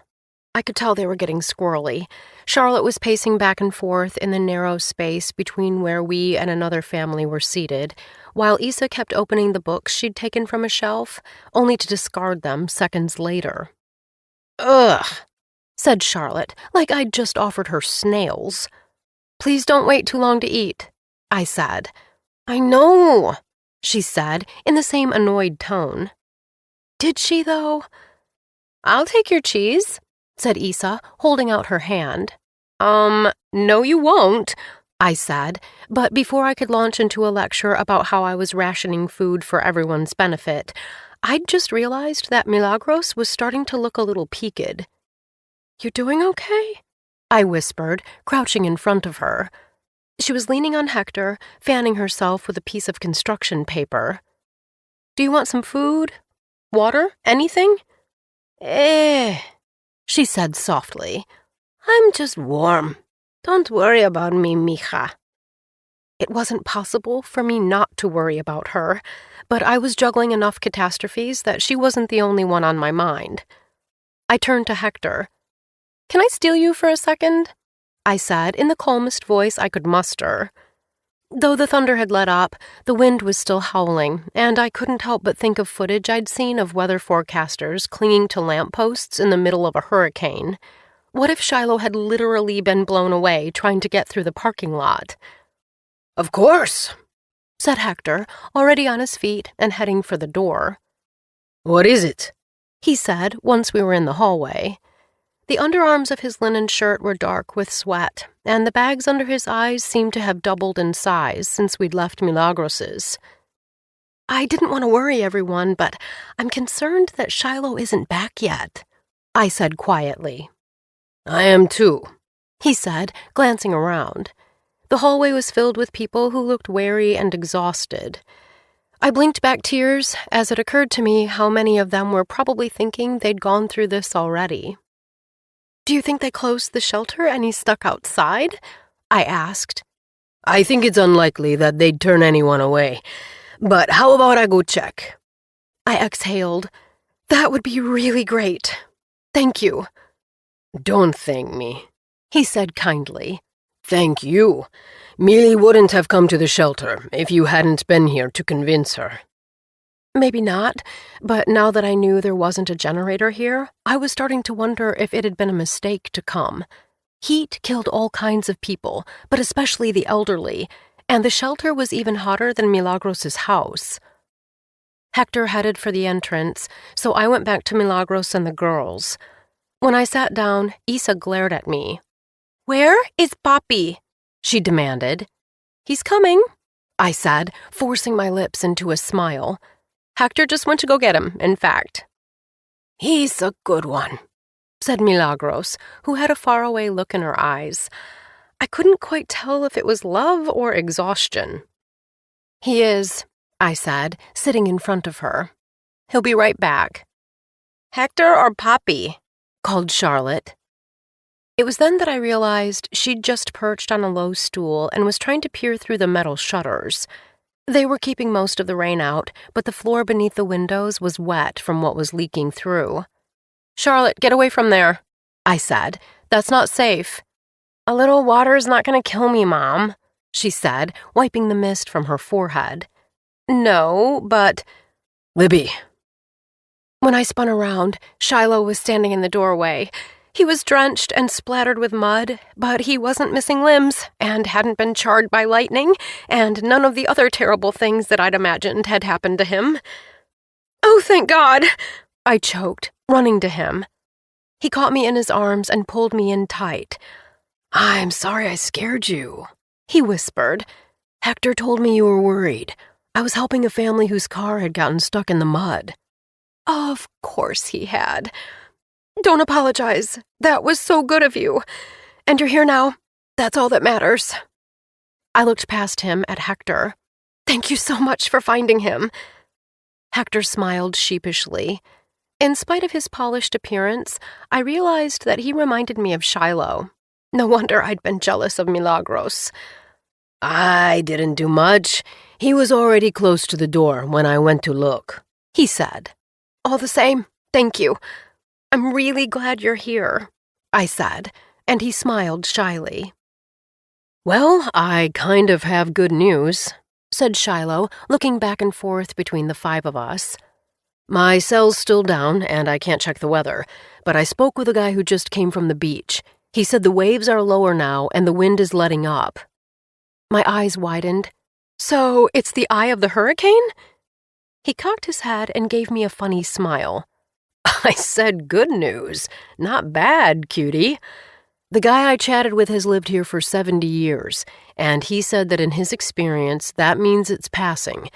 I can't say for certain, but I'm willing to bet this is just a tropical storm, and it's blowing over. How soon until we know for sure?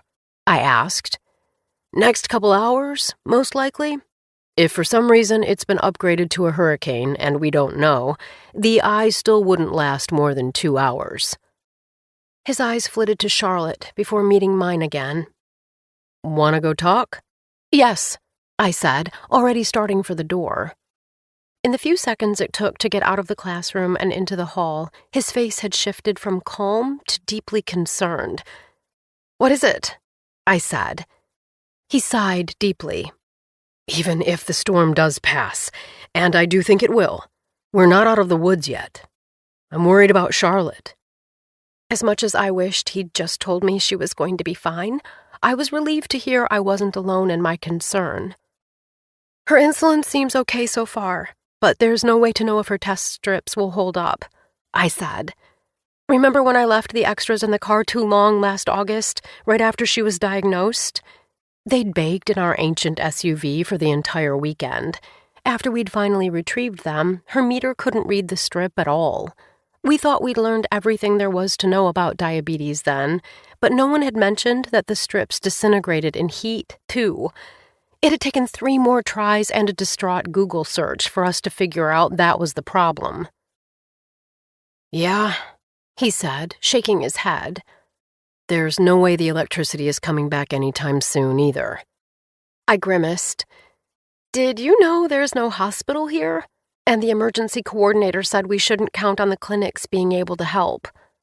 He looked so stricken I almost wished I hadn't said it. I should have checked before we came. No, I should have. After all, I was the girl's mother.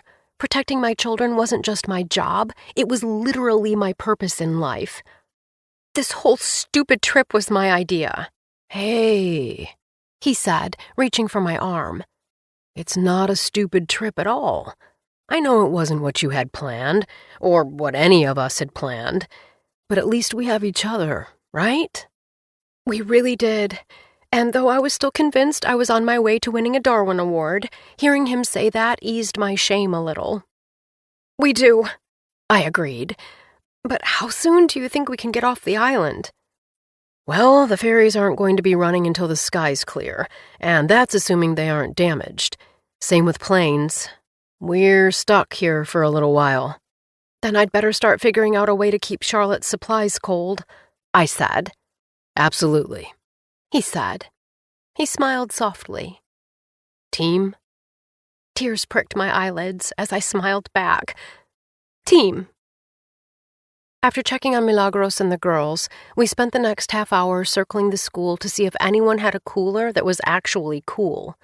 Nearly everyone we encountered was eager to help, but couldn't. Like ours, their ice packs had thawed, and their coolers were warm. No one had the faintest idea where we could find a functioning generator. Crap, Shiloh said to me as we made our way back to the classroom.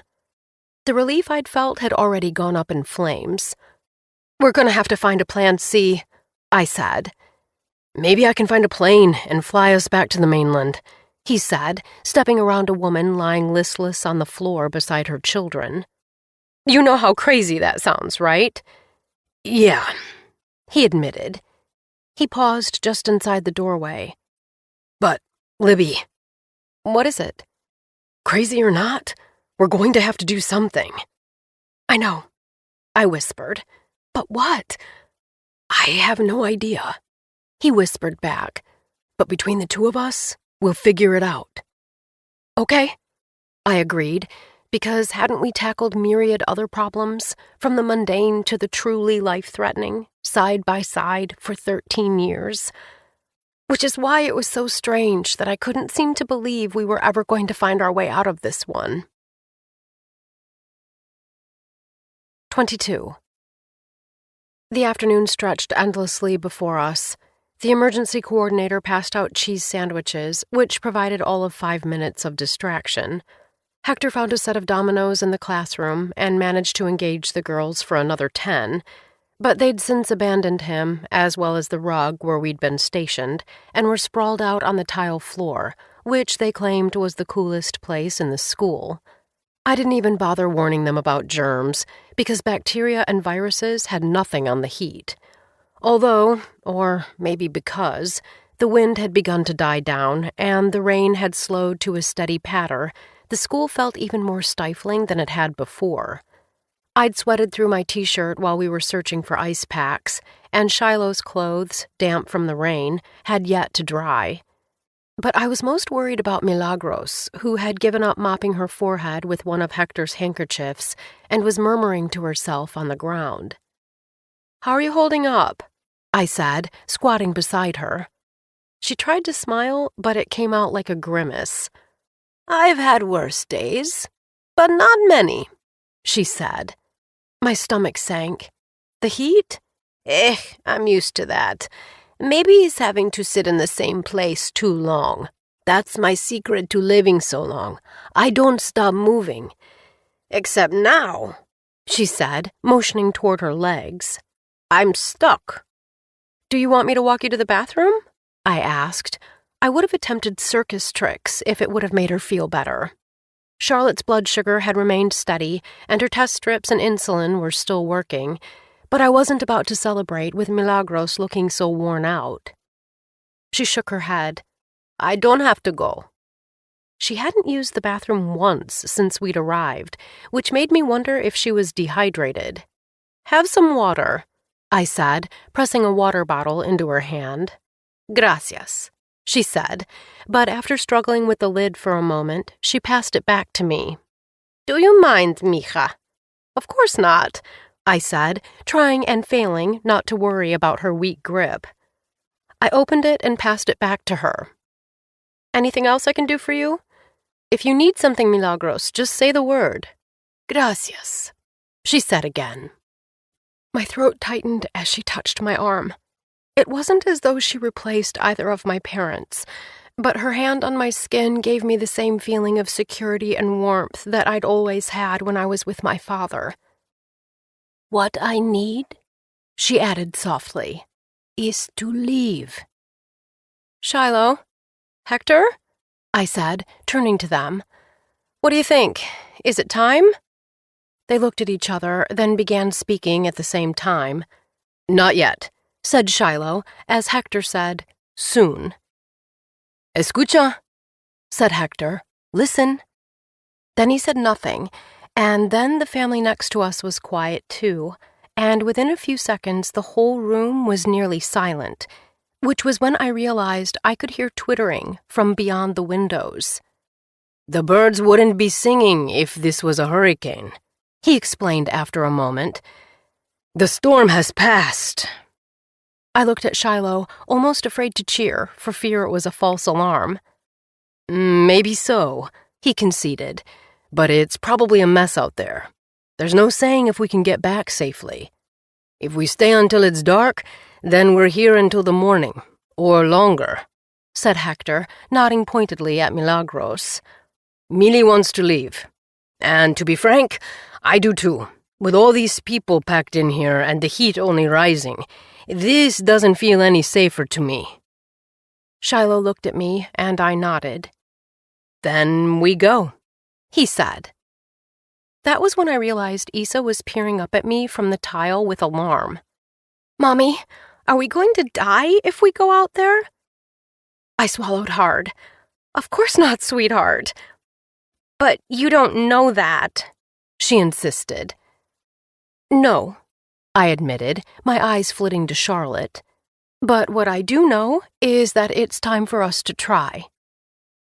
At least outside we could begin to look for a clinic, a pharmacy, something or someone who might be able to help us keep Charlotte's medication cool, or replace it, if need be. Leaving the shelter was no easy feat, since so many people were just as eager to head home. But the possibility that help awaited elsewhere was enough to keep my spirits afloat as we slogged through the crowd and parking lot. Once we were making our way down the road, however, that hope nosedived. The corner stores, grocers, and pharmacies we passed were shuttered. Many had plywood nailed over their doors. Even pulling up to Milagros' house and seeing that it was relatively undamaged, at least from the outside, wasn't enough to lift my mood. Yes, a roof was important, but not as important as insulin. "Gracias a Dios," exclaimed Hector, climbing out of the Jeep. He opened the passenger door and embraced Milagros. "Amor, it's fine. It's all fine." Milagros let him help her out of her seat, then put a hand on her heart as she stood on the gravel driveway. "Ay, bendito." "What will we eat?" I whispered to Shiloh as we surveyed the house.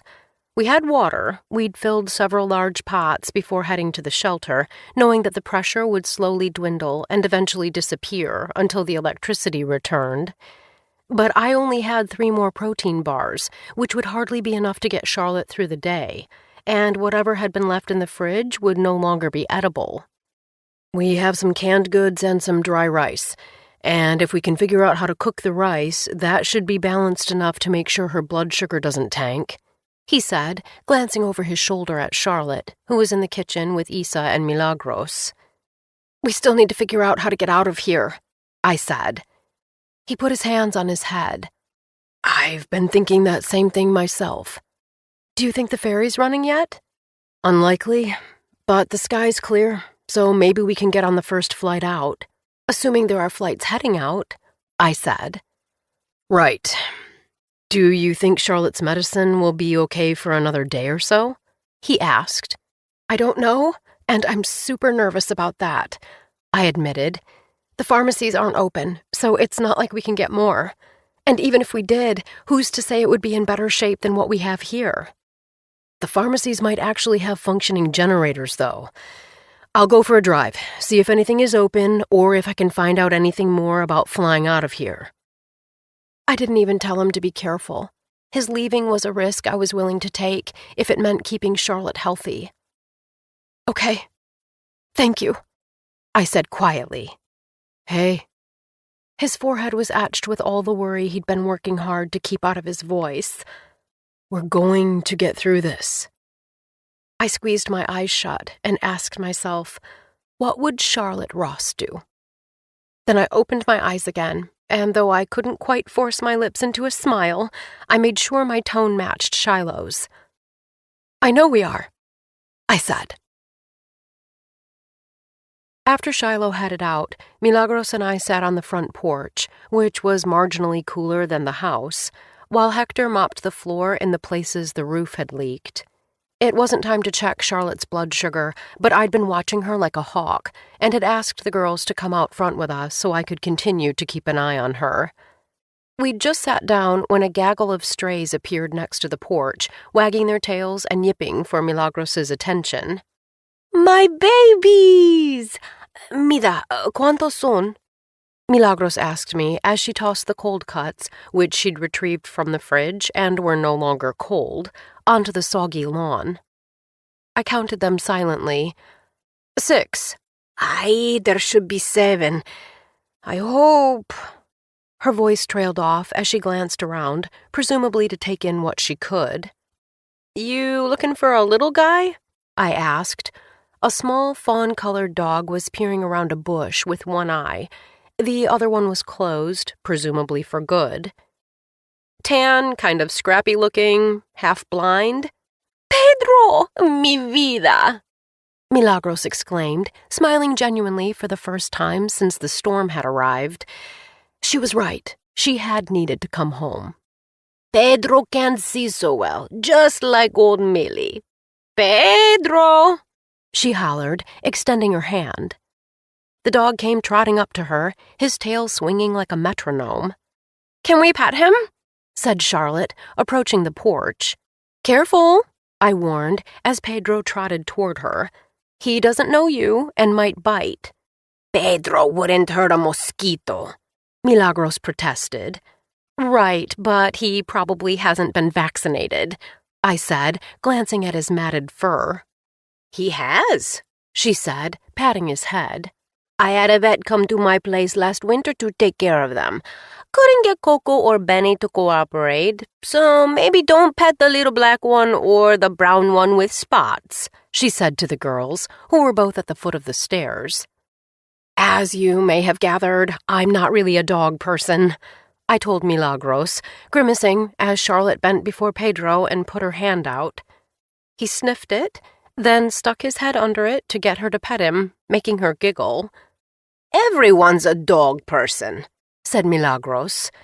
Now a mangy-looking brown lab had joined us on the porch and was rubbing against her legs. Its backside was entirely too close to my face. You just haven't met the right dog yet. Maybe not, I said, because at least Charlotte and Isa, who was now running her hand down Pedro's filthy back, were starting to shake the stressed-out vibe they'd had since the storm hit. Pet him, Mom, demanded Isa, looking up at me. Do I have to? I said, and for some reason this got a laugh out of them. I sighed and rose from my chair. Fine. After I was down the stairs, I knelt in front of Pedro. Hey there, fleabag, I muttered under my breath. Pedro cocked his head and eyed me. Then he lunged. I was about to scream. My cheek was wet, so surely I was oozing blood, when I realized that I hadn't felt the sting of his teeth. I pulled my head back and examined him. Did you just lick me? He wagged his tail in response. Naughty dog, I said, but I couldn't help but smile. The girls were laughing. See? You're so paranoid, Mom, said Isa. I was tempted to remind her that I wasn't the one who'd sworn off the ocean because of a freak jellyfish incident. It's all fun and games until you get rabies, I said, but then I remembered, yet again, that there was no hospital to go to if Pedro changed his mind and decided to have my face for dinner. Pedro doesn't have rabies, said Charlotte, scratching the mutt's ears. She looked up at me with bright eyes. Mom, can we get a dog when we get home? Yes, I said without hesitation, even though I'd said no each of the 4,003 times she and Isa had asked me in the past. If all went well, I'd live to regret my impulsivity. But as I resisted the urge to check my phone, which was nearly out of batteries, to see how long Shiloh had been gone, I would have promised them a baby llama if it meant we'd make it off the island without another catastrophe. 23. The sun was just starting to set when Shiloh returned. I could tell from his posture that the news wasn't good. "Ferry's down," he said, leaping over a puddle in the driveway to come to where I'd been waiting on the porch. Hector was inside, attempting to cobble together dinner, while the girls were on the patio, clearing debris under Milagros's supervision.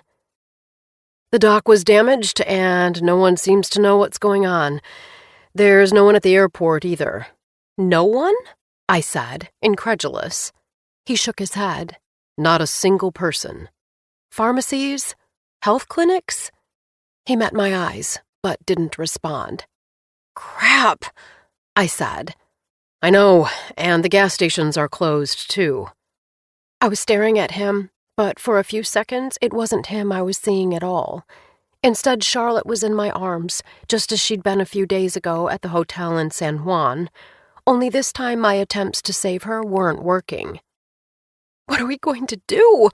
I said, my voice cracking. He looked away for a moment. "I'm not sure," he said. This was not what I had been hoping to hear. After all, the man had once calmly landed an engine-damaged plane like it was an everyday event. But then I realized that however harrowing that had been, our current situation was far more complicated. And if I was being honest with myself, and admittedly, I was mostly trying not to be, I was mostly upset because I was expecting Shiloh to play the role my father had always played. He'd been like a magician, always distracting, then amazing us without ever showing us how very hard he worked to pull it all off. He pushed at the gravel with the tip of his shoe. "I know this is scary," he said quietly. "But something you taught me, Libby, is that when you believe the best, you're a lot more likely to do what it takes to make the best happen." The evening was surprisingly beautiful, considering the sky had been black just hours earlier, and I squinted at him in the low golden light. Even if I knew where to find this shiny version of me he was referring to, her wishful thinking would not have done a darn thing to fix our situation. "There's got to be something we haven't thought of yet," he added. Such as attempting to swim to the mainland? Or perhaps we should make a giant sign on the beach, save our stupidity, and pray someone would fly over and rescue us? Then it hit me. "The waves are still pretty low, right?" I said, shielding my eyes as I glanced past him at the strip of ocean visible over the fence. He nodded. "You think it'll stay that way until tomorrow?" "Maybe. Why?"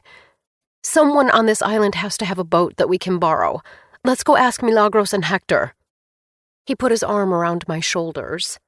"I like the way you think." "I'm glad," I said, because at least things between us were starting to feel normal again.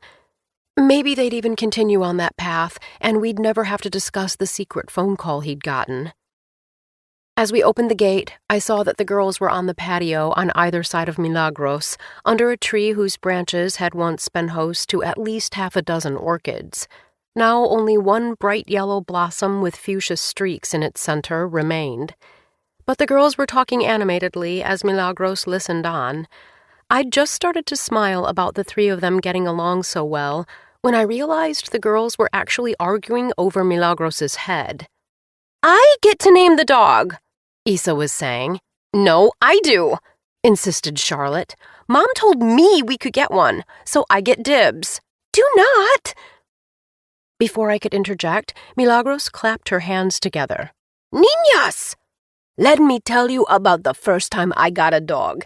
It was a tiny little puppy named Lola, and I kept her in a dresser drawer."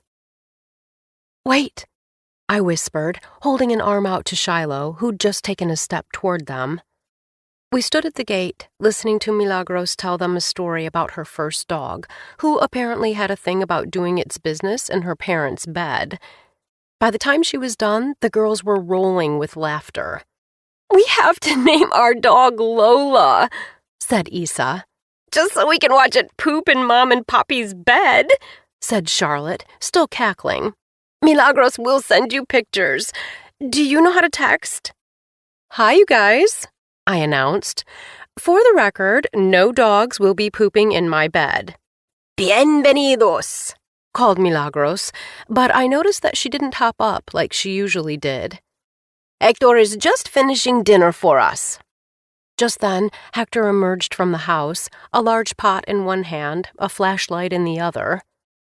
It's going to be dark soon, he explained, setting the flashlight on the tile. I'll be back in a moment with everything else. I looked at Charlotte.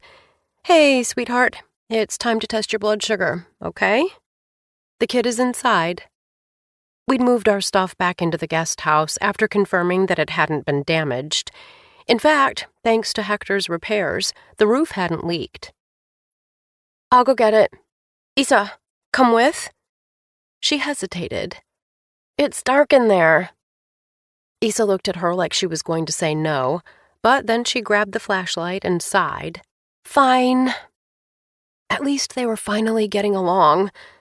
Just come back with your meter so I can see the numbers, I said. Hector returned with plates, glasses, and a bottle of rum, which he poured into each glass and handed to us. Salud, said Milagros. To being home. To going home, I thought to myself a bit guiltily as I lifted my glass. Salud. Hector, Milagros, Libby and I were just talking, said Shiloh. He leaned forward and put his elbows on his knees, then continued. If the power stays off, and I see no sign that it's going to come back anytime soon, it's not safe for us to be here. Claro, said Milagros. As much as I wish you could stay, the four of you should leave as soon as you can. Oh no, Milagros, I said quickly. We're not leaving you here without electricity and all the clinics closed. This is my home. I have Hector, who needs electricity. I didn't have a television until I was 20 years old, mija. And didn't I make it through Maria? Sure, but I could still remember the days, then weeks, following the storm, as Shiloh and I frantically tried to get a hold of her, to no avail. Back then, I'd been a heck of a lot more optimistic than I was now, and yet it had still been torture to wait, to hear if she had survived. I was not about to leave Milagros here and twiddle my thumbs until the electricity was turned back on. Shiloh, who seemed to be thinking the same thing, shook his head. I don't know, Milagros. That doesn't sound safe to me. There's no saying how long this could go on. But yes, we do need to leave. Libby and I are really worried about Charlotte's diabetes supplies. They'll go bad if they stay warm too long. And if she's without insulin, she could die. Shiloh, who couldn't make himself finish the rest, turned to Hector. Do you know anyone who has a boat? Libby and I were thinking that might be the best way off the island. Maybe even the only way, he added. I know we'll need to wait until tomorrow since it's late, but... Hector reached for Milagros' hand and gave her a tight smile. I was wondering why, when he said, I know someone with a boat, but I don't know if I'll be allowed to borrow it. Shiloh sat up straight. You think he'd let us if he knew about Charlotte? Hector grunted a laugh. She's Flor, my ex-wife, and she's mad as a hornet's nest about me and Milagros. He sighed heavily. Mira, even if she says yes, that crossing can be rough. And after a storm, there's no telling how the water will be. It could be dangerous. I could feel adrenaline coursing through my veins as I pulled my phone out of my pocket, as if it would miraculously turn on and I could call for help, and we wouldn't have to rely on the mercy of Hector's ex to get us out of here. The black screen was a potent reminder that we really had exhausted all of our avenues. That boat is our only hope, I said to Hector. He nodded with what seemed to be a mix of resolve and resignation. Then first thing tomorrow, we go see Flor, he said. 24. The four of us went to bed soon after the sun went down, except my exhaustion was no match for my anxiety-addled brain. I tossed and turned, but sleep was all but impossible, and every time I opened my eyes, Shiloh, barely visible in the pale moonlight, was either sitting up in bed or staring at the ceiling beside me. "You okay?" I whispered at one point. "I will be once we get out of here," he whispered back. "I'm sorry this vacation has turned out to be such a disaster." I reached for his hand beneath the covers. He squeezed my fingers before I could squeeze his. "You have nothing to apologize for," I said. "One day we'll look back on this and laugh." "You think?" "No," I admitted, and that made him laugh. "But hopefully it'll be over soon and nothing like this will happen again for a while." And by a while, I meant ever. Hadn't the past year been enough difficulty for a lifetime? Of course, I knew all too well that it didn't work that way. Besides, hadn't I already sworn I wasn't going to indulge in my first world problems? I finally fell asleep thinking about all the people who had it far worse than we did. I couldn't say what time it was when we finally stumbled out of bed, but the sun had just begun to peek from behind the clouds. It wasn't storming, so after checking on the girls, who'd woken up shortly after us, Shiloh and I headed to the beach to see how the water looked. Though the sandy stretch in front of the guest house was strewn with palm fronds and debris that had washed up during the storm, the waves were no choppier than they'd been the night before. "What do you think?" I asked Shiloh. He put his arm around my waist. "I think it looks like we might just get out of here today." It was exactly what I needed to hear. The cooler had long since become a hot box, and though we'd been keeping Charlotte's supplies shaded, that was barely making a difference. It was easily 90 degrees, with, 200% humidity. I knew we had a day, if that, before her insulin stopped working. But if we could get out of here, none of that would matter. Just as I was about to say this to Shiloh, Charlotte and Issa came tearing through the gate toward us. "What is it?" I yelled. Like Issa, Charlotte was panting when she reached me, but unlike Issa, Charlotte almost never got winded. "Are you okay?" I said. "Is it your blood sugar? Your test strips?" "Mom," she said sharply. "It's not me. It's Milagros." The sand beneath me seemed to sway. "No. What happened?" "She fell." Issa was tugging on my shirt the way she used to when she was little. "Come on!" I was still dizzy, but she didn't have to ask twice. I was already running toward the guest house like a serial killer was behind me. I saw Hector first. As I approached, I realized he was cradling Milagros's head. She was on her back on the tile, arms and legs akimbo, moaning quietly. "Milagros!" I cried, kneeling next to her. "What happened?" Shiloh, who just sat next to me, took her wrist in his hands to feel for her pulse. We'd both been trained in CPR, but unlike me, Shiloh never forgot the steps. "Millie, can you hear me?" "See?" she murmured. "Can you breathe?" She managed to nod. "Is either one of your arms or legs painful or numb?" "My chest hurts," she murmured. For a split second, I'd been relieved, because not only could she speak, one side of her face wasn't drooping, so maybe she hadn't had a stroke. That was how my father had died. Just as quickly, I realized chest pain was a sign of a heart attack, which could be every bit as deadly. Either way, she needed a doctor, a hospital, immediate medical attention, basically everything we didn't have. "She was fine when we got up," said Hector, still stroking her head. "Then I went to get dressed, and I heard Issa and Charlotte yelling. When I got out here, she was on the ground." "Tell me more, Milagros," I said, placing my hand on her forehead. Her skin was cool and clammy. "Does anything else hurt?" I asked. "My arm." She paused. "It's a little hard to breathe." Cognizant that Issa and Charlotte were right behind us and watching this all, I turned to Shiloh and Hector and whispered, "I think she had a heart attack. We have to do something." Shiloh looked at Hector. "Your ex. We need to get to her. Immediately." Hector nodded numbly. Shiloh put his hand on Hector's shoulder.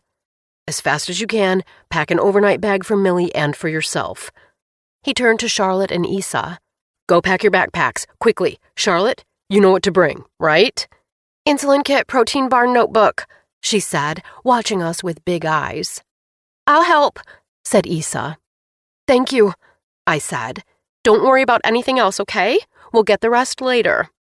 Go, he said. We leave in 3 minutes. Whereas Shiloh was cool and collected, my hands were trembling and tiny stars were glittering at the top of my vision. Don't freak out, I ordered myself. Do not freak out. I knew I was halfway to a panic attack because I'd had one before. In Vieques, as it happened, right after Shiloh and I had narrowly avoided a plane crash. But as Shiloh and I hoisted Milagros into a sitting position, I couldn't help but wonder if we'd be so lucky this time. We put her arms around our necks and helped her stand. Milagros was barely heavier than my own children. While that in and of itself wasn't alarming, it struck me then just how frail and vulnerable she was, and how very little I could do about that. We're going to go to the Jeep, okay?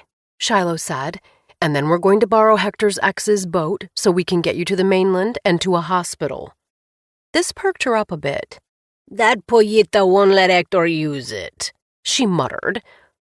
I bet she will, Milagros, I said, meeting Shiloh's eyes over her head. His were as wide as my own must have been. This is an emergency. I'm sorry, Milagros said weakly as we lifted her into the front seat of the Jeep. Don't apologize, amor. Está bien, said Hector, who'd appeared with a duffel bag in tow. While I could tell he was shaken, he was clearly trying to put on a brave face for her. I hadn't doubted his love for Milagros before, but now I saw, in a way that I hadn't earlier, that she was as much his second chance as he was hers. Not unlike Shiloh and I had been to each other, I realized, with a strange mix of nostalgia and sadness. Try to rest, Milagros, I told her. The girls had returned with their backpacks, and the three of us squished into the back seat beside Hector. As we began to move, Milagros let her eyes fall closed, which sent a fresh wave of freak-out surging through me. Was it safe to let someone sleep after they'd suffered a heart attack, or did that up the odds they'd never wake up again? Was there something else we were supposed to be doing? How had mankind managed to survive before Google? How would we ever get Milagros to the hospital in time? Shiloh was navigating the Jeep past potholes and puddles with the same focus and determination that he had when he'd taken me flying. I realized then that I didn't need him to be my father. I needed him to be exactly who he was. The question was, did he still feel that way about me, especially given that I'd turned into a shadow of my old self? Beside me, the girls kept glancing at Milagros nervously, hoping to distract them. Heck, hoping to distract all of us. I turned to Hector. I never had a chance to ask you, how did you and Milagros meet? He put a hand gently on her shoulder. Well, it's a small island, so most people meet sooner than later, he said after a moment.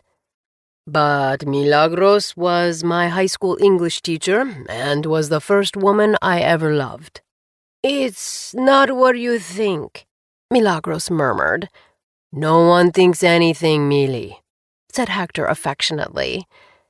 To make a short story long, I never said anything at the time, but Millie must have known that I only had eyes for her. Then I left the island after high school and went to work in shipping in Miami. I was in Florida for many years, then in New York for a while, before I moved to San Juan in my early 40s. Flor, that's my ex-wife, is from Vieques too, and she wanted to move back here when I retired. So, a little over a year ago, we bought a house right near the marina. Maybe 6 months ago or so, I was at the bar one evening, and I saw Milagros walking down the street with a friend. That day, I went home and told Flor it was over between us. Man, was she angry. I thought she was going to turn me into shark food. Really? Said Issa, whose face had brightened. Maybe, he said, chuckling. She's probably relieved it's over. We hadn't really loved each other for a long time, if we ever had. But no one likes to be left. Pero life is short, and opportunities for real love don't come around too often. He leaned forward and kissed Milagros's cheek gently, and though she didn't open her eyes, she leaned toward him slightly. I wasn't going to waste this one.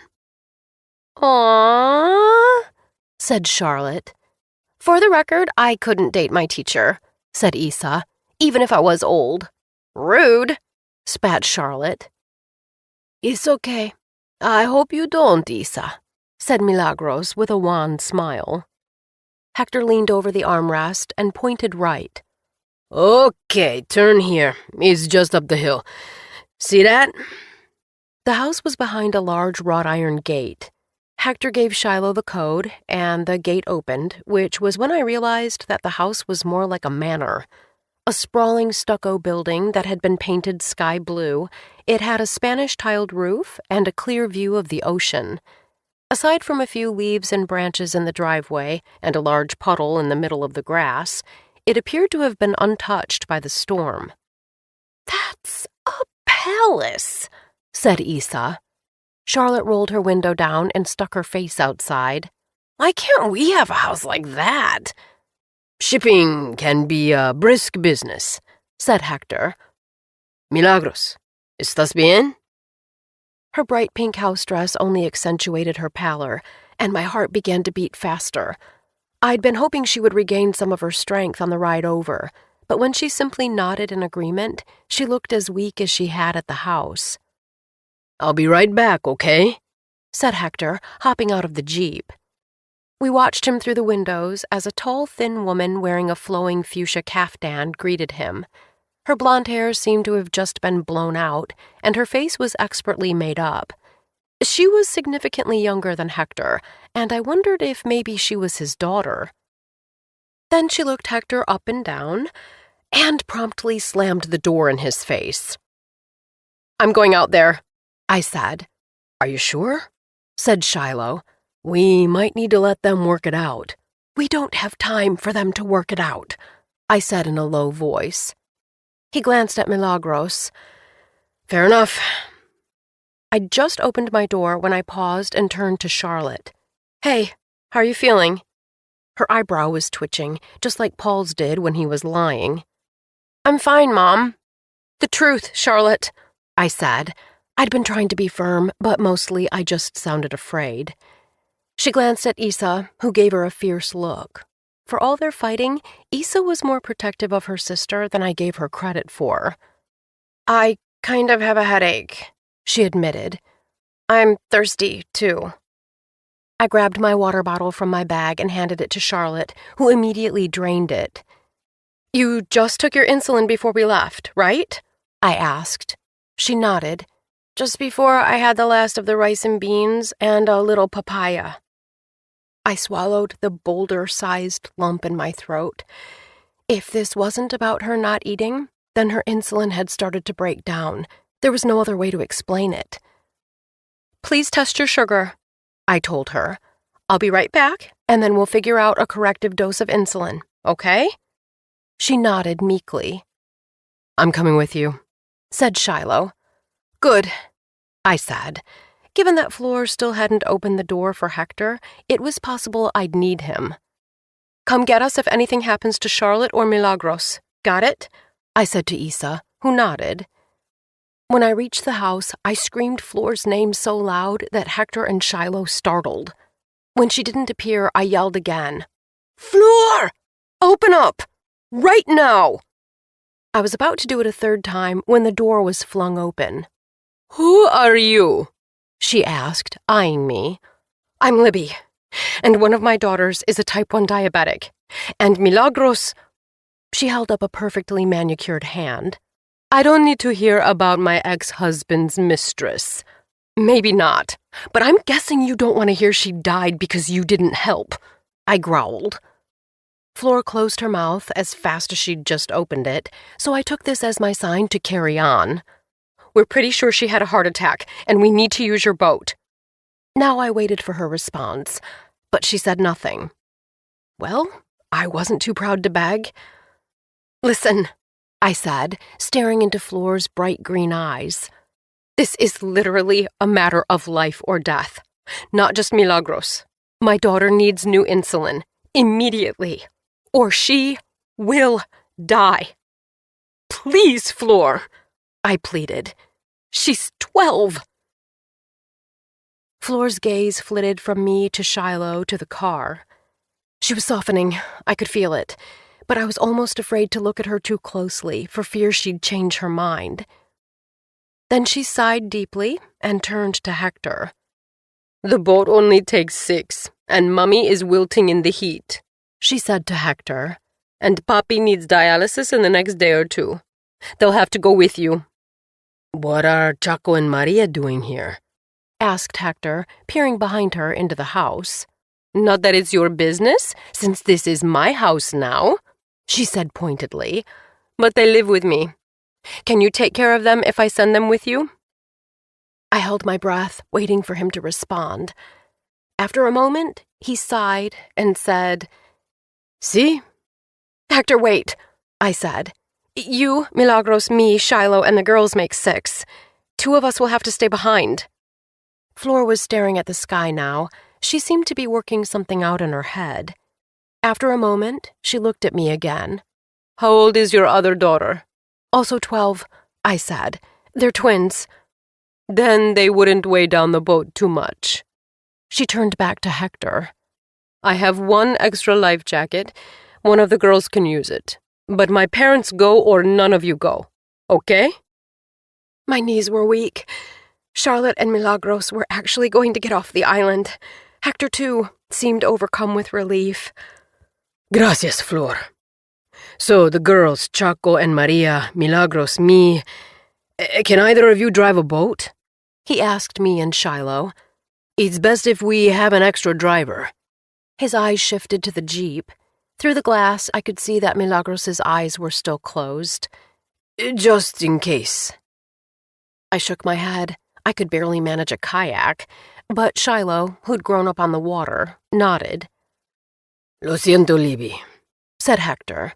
I was about to ask him why he was apologizing to me when he added, "Could you stay?" Before I could respond, Shiloh said, "No way. Libby, you need to be with Charlotte." No, I wanted to be with her and everyone else. But what Charlotte and Milagros needed was immediate medical attention, and I wasn't going to stand in the way of that. "There's no time to talk about this," I said. "You guys have to leave immediately." "It's not safe for you to be here by yourself, Libby," said Shiloh in a low voice. Like my own, his t-shirt was drenched in sweat. "Who knows what could happen? There could be a rebound storm, and what are you going to eat?" "There's a little bit of food left at Milagros's, but forget whether or not it's safe for me." I felt more clear-headed than I had in days, maybe even months. "All I want to know is whether you think it's safe to take the boat to Fajardo. You heard Hector earlier. That passageway can be dangerous, especially after a storm, and you yourself said it could be choppy." As we both turned toward the ocean, which was visible over the edge of Floor's property, I couldn't help but think of the dream I'd had of Charlotte, helplessly drifting away from me. The sky was clear and cloudless, but the waves hitting the beach were high and frothy. My heart galloped in my chest. What if the waves knocked the boat over? What if Milagros died on the way, or... I stopped myself. I could think of 300 horrible things that could happen, which was alarming enough. But at least those were all vague possibilities. The horrible thing that would happen if they didn't risk going was a near certainty. "They'll only be higher if we wait until evening," he said, reading my thoughts. Then it settled. I looked at Shiloh. "Go on without me." 25. I've done a lot of hard things in my life, but not a single one of them compared to keeping a straight face while saying goodbye to my family. "You're sure about this?" said Shiloh. He was standing in front of Floor's white speedboat, which, however gleaming and glamorous, looked like it could be swallowed by the first large wave that it encountered. Not that I was imagining any such thing. "It's our only option," I said, in my firmest, most I'm the mom here voice. In reality, I was so terrified that in addition to my hands, my torso was actually trembling. If they died, life would no longer be worth living, and yet I would have to go on, knowing that I was the reason why that had happened. "Libby," he almost looked like he was going to cry. "I wish we'd had a chance to talk first." "I know. Did I ever? Why hadn't I just told him how hurt I'd been, but how very much I wanted us to be like we used to be? What if I never had that chance?" "And we will. But right now, you really need to go." I glanced at the girls, who were just about to step into the boat. "Hey, you two, come give me one more hug before you go." For once, they didn't complain. Instead, they threw their arms around me and buried their faces against my chest. I pulled them close, inhaling the scent of their strawberry shampoo and blinking to clear the tears from my eyes before they could see that I didn't want to send them. "You still feeling okay?" I asked Charlotte. As I'd feared, her meter had indicated that her insulin was becoming less effective. She'd taken a corrective dose to get her blood sugar back down, and it seemed to be working. But given that it was already less effective, I knew we had mere hours before it stopped altogether. She nodded earnestly, all of her usual bravado long gone. "You're going to be fine," I said. "But if anything changes, you tell Poppy or Hector right away." "Or me," said Issa, gnawing on a cuticle. "Or Issa, who will tell Poppy," I said, kissing Issa's head. To her, I whispered, "Thank you, sweetheart.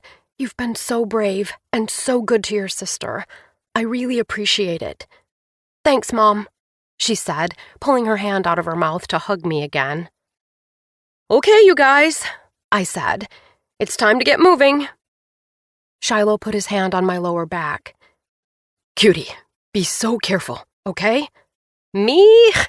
I pretended to scoff. But as our eyes met, my bluster evaporated. "I'm going to miss you." His face got all funny when I said that. "You'll see me no later than tomorrow morning," he said. "Maybe even tonight, depending on how this goes." He glanced back at Milagros, who was already on the boat. "Wish us luck." "Good luck," I said. I'd already hugged Milagros goodbye, gently, of course, but I called to her again. "Millie, let Hector and Shiloh take good care of you, okay?" "Si, mija," she called back. She looked less sickly than she had in the Jeep, but I knew better than to take that as a sign that she'd be fine. "Just watch my dogs for me." "You know I will." She smiled and waved weakly. I waved back, then looked at Shiloh. "I love you so much." "I love you even more," he said, leaning in to kiss me. I let his lips rest on mine and his arms stay wrapped around me, even though they needed to get out of there, say, yesterday. Because even though I was not about to admit this out loud, I couldn't help but wonder what would happen if it was the last time we had this chance. As they pulled away from Floor's dock, I waved until I could wave no longer. Then I stood and watched the boat grow smaller and smaller in the distance until it was finally swallowed by the horizon. And I prayed that my myriad fears were not premonitions, which my mind was intent on convincing me they were, but rather just a string of terrible possibilities that would never come to pass. When I got back to the guest house, I looked around for a minute or two, unsure of what to do next. Then I remembered what my father had often told Paul and me. When you didn't know what to think or say, it probably meant there was still work to be done. So I packed up all the things that Shiloh and the girls had not taken with them. Then I cleaned every inch of the place and the patio, too. After that was finished, I went to Milagros's and scrubbed her sinks and mopped her floors. I was about to start dusting when I heard a scratching noise. I froze. The scratching grew louder and more insistent. Adrenaline blossomed in my chest with all the warmth of rum, but none of the pleasure. Was someone trying to jimmy the lock? It struck me then how very alone I was. I had no one on the island to call, let alone a way to call them, nor a way to defend myself. No wonder Shiloh was worried about me. I might as well have walked down the middle of the road with a target taped to my back. I looked around Milagros's kitchen before slowly crouching down. Then I crawled to the cupboard and retrieved a frying pan. Still low to the ground, I crouched in the corner and listened. The scratching had stopped. Suddenly a sharp yell rang through the air. Except it wasn't yelling at all. It was a bark. "Crap," I muttered. I'd promised Milagros I'd care for her dogs, and what did I do instead? Molly mated the entire place, while the dogs were probably out there gnawing on each other for sustenance. When I unlocked the deadbolt and peered outside, Pedro was peering up at me with his one eye, as if to say, "Are you done freaking out and ready to feed me?" I examined him for a moment, then opened the door. Pedro stuck his head through the doorway and glanced around, looking for Milagros, no doubt. Then he trotted inside. "Make yourself at home, Cujo," I muttered, following behind him. "Sorry to disappoint you, but the woman you're looking for is approaching Fajardo right now." But as soon as I said this, I felt tears pricking my eyes. Was she? Or were they all stranded in the Atlantic? Or worse, sinking toward the bottom of it?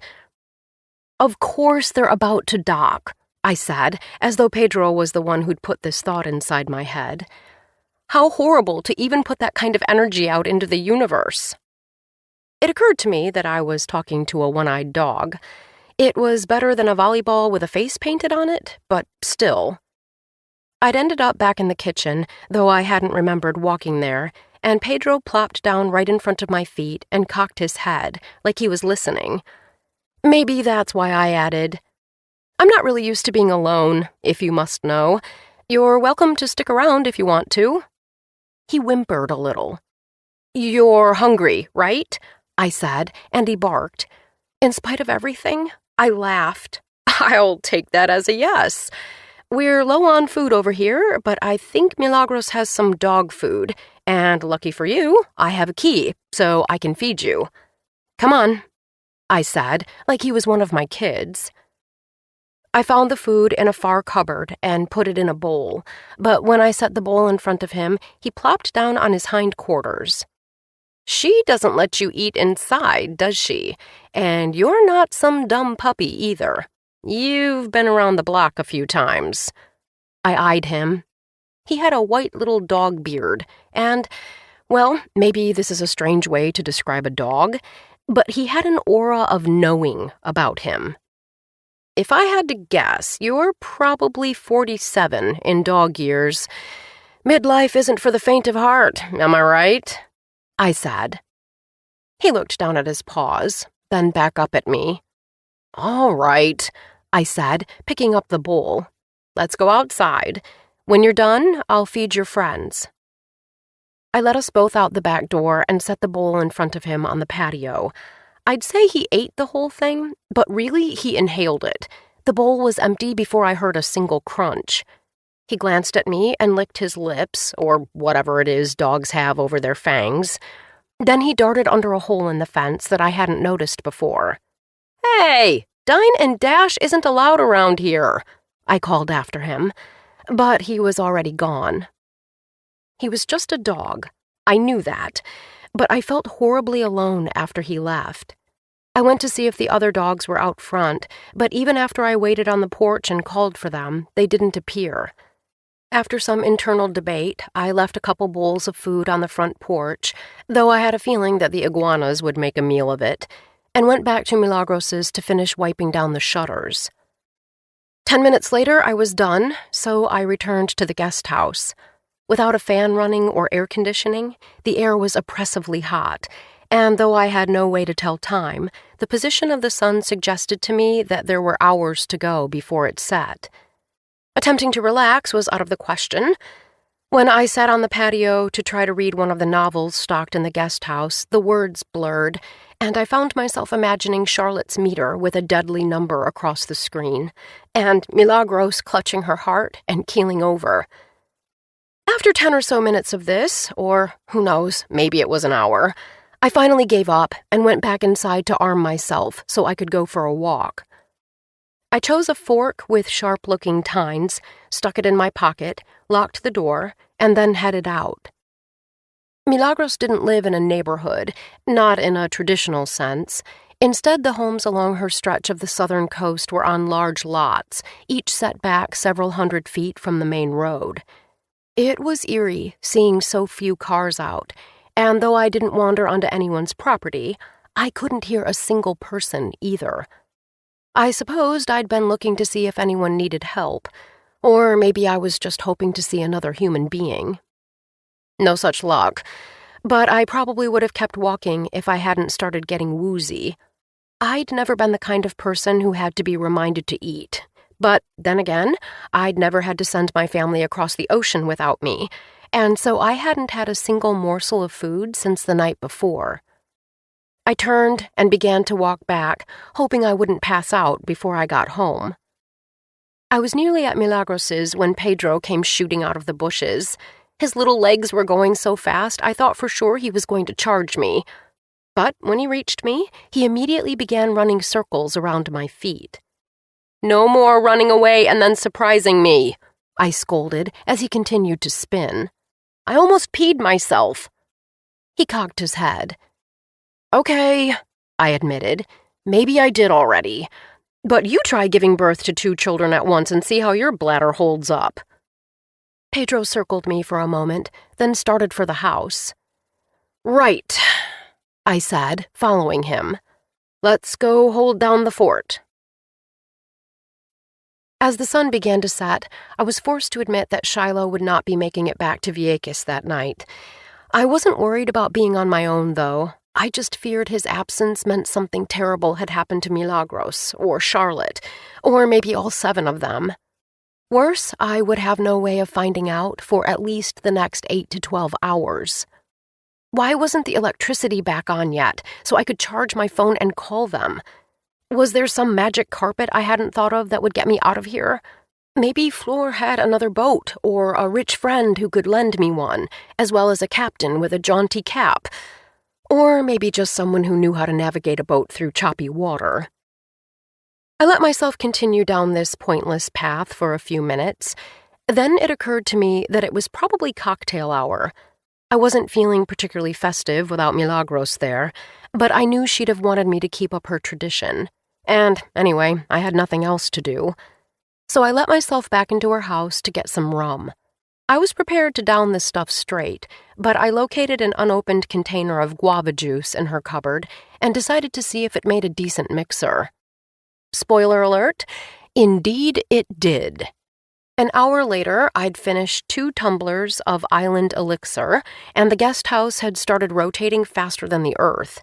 It was not unpleasant, in that at least I couldn't focus long enough to obsess about the terrible string of possibilities that my mind was insistent upon bringing to the surface. Maybe that's why I decided a 3rd drink was in order. "I appreciate you not judging me," I said to Pedro. Though his furry friends still hadn't shown up to have their food, I'd been pleasantly surprised when Pedro decided to stick around the guest house. Now he was on the table.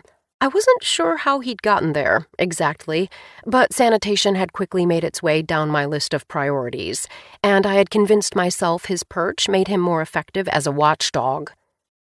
"I'm not sure if anyone's ever told you this before, but you're a pretty good listener," I said, and I may or may not have been slurring. It was nearly dark, and I'd had to position a flashlight to shine on my makeshift cocktail station, so I couldn't be faulted for missing the glass once or thrice. I added a splash of guava juice, mixed it with my finger, then lifted my tumbler to the dog. "Here's to us." But as I put the concoction to my lips, I was forced to admit that no amount of alcohol was going to make me forget how much I longed for my family. I abandoned the glass on the counter, walked to the sunroom, and before I could chastise myself for being dramatic, threw myself down on the pull-out sofa. The cushions still smelled like the girl's strawberry shampoo, so I buried my face in them for a moment and inhaled deeply. When I finally came back up for air, I was crying like a baby. Or You know, a woman who had no idea whether the people she loved most were alive. I was crying so hard that I didn't see Pedro hop off the table and trot over to the sofa, but he whimpered to let me know he was waiting just below my knee. I stopped mid-sob and looked down at him. Then I put my hand on his back, wondering how he'd react. He closed his eye contentedly, but feeling his mangy fur beneath my fingers only made me cry harder, and he opened his eye again and jumped up on the sofa beside me. "Well, hey there, buddy," I said, but he was regarding me rather skeptically. "You're right," I conceded. "You're a tough little guy. I feel like you can handle the truth." He stared at me and waited. I wiped my face on my t-shirt. "The truth is, I am so freaking tired, Pedro.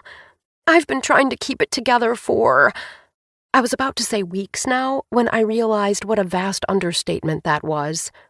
My chest shuddered as I tried to take a deep breath. "Since my dad died," I admitted after a moment. "I know he lived longer than lots of people get to live, but it doesn't seem right that the only parent I had for most of my life is gone." My father was 74 years young, as he liked to call himself, and had been staying with us in New York for the twins' birthday. Except he never did get to see them blow out their candles. The night before they turned 12, he bundled up and went out for a walk after dinner, and around the time he should have returned, a stranger called me and said she'd found him unconscious in the middle of a snowy sidewalk. We thought maybe he'd slipped on the ice, but it turned out that he'd had a massive stroke. Later, I would tell people that at least he was with Paul and me in New York when it happened, which gave us a chance to say goodbye to him.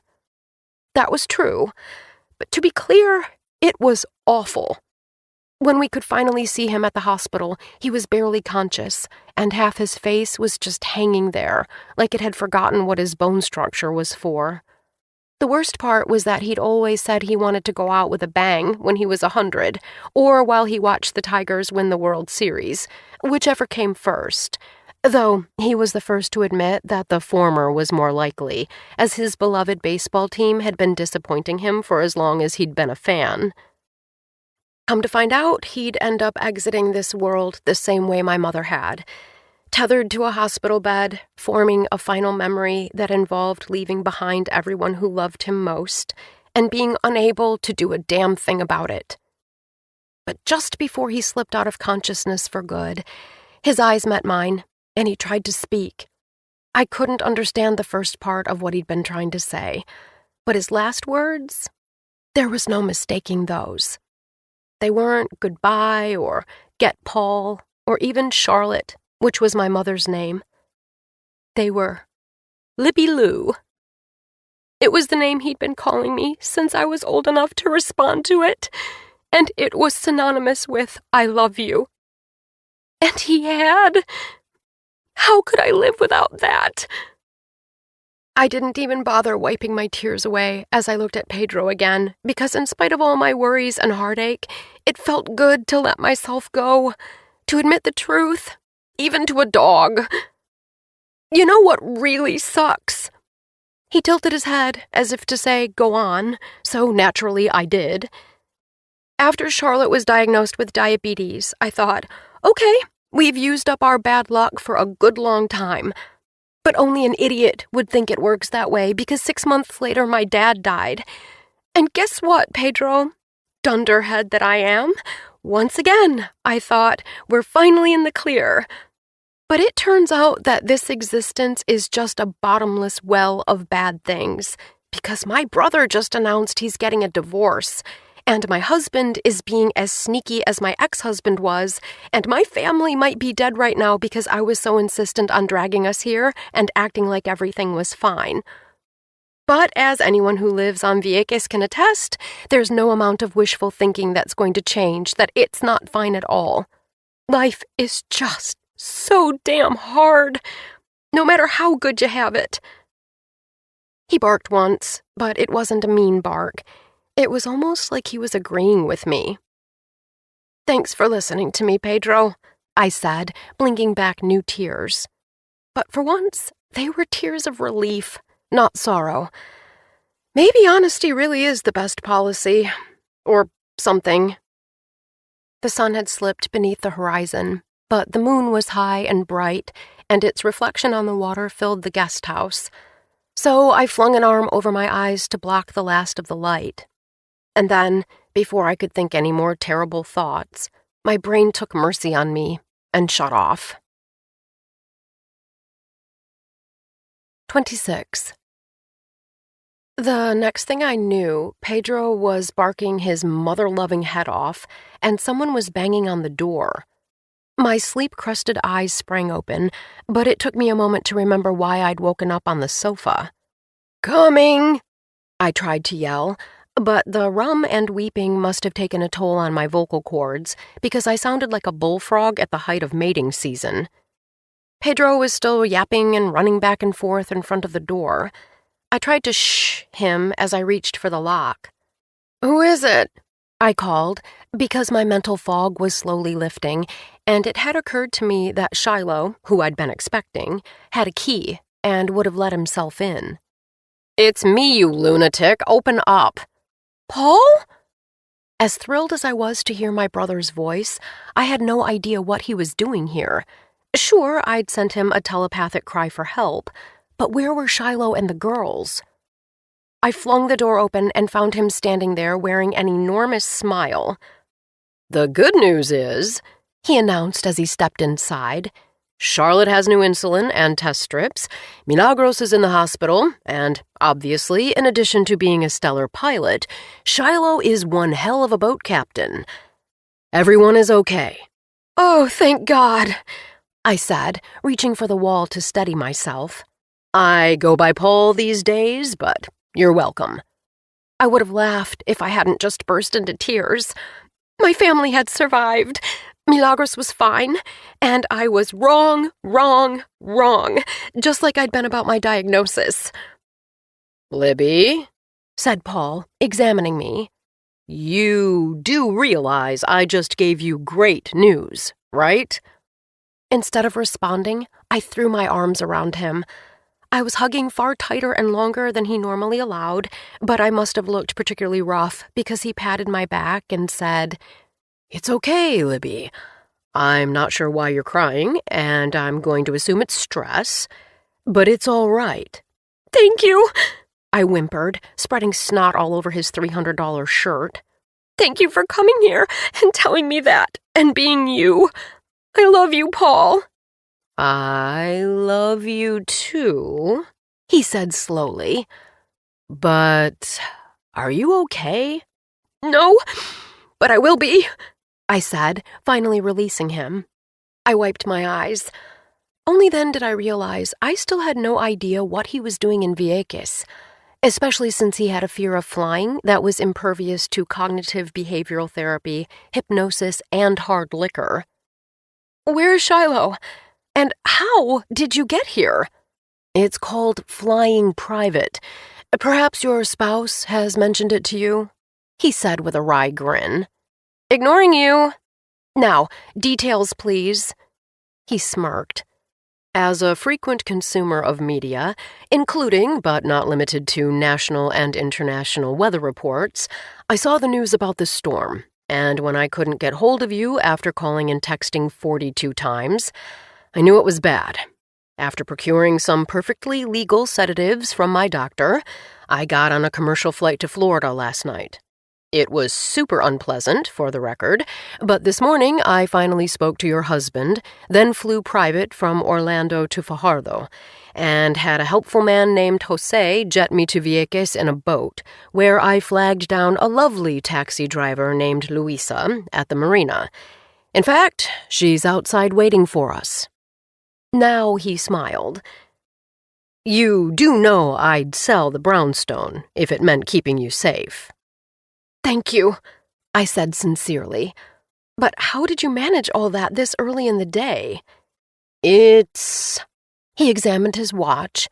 "Nearly noon, Sleeping Fruity." "Oh." My cheeks flushed with embarrassment. I'd been asleep all this time, even as my family could have been bobbing in the Atlantic. "But to your point," he continued, It wasn't just the news about the storm and Vieques losing power. I sensed you needed me. Was I wrong? No, I sniffed because I'd started to tear up again. You were 100% right. Thank you for coming. I'd say my pleasure, but I'm still rattled from the landing this morning. I examined him. He was dressed in a crisp, if now slightly booger-covered button-down and a pair of linen pants that looked like they were freshly pressed, and he wasn't even sweating. Shiloh wanted to come with me, he explained, but Issa wasn't doing well. Issa? I said. You mean Charlotte? He shook his head. Apparently, Charlotte was pretty shaky when they landed in Fajardo, and, Issa freaked out. I'll let them fill in the rest. Oh, no, I said. Here I'd been so worried about Charlotte that I hadn't spent nearly enough time thinking about how this was affecting Issa. Where are they now? At the hotel I'm staying at in Fajardo. I got you a room. That was generous of you. Don't mention it, he said, arching a brow. And you do know I mean that literally, right? I rolled my eyes. Noted. So, Milagros is fine? His smirk disappeared. She is struggling, Libby. She's in the hospital, and she's not doing super well. That's all I know. My face fell. You know that's what they said about Dad, right? Sweetie, they're not the same. Let's focus on something more positive. I pulled my head back and looked at him like he'd just told me he was planning to break into the Federal Reserve. He was telling me to be positive? I really must be in bad shape. Ignoring my expression, he said, When's the last time you were intimate with a bar of soap? I had a rough couple of days, I said, crossing my arms over my chest. Oh, I can smell that, he said, fanning his face. I can tell you're trying to change the subject to make me feel better, but I'm serious. I know you are, Libs, and that's progress. Let's focus on what we can control for now, yes? Get your stuff and let's get out of here so you can go see Milagros. Just like that? I said, because I'd looked at the dog, who must have surmised that Paul was of no threat, and was now doing a little tap dance routine between me and him. I can't leave Pedro here. Pedro? Said Paul, watching as the dog stopped pacing so he could plop down directly on top of my feet. The bruised flesh between my toes was still tender, but I liked the way he felt. Yeah, I said, reaching down to pat his head. He's one of Milagros's mutts, but he's grown on me pretty quickly. Like a fungus, remarked Paul. Come on, he's adorable, I said, and a very good listener. In fact, Pedro helped me see that it's time to stop holding it all in. So I should expect more spontaneous sobbing? Probably. No. Thanks for the heads up. I sighed. You're welcome. By the way, where's Charlie? I asked. Still on Fire Island. He didn't say more, but his face had always been its own form of shorthand, and his had just revealed that he was deeply hurt. He didn't want this divorce at all, I realized suddenly. We will discuss this later, I said gently. For now, we need to get to the hospital. He looked relieved. Are you really bringing the dog? I glanced over at Pedro, who was watching me with his one good eye. I can't just leave him here, not when there's no one here to feed or take care of him, I said. He can come back with Hector, that's Milagros's boyfriend, when he returns the boat we borrowed. Fine, sighed Paul, but if he gnaws off my face, you're paying for the plastic surgery. I threw my arms around him and gave him a huge smooch. Thank you. He's a good dog. You'll see. I didn't take you for a dog person, said Paul, shaking his head with disbelief. I'm not, I said. But an hour later, as I pressed my face to the boat window and watched Vieques disappear in the distance, I was glad I didn't have to say goodbye to one tiny part of the island just yet. 27. Paul, who had rented an SUV in Fajardo, drove me directly from the marina to the hospital. When we pulled up, he looked at Pedro, who was lounging at my feet, and then back at me. "You can't take him in, you know." I supposed I knew that, in the way one knows the ozone layer is rapidly thinning but can note no difference in the quality of the air they breathe. In reality, I hadn't thought about having to leave him behind, even for a few hours. "Can you please keep an eye on him?" I asked. "I really need to get in there and see Milagros as soon as possible. I promise he'll behave for you." As if to demonstrate this, I patted my lap, and Pedro, who up until this point had never made any indication he'd been trained to do anything except run wild, jumped up and licked my face. His tongue was probably host to 17 different diseases, but I still laughed. "See?" I said. Paul sighed deeply. "Listen, I can't believe I'm offering this, but why don't I see if I can find a place to buy him a leash and some food?" "Really?" I said. "You would do that for me?" When he nodded, I leaned over the armrest and kissed his cheek. "You really love me, don't you?" He pretended to be offended. Would I have flown over shark-infested waters in 2-winged death traps to save you if I didn't? "All the same, you owe me." "That was true long before you offered to dog sit. I'll have Shiloh text you when we're on our way back." I gave Pedro a quick scratch under the chin before hopping out of the SUV. "Wish me—" I stopped myself before I could tell him to wish me luck, because I wasn't the one who needed it. "Wish Milagros the best," I said. "Already done," he called through the window. "Love you the most." I didn't yell back that he was wrong. After all that he'd done for me, maybe that was actually true. I was awash with equal parts anticipation and anxiety as I walked through the hospital's double doors. Milagros was alive. That was no small victory. But when Paul said she was struggling, what did that mean exactly? I was ready to pull my head out of the sand and find out. I broke into a run as soon as I spotted Shiloh in the lobby. "Where are the girls?" I said breathlessly, throwing my arms around him. "Hi to you, too," he said, planting a kiss on my lips. "They're at the hotel. I double-checked Charlotte's blood sugar before I left, and she's totally fine. I take it Paul told you we swapped out all her supplies yesterday?" I nodded. "What about Isa? Paul said she wasn't doing well?" "She was freaked out about Charlotte's health, but she's calmed down a lot. Now they're vegging out in front of the TV in a room that's nearly freezer temperature. They claim they never want to be warm again." "They're alone?" "It's only 10 minutes away, and I didn't want to bring them to the hospital," he explained apologetically. "They promised to be good, and there's a doctor on call at the hotel if anything goes wrong." "That makes me nervous," I admitted. "But I trust you." His arms were still around me, and I pressed my face into his neck. He smelled so good, and he felt so solid and reassuring and alive. "Thank you," I added. "For what?" he said. "Getting everyone here safely." "It's no big deal." "Yes, it is," I insisted. I was so scared. "You're the one who thought to look for a boat." "But, Libby," he said, too gently. "Are you all right? Did anything happen after we left?" I was about to tell him I was fine when it occurred to me that I wasn't, and I was done pretending that I was. "We'll talk after I see Milagros," I said, tugging on his shirt so he'd follow me to the elevator bank. "Which floor?" "4th," he said as I pressed the button that would take us up.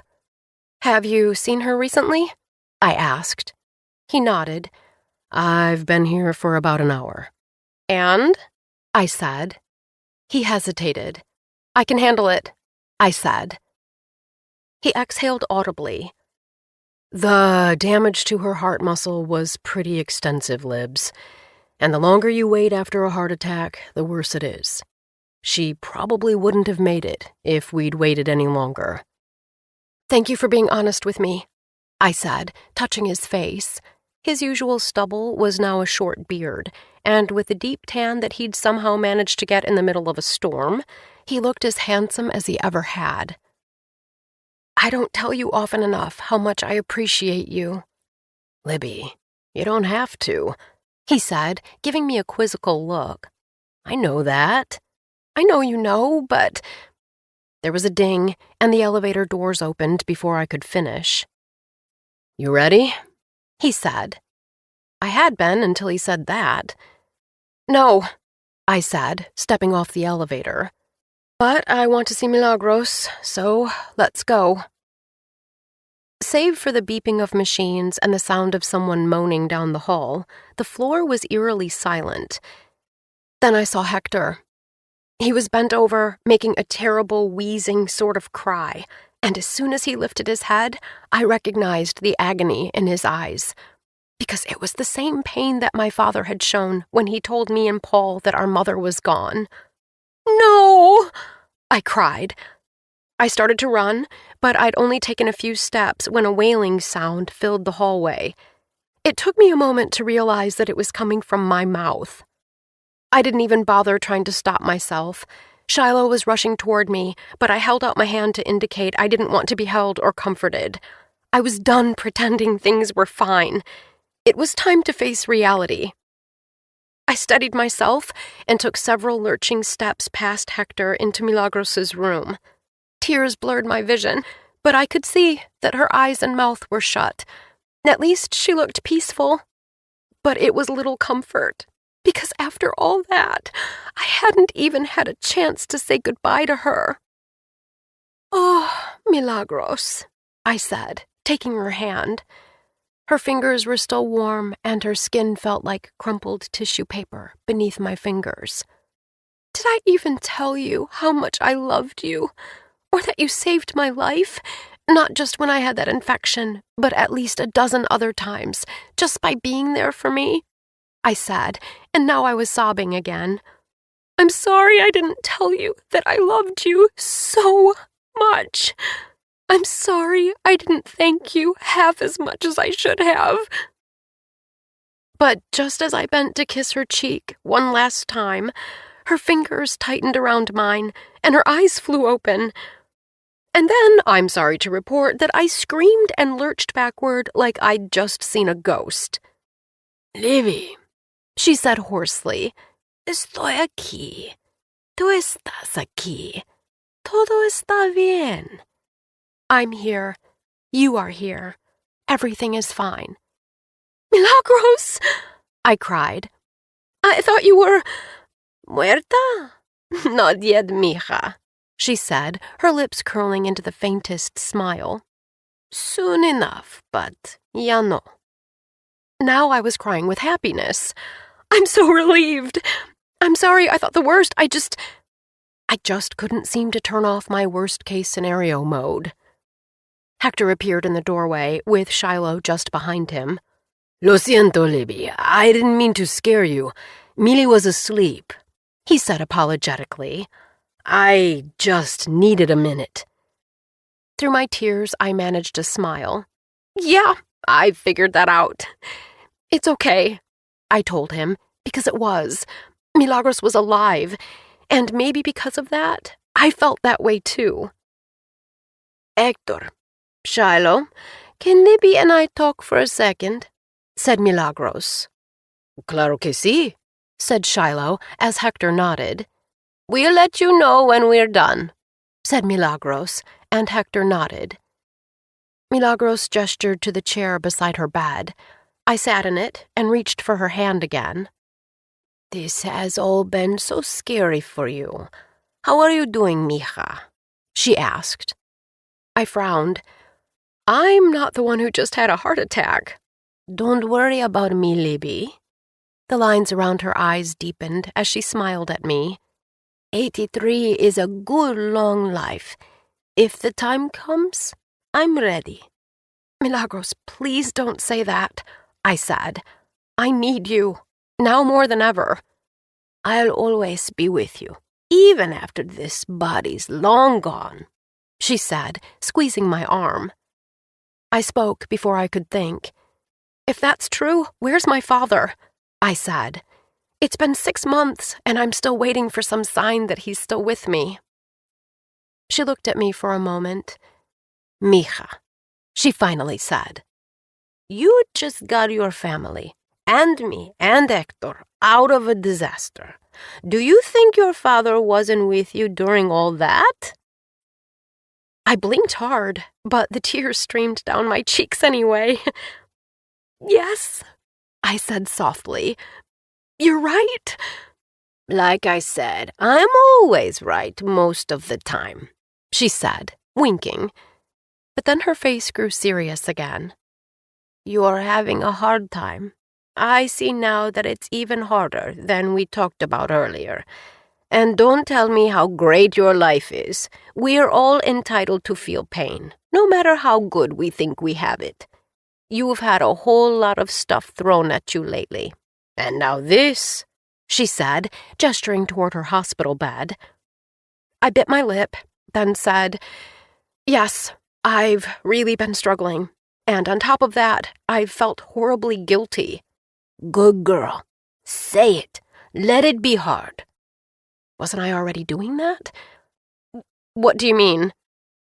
Life is filled with difficult things, she said, sighing so deeply that I wondered for a second if she was having a hard time breathing. Not always. Let's say 60-40. But that 40% is tough, terrible, ugly stuff. Don't you think so? The trip I'd planned for my family had morphed into something terrifying. Charlotte had suffered multiple health scares, and Milagros had gotten far cozier with death than I ever wanted to witness. And, of course, my father, my North Star, my voice of reason, arguably the person who loved me more than anyone else had, was gone. Never had I known quite so acutely that life was filled with tough, terrible, ugly stuff. Of course, I said in a choked tone. Bueno, she said. You know I like to look for the good in every situation, if only because it makes the days brighter. I don't want you to stop doing that either. But you know what one of my ex-husbands taught me? I'm almost afraid to ask. Repression turns into depression, she said, nodding sagely. You get that, Libby? Yes, I whispered. Was that what had happened to me? Now she nodded even more emphatically. You have to tell Shiloh how you're feeling. Tell him everything. When I told him I didn't feel alive, his response was to try to kill me in a tiny plane. I'd attempted to let him, and he'd responded by keeping secrets from me. I tried that, and it didn't work, I said. She smiled. Then try again. A nurse had just appeared in the doorway. Visiting hours are almost over. We're going to run some tests, so I'll have to ask you to wrap this up. My face crumpled as I met Milagros' eyes. I can't believe we have to say goodbye tomorrow. This wasn't how this trip was supposed to go. Even so, how good it was to spend time together, she said, patting my hand. To see your wonderful daughters and spend time with the four of you, and for you to get to know my Hector. Things worked out just like they were supposed to. I kissed her cheek. I meant what I said when I thought you were dead, I said, and she laughed. I love you. Thank you for all you've done for me. No, thank you. The doctor said I would have died if I'd stayed on the island.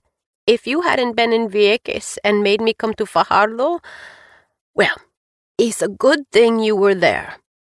Yes, I said, smiling at her. I guess it was. 28. The girls were lounging on the bed when Shiloh and I returned to the hotel. I didn't even tell them to put their phones down. I just jumped between them, scooped them into my arms, and kissed their faces over and over until they squirmed away from me. My babies, I said. I can't tell you how hard it was to be away from you. Are you both okay? Mom, we're fine, said Charlotte. We have food, electricity, insulin, she said pointedly. What else could we possibly want? Well, your mother, for starters, I joked. But I'm glad to hear that gratitude. How are you feeling? How's your blood sugar? I really think it's time we talk to your endocrinologist about a continuous glucose monitor and an insulin pump. Because I can't help that I'm always going to be concerned about you, but I can do something about the way we monitor your health. She was looking at me like I'd sprouted a horn. Whoa. Poppy got me everything I needed from the hospital pharmacy. No biggie. I almost said nothing. In fact, a day earlier, I probably would have bitten my tongue. But Milagros' comment about repression was fresh in my mind. Actually, it was a big deal. I told her, I know you didn't choose this, and that living with it is not fun. But you can't keep blowing this off, and I'm not going to pretend it doesn't scare the living daylights out of me anymore. What happened in San Juan was preventable. I can't believe you're talking about that after what happened on Vieques, she said, glancing away from me.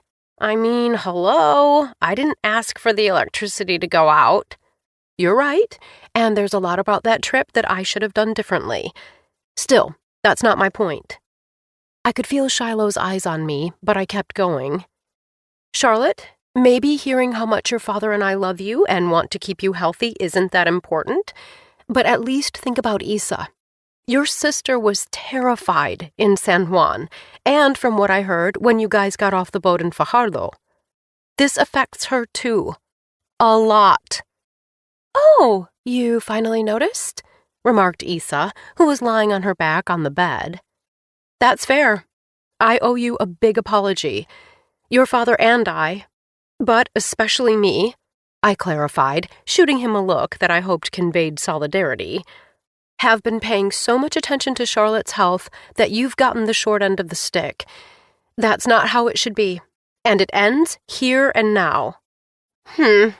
She said, but she'd sat up. After a moment, she added, Thanks.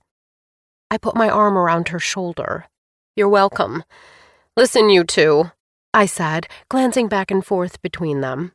I know you're just 12, practically 13, interjected Charlotte. Exactly, I agreed, even though they were still 6 months from their next birthday. My point is, you're active participants in this family. If you need something from me or Poppy, or feel like we're glossing over stuff, or, well, anything, then I want you to tell us. Okay, said Isa. Is that a sincere okay or a yeah right okay? I asked. She frowned. It means that you don't like when we tell you things aren't good. You're always telling us to look on the bright side, blah, blah, blah. I winced because it was true. Also fair, I said. I do like focusing on what's good. That's always been my go-to for dealing with hard stuff. But I'm also starting to see that sometimes I go overboard on it when I'm struggling, and I'm going to stop trying to do that, okay? I can handle whatever it is you need to tell me. Shiloh arched an eyebrow. Well put, Libby, he said after a moment. Thank you, I said. As soon as we had a moment alone, I intended to ask him about that phone call. Then I kissed both girls' foreheads again. I love you so much, I repeated.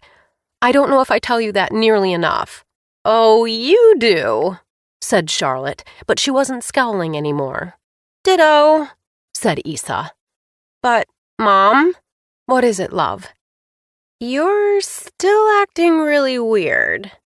I smiled at her. Get used to it, sweetheart, because this is my new normal. Well, isn't this nice? Said Paul. The 5 of us, or perhaps I should say 6, as Pedro, newly leashed, was at Shiloh's feet, were having dinner on the patio of a nearby restaurant. The tropical storm hadn't hit the mainland as hard as Vieques, but there had been some flooding. Now all signs of the storm were already gone, and the night was still and clear. Isn't it? I smiled at him from across the table. Just think, if you hadn't come to get me, Pedro and I might still be stranded. It's nothing, he said. Shiloh cleared his throat. No, it isn't.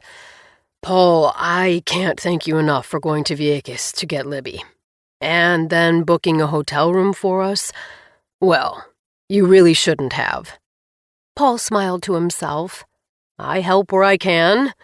Too bad Toby and Max aren't here, said Charlotte. They'd love this place. I bet they would. Maybe we can join you the next time you head to Puerto Rico for vacation. With Charlie? I said pointedly. I was thinking of the three of us. There was an edge in his voice, and Shiloh glanced at me nervously. Is there anything you want to discuss? I said. Because you can. You don't have to hold it back. The girls know you're talking about getting a divorce. We don't want you to, said Charlotte, who was seated beside me. Oh, honey, I said, reaching for her hand. Uncle Paul doesn't want to either, but we're going to support him no matter what, right? Libby, said Paul pointedly. He leaned in toward me over the table and in a stage whisper said, I know you've just been through a lot, so I'm going to forgive you, but it's time to stop talking. How do you know he doesn't want to? Said Issa, ignoring Shiloh, who was shaking his head at her. I shrugged. I'm his twin sister. You two know how that goes. Again, not the time or place, said Paul, waving down a server. Now Shiloh's eyes were darting back and forth between us, and the girls were stealing glances at each other. Anytime you're ready, I said, as the server appeared beside our table. After we'd ordered, Paul, who was clearly trying to redirect the conversation, asked if we were ready to leave the island. Our flight left the following afternoon. I reached down and scratched Pedro, who responded by thumping his tail against my leg. Not even a little bit, I admitted. Really, Mom? Said Charlotte. Because I am. I miss my friends. I want to be somewhere where the electricity isn't going to go out, and I don't have to worry about my insulin getting all wonky. I know, sweetheart. We had a few nice moments. Like now, I said, looking around the table before glancing at Pedro. I knew I'd told the girls we could get a dog. It was a shame that Pedro wouldn't be the one. But on the whole, I'll be the first to admit this vacation was kind of a bummer. When my oncologist told me to celebrate, I'm pretty sure getting stranded in a storm wasn't what she had in mind. What? Said Charlotte, sitting up suddenly. An oncologist is a cancer doctor, right? Yup, but it's just a routine thing. I go every couple of years now. The day we went to the Bay, that was 10 years cancer-free for me. You didn't tell us? Said Issa, pushing away from the table. Like, did you think we weren't grown up enough to handle it? Not at all. I mean, initially, yes. I didn't bring it up before I got the results back because I didn't want you to worry. Then I found out I had an all clear and I meant to tell you, I said. But it's kind of been one catastrophe after another, and I just hadn't gotten around to it. I can't believe this, said Charlotte. Right? Said Issa. She thinks we're babies. You guys, don't give your mother a hard time, said Shiloh. Keep in mind, I didn't think telling you in advance was a good idea either. It's okay. They can be honest with me, I told him. I messed up. Sure, but there's a difference between honest and rude, he said. Let's just worry about honest for now, I said. He met my gaze, and I could tell he was trying to figure out what to think. Okay, he said after a minute. Let's start with honest. So, speaking of honesty, I said. Paul and I were standing in the leafy green courtyard between the hotel and the beach, taking Pedro on a quick walk. The sun was just beginning to set, and Shiloh and the girls were squeezing in a quick swim at the pool, because, as Issa had reminded us yet again, there were no jellyfish there. Oh boy, I'm afraid to know what you're about to ask me, he said, taking a sip of the cocktail he'd fetched from the bar on the way over. It was the kind of drink that begs to be photographed, pale yellow with a pink paper umbrella. But after the island elixirs I'd had at Milagros's, the smell of alcohol wafting at me made my stomach recoil. Now that it's just the two of us, I want to know, do you actually want to divorce? What I want doesn't matter, he said, looking away. See also my husband being in Fire Island without me. Is he there with someone? Paul's shoulders slumped. Yeah, this smug-faced prick named Trevor. I whistled. Tell me how you really feel. He looks like a mole rat who's been injected with high doses of steroids, said Paul indignantly. Worse, he's seemingly incapable of using words containing more than 2 syllables. And, he shuddered, he's a mouth breather. Maybe he has a deviated septum? I suggested. Ahem. Whose team are you on, again? I threw my arm over his shoulder. Yours, Paul. Always and forever. Which is why I want you to tell your husband you don't want to split up. Why bother? It's not like Charlie said at any point that he wanted to stay together. I mean, do you know what his response was when I suggested we consider separating? I unlatched my arm and waited for him to continue. Okay. That's literally all he said, Libby, said Paul. His eyes were kind of misty, and I was pretty sure it wasn't the alcohol. I'm sorry, Paul. I really think you should tell him how you feel, though. Like you've been doing? My cheeks got warm. I don't know what you mean. Don't you? Because I was going to suggest Imodium for your raging case of verbal diarrhea. I'm guessing it has to do with some sort of breakthrough in Vieques. There was no breakthrough, I said, but his expression was so dubious that I had to laugh. Okay, I had a minor epiphany or two, compliments of this guy, I said, smiling at Pedro. Uh-huh. Well, I'm glad. But epiphany or no, you should know that Charlie and I are moving forward with our divorce. It's not something we can be talked out of. Because you cheated? I said frankly. I wish you'd told me when you were thinking about it, so I could have talked you out of that. We'd just reached the beach, and he set his drink on one of the small wood tables the hotel had placed beside lounge chairs along the perimeter. Libby, don't take this the wrong way, but I tried to. Remember all those nights when I kept you on the phone way too late because I couldn't sleep? My eyes smarted as I thought about what I'd said to him. And I told you to try and be grateful and think about all the good times with Dad? He nodded. I know you were trying to help me, and it wasn't the worst advice, but I needed to talk about the bad feelings as well. I'm sorry, Paul, I said sadly. I was feeling dead inside too, but I didn't want to. It made me feel like I wasn't grateful for all the good things in my life, like I didn't appreciate any of it. I didn't see how damaging it was to try to plow past my emotions. That's what I realized when I was stuck in Vieques by myself. As Milagros told me the other day, repression backfired.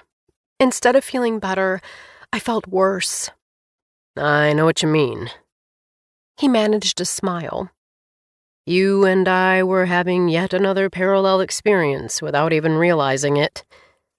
A wave of sadness came over me when I thought about Toby and Max and all the family gatherings that would never be the same if Charlie and Paul split up. Maybe if I had been honest with you, you never would have sought out Andy.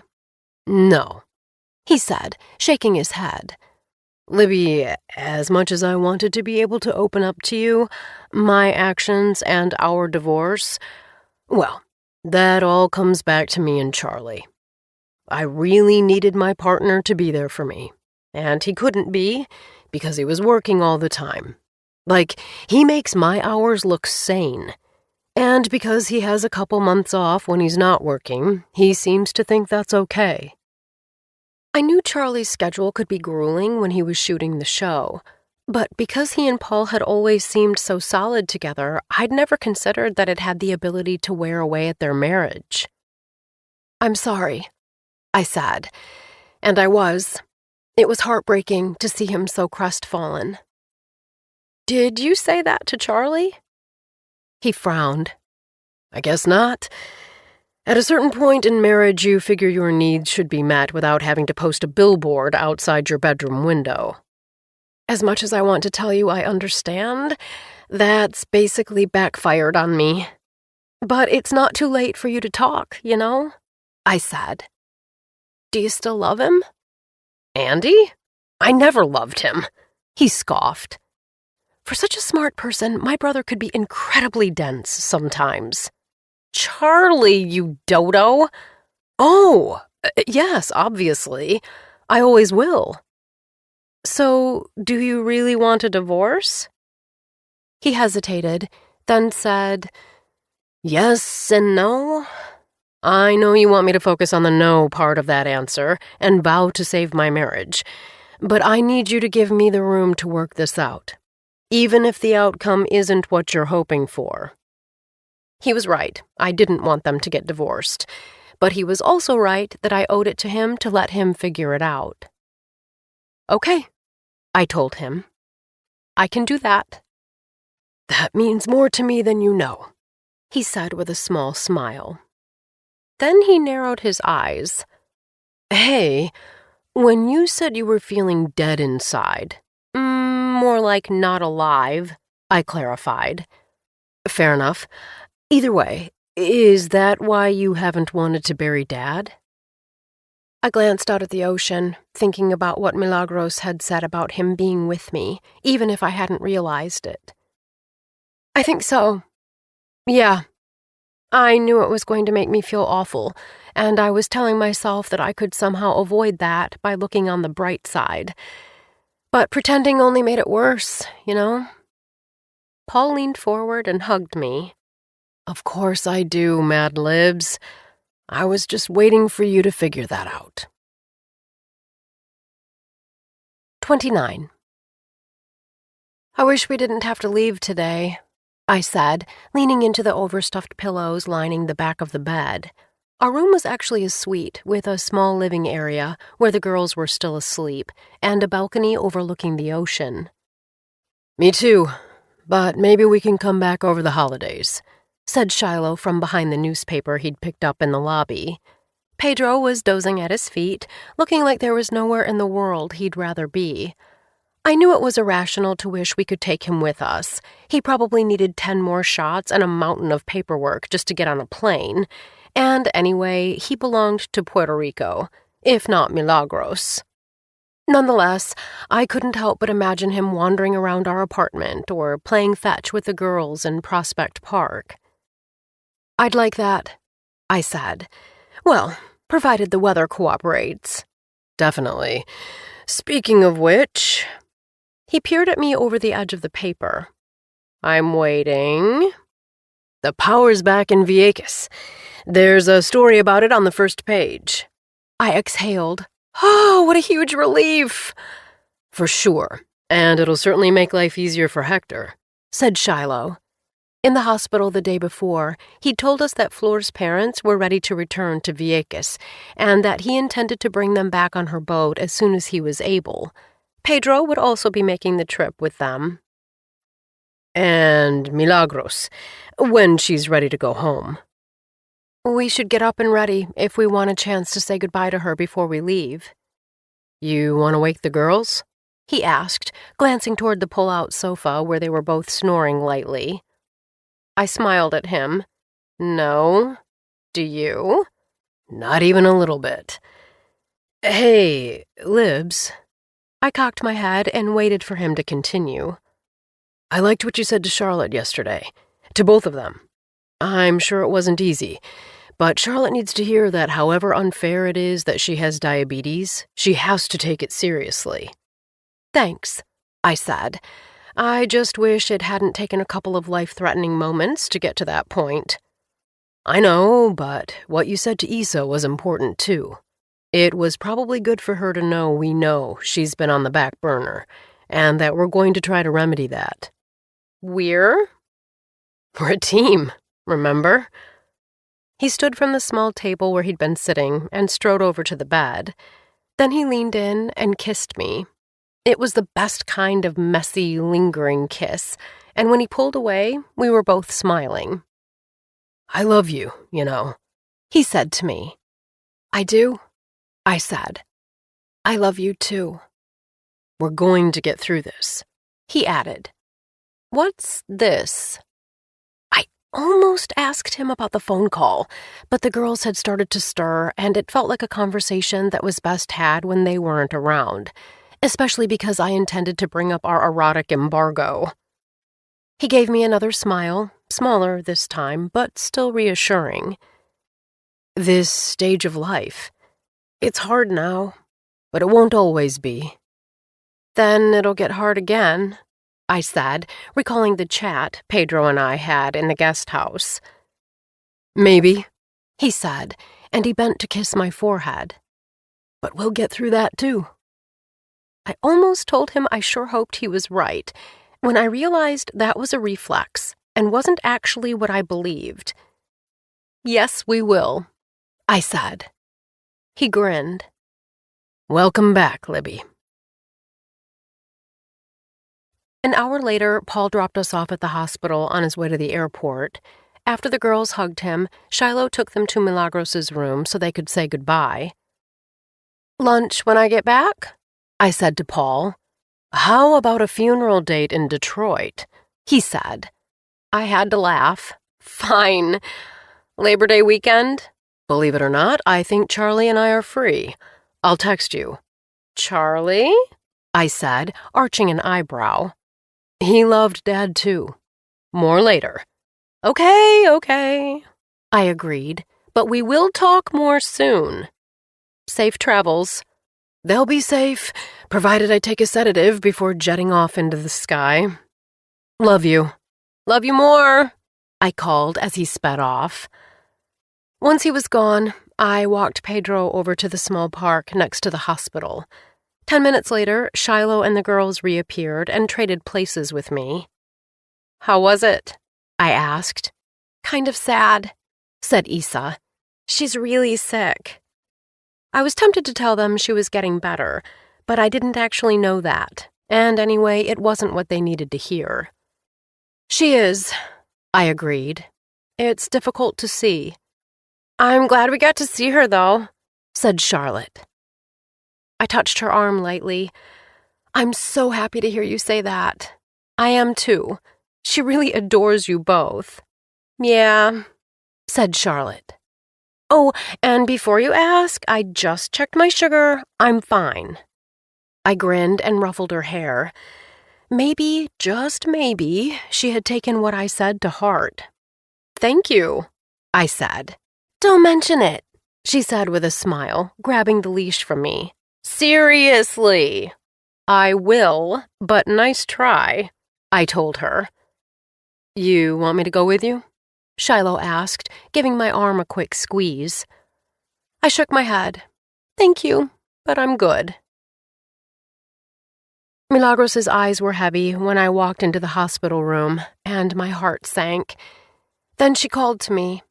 Mija, I'm a little sleepy today. They've got me on the good drugs.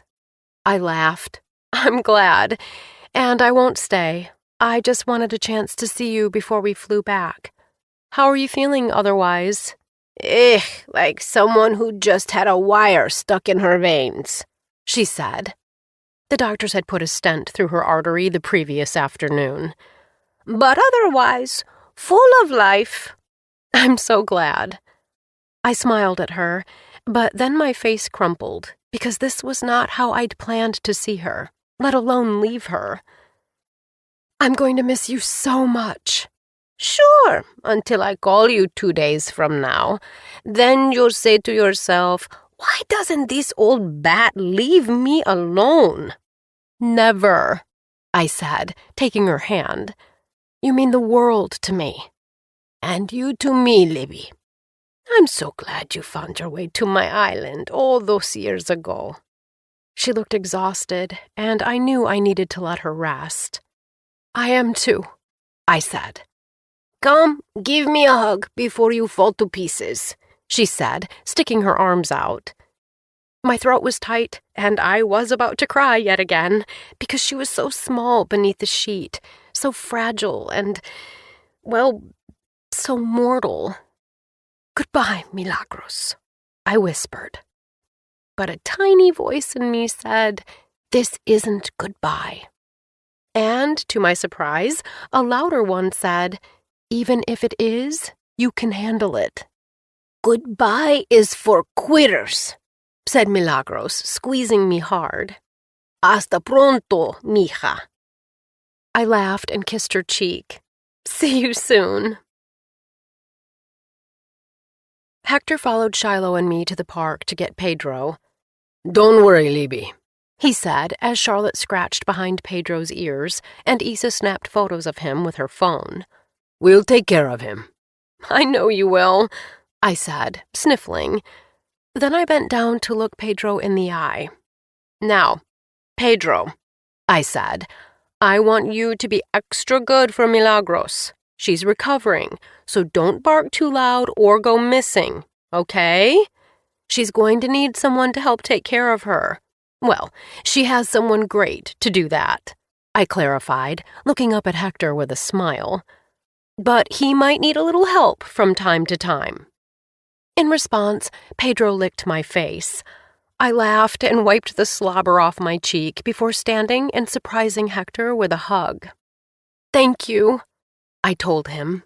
Milagros is lucky to have you. You don't need to thank me, he said, looking bashful. I'm lucky to have her. True, but I still appreciate everything you've done, I said, handing him Pedro's leash. Will you call us to let us know when she's home safe, or if anything changes? And, I bit my lip, then added, tell me if anything happens to Pedro, too. He glanced down at Pedro and laughed. This dog is going to live to be 102 in dog years, but I promise to keep you posted. Hector, gracias por todo, said Shiloh, extending his hand. Hector shook it, then looked at us both. I hope our paths cross again soon. I could feel the tears rising in me again. Me too, I said. Libby, we should probably get going, said Shiloh. Right. Our flight left in 3 hours, and it would take 45 minutes just to get to the airport. I looked at Pedro, then knelt again, and put my arms around his neck. I'm going to miss you, buddy, I whispered as his tail wagged. Thank you for helping me get through this. You okay? Said Shiloh, putting his arm around me as the four of us walked back to the hospital entrance, where our Uber was waiting.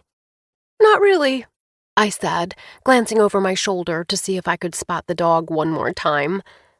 I'm not sure why I bothered. Hector had already loaded Pedro into the taxi he was taking to the marina. But in the distance, I could see a sliver of the ocean, shimmering and silver in the late morning light.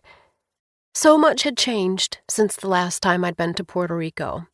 The ocean was unaltered, though, and there was something comforting about that. I couldn't see it, but I knew Vieques was out there in the distance, constantly shifting, even as it remained the same. I let my gaze linger for a moment before looking at Shiloh. But it's time to go. 30. When we arrived at the apartment, I set my bags in the hall and walked from room to room. The kitchen, which I'd long said was too small for more than one person, was clean and lovely and well lit. The rug in the living room was wearing thin and strained from children, but looking at it made me remember the time Shiloh and I simultaneously decided there were no other contenders at the carpet store where we'd purchased it, right after we'd first moved in together. And our bedroom! How had I ever complained about it being cramped or loud? It was our own space in a solid brick building with a roof. It was so very good to feel grateful without having to remind myself to do so. As soon as the girls threw their things in their rooms, they asked if they could go over to Cecilia's. "Libs, what do you think? I don't mind if you don't," said Shiloh, who was pulling clothes from his suitcase. "Go ahead," I told them, "but be back in an hour for dinner. Charlotte, already checked," she said, holding up the finger she'd pricked to use a test strip. "You're the best," I told her. "And Issa?" Issa paused in the doorway. "Yeah, Mom? Bookstore tomorrow?" She grinned. "Yeah." As soon as they were gone, I sat on the end of the bed next to Shiloh's suitcase. "Hey," I said, looking up at him. "Can we talk?" He'd been about to pull out the last of his clothes, but he pushed the bag aside and sat beside me. "Of course." I took a deep breath. I'd thought about bringing it up on the plane ride back, but the girls had been in the same aisle as us. And besides, I hadn't wanted to give the couple behind us something to talk about. "I want to know what's going on with us." His face went kind of sideways, but he didn't say anything. "To be specific, I'm referring to us not having sex," I said. "It's been at least a month, and I just want to know what's going on. Don't just say you're tired or you've been stressed. You know this is what happened with Tom. He was always exhausted, overworked, or fried," I said, making air quotes around each word. "I'm not implying that you're not attracted to women, but I do want you to know that I've been having major flashbacks to my divorce, and this has been harder on me than I've let on. And then you got that weird call on the beach, and you know that my brother's getting a divorce, and my mind is just going all over the place. I want you to tell me the truth so I don't have to keep guessing." "Crap," he muttered. "Crap, as in you're not into me anymore?" I said. I sounded offended, and maybe I was jumping to conclusions, but I was done beating around the bush. He lifted his head. "I didn't think about the Tom thing."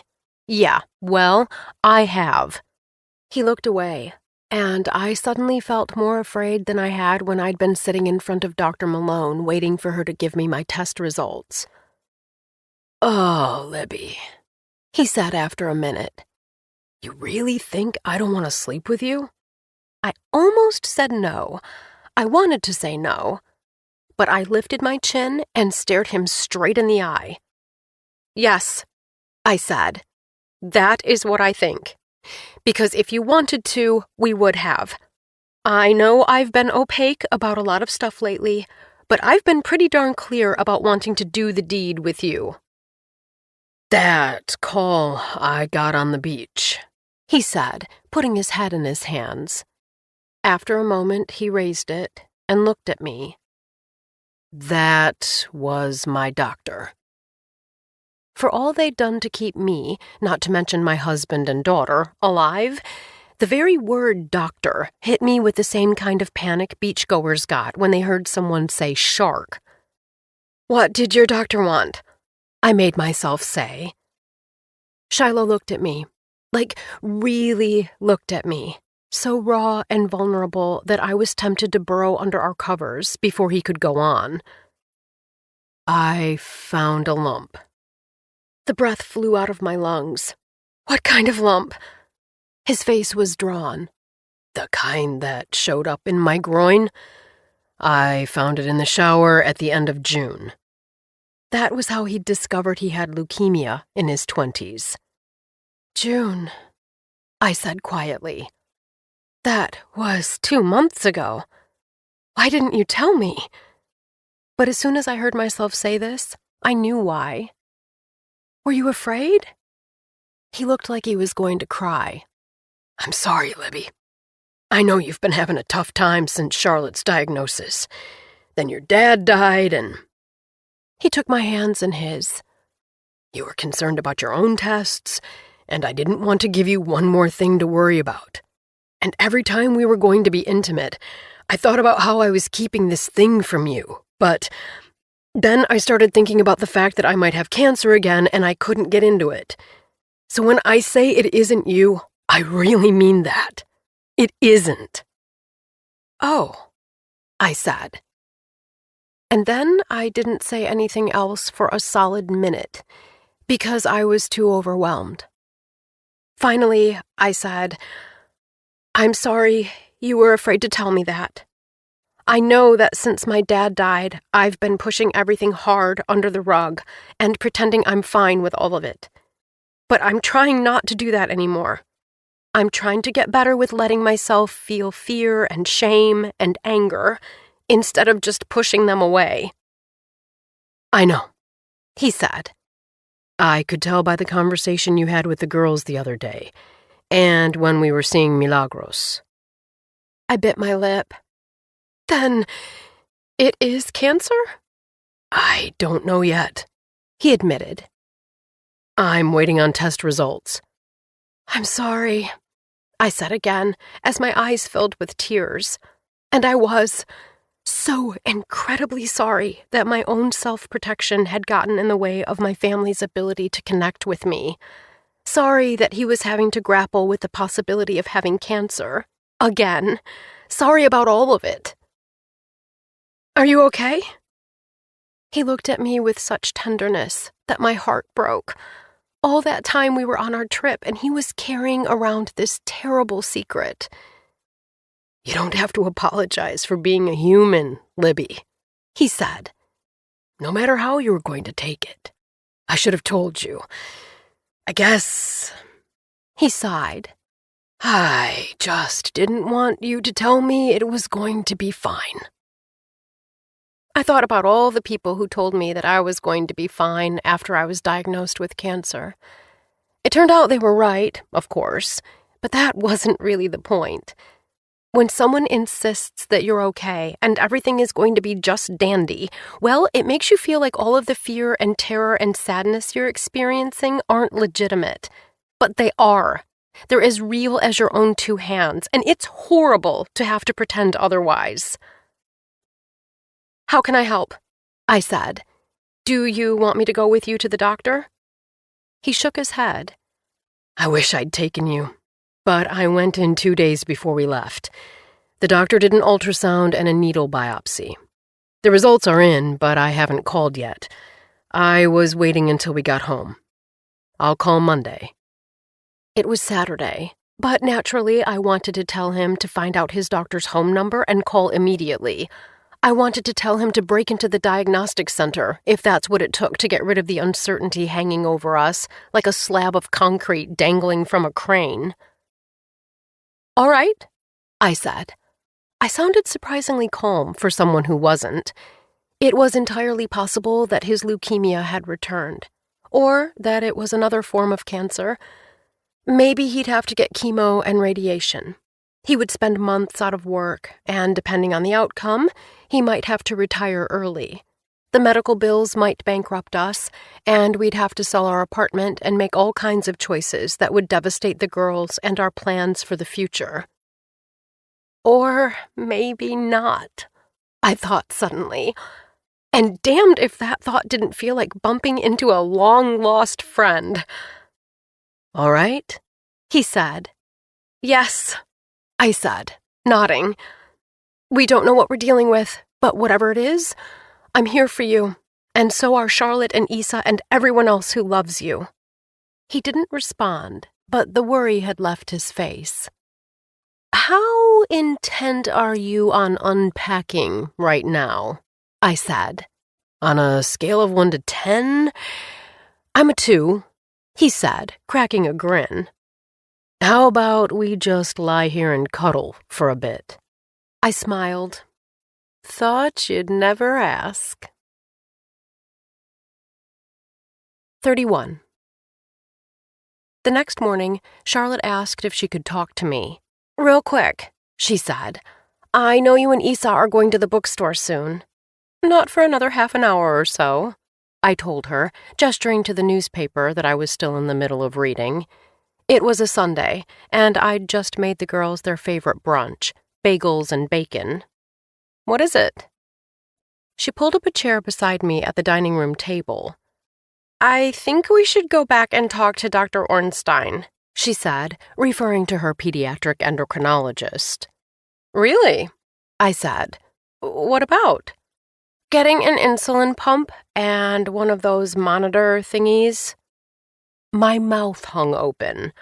When Dr. Ornstein had brought up a pump and continuous glucose monitor 2 appointments ago, Charlotte had recoiled at the idea of having the small device attached to her body via a port. She was worried it would be too easy to rip out when she was playing sports, but her bigger concern was that people would see it and know she had diabetes. Although I wanted to tell her it was nothing to be ashamed of, her doctor had gently reminded me and Shiloh that she would come to that conclusion on her own, not as a result of us constantly hammering home that message. I see, I said, careful not to sound like I was pushing her. It's a big commitment, and we'll need to make sure you still fit the requirements. I know. I asked her to do it, said Issa, coming up from behind us. I'll even help her if she needs. I swiveled around to look at her. Is that so? She nodded. Viekis was scary. I cried the whole boat ride back to Fajardo because Charlotte was so shaky. I thought she was going to die. If she had that continuous thingy, we wouldn't have to worry about her blood sugar tanking all the time. Oh, Issa, I said, reaching out to take her hand. That must have been frightening for both of you. I wish I'd been there for you. You would have told me not to freak out, she said. I winced. I might have, yes. But listen, I've been doing a lot of thinking, especially since Viekis. I've always been an optimist. You guys probably know that. But since your grandpa died, I've been really struggling. You? Said Charlotte, scrunching up her nose. Yeah, right. No, I'm serious, I said. I'm sorry I wasn't more open about it. I should have told all 3 of you I was struggling. But instead of saying that, I doubled down on being positive, to the point where it was more harmful than helpful. It was the wrong way to handle my feelings, and it backfired. Mommy, it's okay, said Charlotte, putting her hand on my shoulder. I smiled. She'd been calling me that since we'd gotten back. It probably wouldn't last, but I liked it. I appreciate that, love. But if you guys feel like I'm being too rah-rah, just know that you can tell me. The girls glanced at each other. Then they looked back at me. Okay, said Issa. Deal, said Charlotte. Thanks, you two, I said. I looked at Charlotte again. I'll get in touch with Dr. Ornstein tomorrow to make an appointment, and we'll take it from there. Sound good? She nodded. Thank you. I smiled at them both. That's what I'm here for. How are you feeling about work? Shiloh asked that evening. We were on our patio, and the neighbor's mosquito zapper was buzzing. Someone a few doors down was blasting 80s rock. I missed Puerto Rico, but in a strange way, I was content to listen to the sounds of home, too. I took a sip of my sparkling water before looking at him. What makes you ask? He shrugged. Nothing. It was just that you hadn't mentioned it once while we were traveling. Even a week earlier, I would have deflected his remark by saying something about how I'd had bigger things on my mind, or how the whole point of vacation was not to think about work. And for a second, I worried about overstating my ambivalence, especially given the verbal diarrhea Paul had accused me of having. But then I remembered what Milagros had said about repression, and decided that I'd need to give myself the time and space to calibrate, even if that involved occasionally sticking my foot in my mouth. So I said to Shiloh, I need to make some changes. I've lost my enthusiasm for the work, and it's not doing me or the foundation any favors. The trouble is, I'm not sure what to do. Every day has been feeling the same, but Ruby's big idea about creating a camp seems impossible. Lots of things seem impossible until you do them, said Shiloh. The real question, do you want to do it? I took a deep breath. That's the tricky part. I'm not sure. He said. He took a drink of his soda, then set it on the ground and looked at me. There's no wrong decision, you know. Anything you choose can be okay if you commit to making the most of it. If you had to decide right now about the camp, what would you do? I pressed my lids shut, trying to envision a camp. It took a few seconds before I could see it, but when it surfaced in my mind, it was clear and bright. There was a wood sign over a dirt road, a set of cabins, a lake and a dock, and loads of happy kids. And 2 of those kids were Charlotte and Isa. My eyes flew open. What if it wasn't just for kids who lost a parent to cancer? What do you mean? Said Shiloh. Well, what if we had different weeks for different kinds of kids, and at least one of those weeks was for kids with diabetes and their siblings? You know how we didn't send the girls to camp this year because we were worried?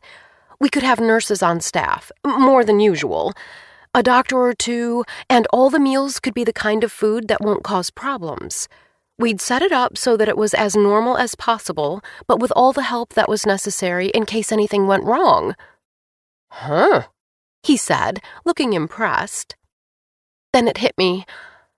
That's not at all on point for the Foundation's mission, I said quietly. Shiloh laughed lightly. Libby, who says you can't change? Our entire branding is centered around children and cancer, I explained. We can't just abandon that.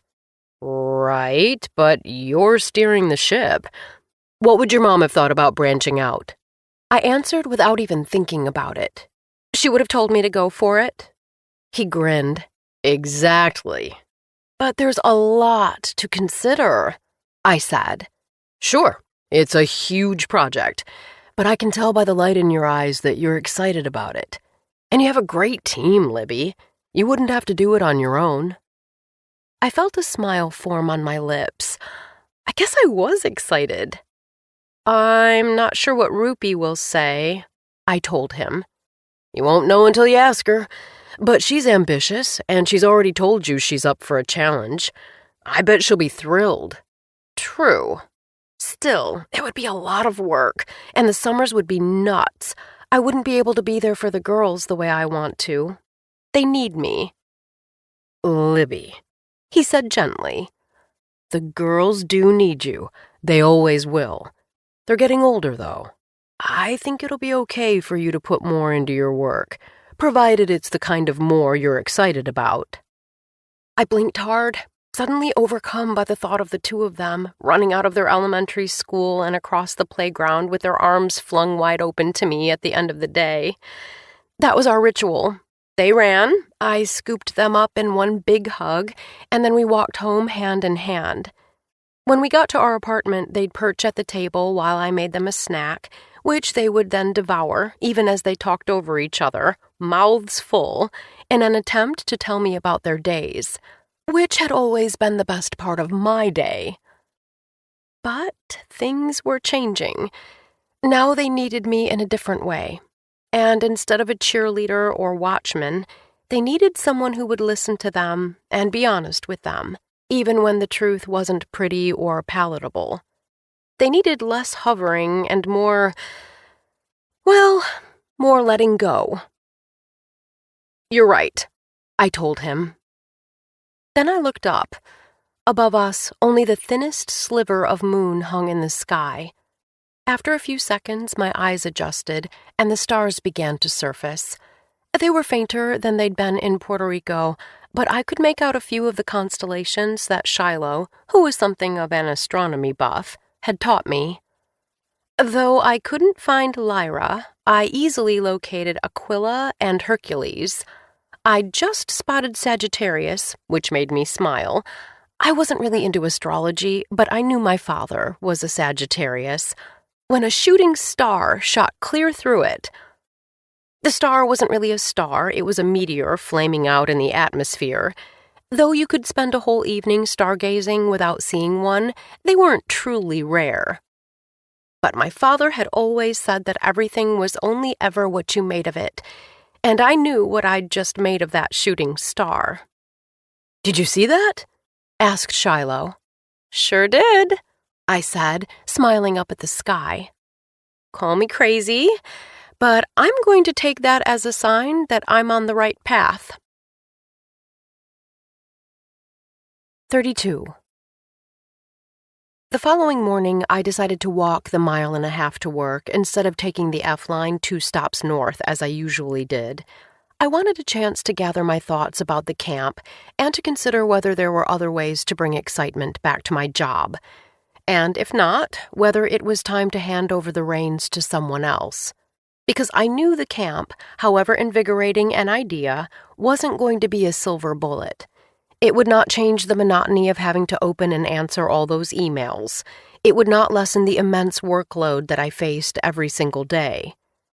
But as I admired the brownstones I passed, the flower boxes hanging from their windows, and the fruit stands at the end of the street, I didn't feel overwhelmed at what I was returning to, because I had more agency than I'd given myself credit for, and maybe, finally, the mental space to do something with that agency.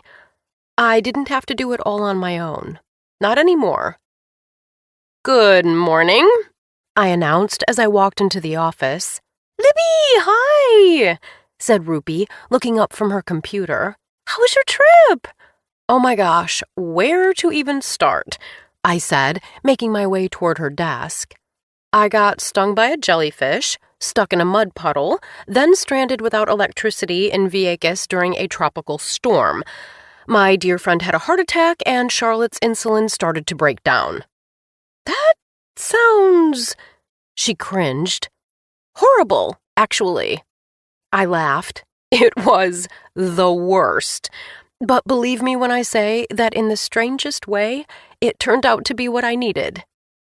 "Hey, do you have a few minutes to talk?" "Of course," she said. "Here or in your office?" I looked around, and it occurred to me that it was okay if Kareem or Lauren, or anyone else for that matter, overheard our conversation. "Here is great," I told her, pulling up a chair. "So, I thought a lot about what you said about the camp." She leaned forward, eyes wide with excitement. "I'm so glad! What do you think?" "Well, first of all, I owe you an apology. I've been struggling to maintain excitement at work, and I glossed over that because I thought I had to lead by example." "That's okay, Libby," said Ruby kindly. "You're our leader, sure, but you're a human, too. I think you forget that sometimes."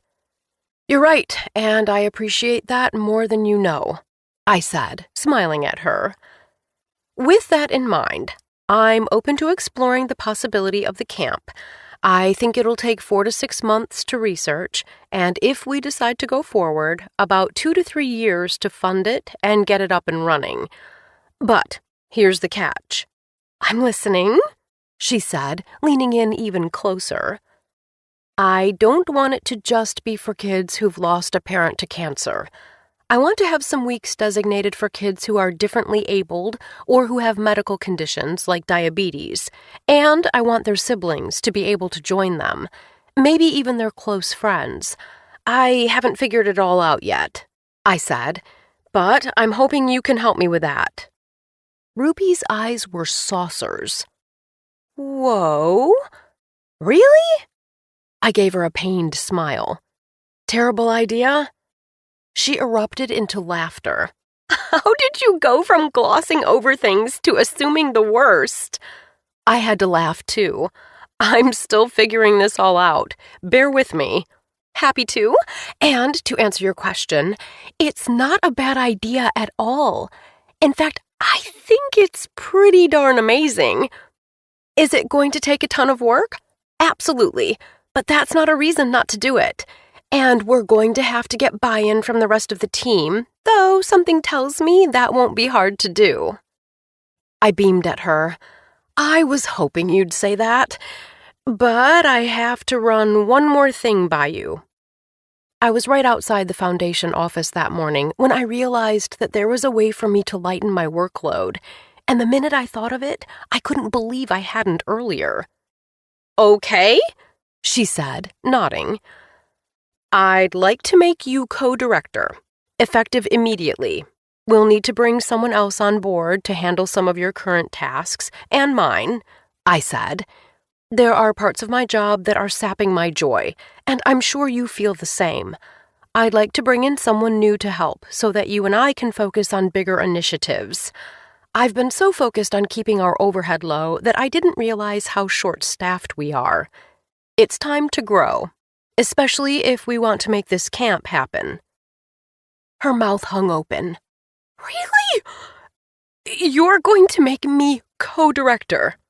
Absolutely, if you want it, of course, I said, but she was already jumping up to hug me. I hope this isn't too unprofessional, she said, still squeezing me. I hugged her back. Not in this office, it's not.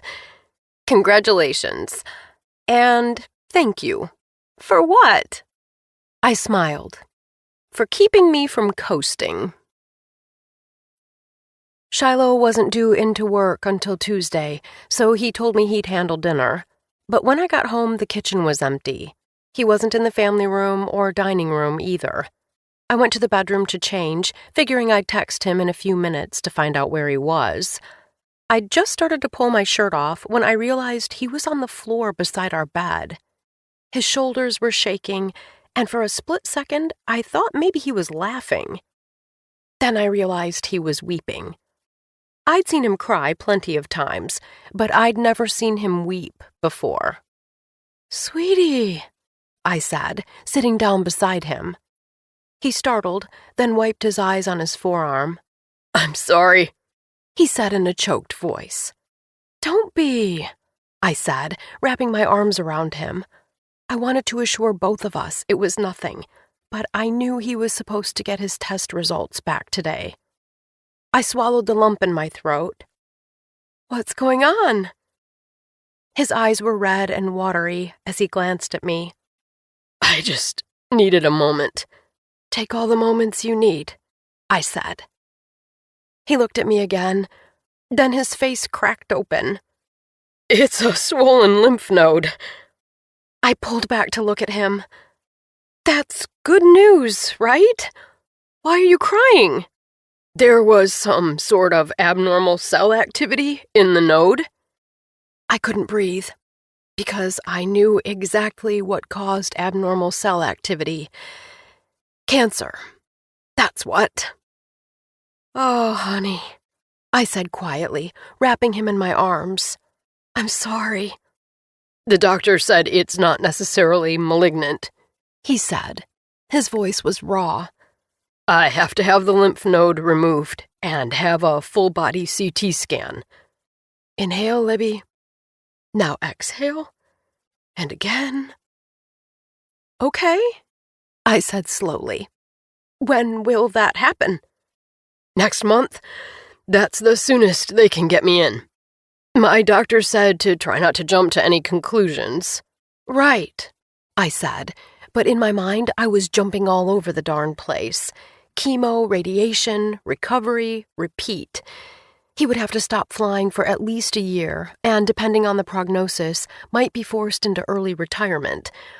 Basically, everything Shiloh and I had spent the last 13 years creating could come to a grinding halt, and that was if all went well.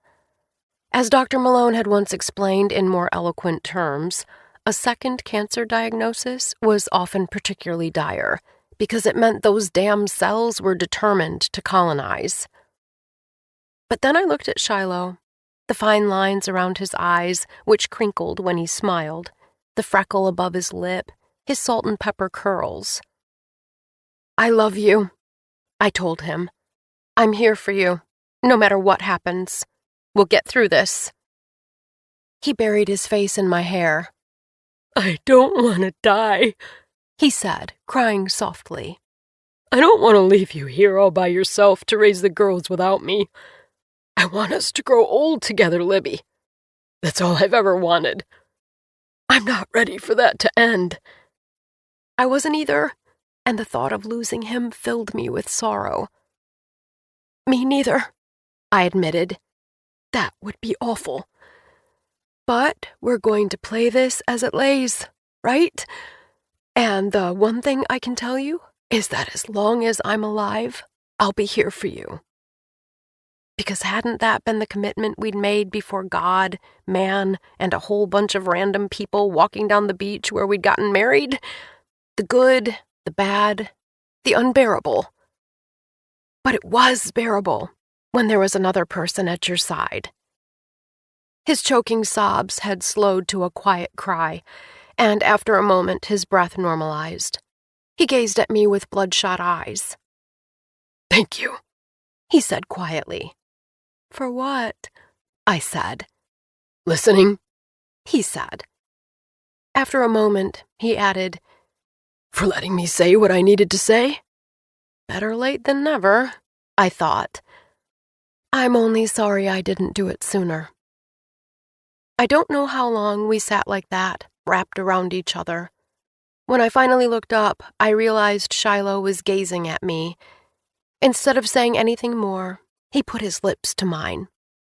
He tasted like tears, but after I ran and locked the door, then returned to him and let him tug off my clothes with the same urgency I was using to undress him, and he entered me, and I bit my lip, lest I cry out and risk scarring our children for life. Well, he felt just like the man I'd fallen in love with in Puerto Rico 13 years earlier. 33. I could have thought of 73 different ways to spend Labor Day weekend, none of which involved burying my father. But I could no longer justify delaying the inevitable, and the cemetery had been able to fit us in that Sunday. And so we were in the Detroit suburbs until the holiday, when we would head back to New York. "Well, how's the drive?" I asked. It was Saturday night, and Paul, Charlie, and the boys had just joined us at the hotel restaurant, where we'd decided to have dinner. "Better than a stick in the eye?" said Max. He had my coloring, but otherwise looked just like Paul, if Paul were constantly grinning and cracking jokes. Toby, on the other hand, had Charlie's broad shoulders and easygoing personality. Unlike Issa and Charlotte, I couldn't remember ever having heard the boys argue with each other. Toby laughed. "Barely." "Us too," said Issa, rolling her eyes. "Should we get our own table?" I said jokingly. "Why don't we?" said Charlie. "The place is empty. It shouldn't be a problem to get a couple of separate booths." "We're happy to watch the littles," said Toby, and Charlotte pretended to punch him. Then she looked over at me. "Don't worry, I'll be careful about my insulin," she said. "Thanks, sweetheart," I said. "Let me know if you need anything." "So, how was it?" I whispered to Paul as we trailed behind Shiloh and Charlie, who were chatting about soccer. "To quote my son, better than a stick in the eye," he said, "but not by much." "Have you told him what you told me when you got home from Puerto Rico?" Paul's shoulders slumped. "Yes," he said in a low voice. "I've apologized repeatedly, and he's accepted each time. But neither of us seems to know where to go from there." I didn't have an answer for that, and anyway, we were nearly at the booth where the hostess was seating us. "What's new, you two?" asked Charlie. If he was uncomfortable, he didn't show it, though, then again, the man was a professional actor. Shiloh cleared his throat. The big update at the Ross Velasquez's is that I have a lymph node in my groin that I have to get removed.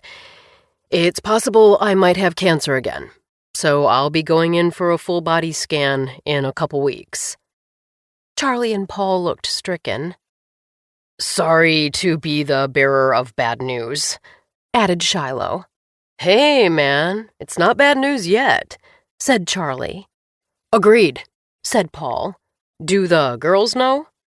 "No, but we'll talk to them next week, before the tests." Beneath the table, I reached for Shiloh's hand. He squeezed it and smiled at me. He looked back at Paul. "I'm lucky to have Libby by my side." I saw Charlie's eyes flit to Paul, who was looking at him. It happened so fast that I almost wondered if I'd imagined it. But no, A glance had been exchanged. "And I'm lucky to have you," I told him. He smiled. "That's the best part of marriage. In a world full of unknowns, you have a known. That's basically the Holy Grail." I looked at Paul, not caring if I was being obvious. "Yes," I agreed. "Yes, it is." The following morning, we were standing at the entrance of the cemetery with Paul, Charlie, and the boys.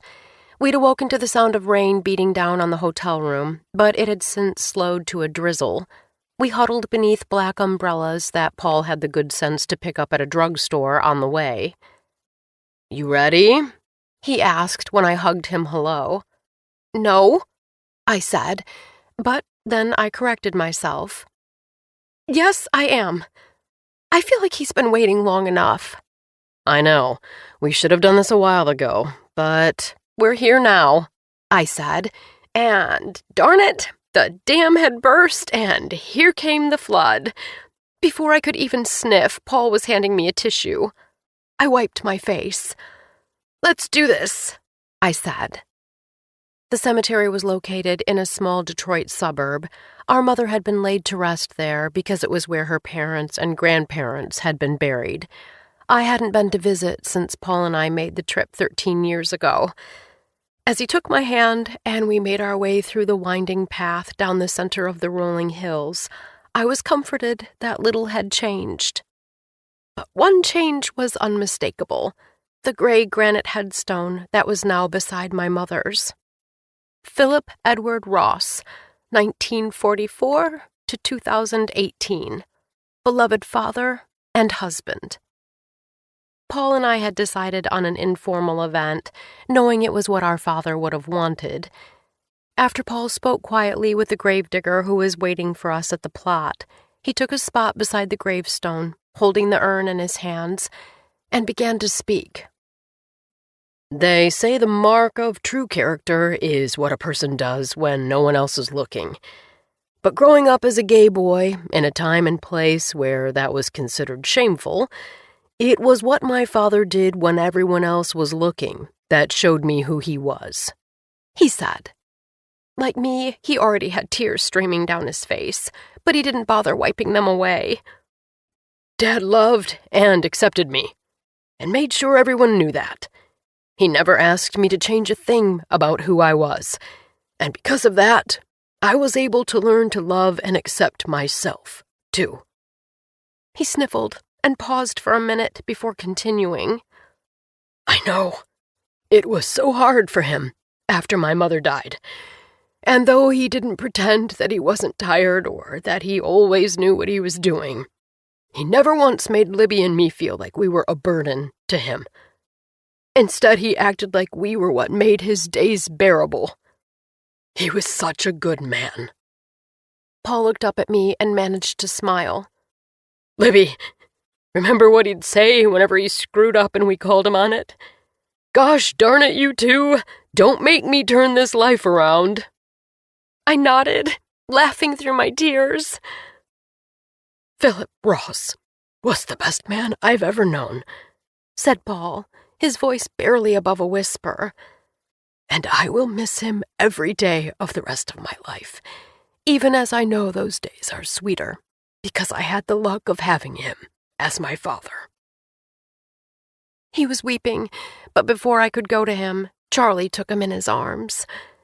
Then Toby and Max put their arms around their fathers, and the four of them held each other and cried. "Please," I thought as I watched them, "please let them figure this out." "Libby," said Shiloh, touching my arm softly. "Do you want to say anything?" I turned to him, which was when my neurons started making all kinds of terrible connections.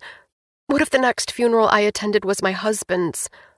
I looked at Issa and Charlotte, who were standing somberly beside Shiloh. All this time I'd worried about myself dying, but I'd never considered that they might spend part of their childhood without their father. And their father was the kind that my own father would be proud of, had been proud of. He'd treated Shiloh like his own son, and had boasted about him to anyone who'd listen.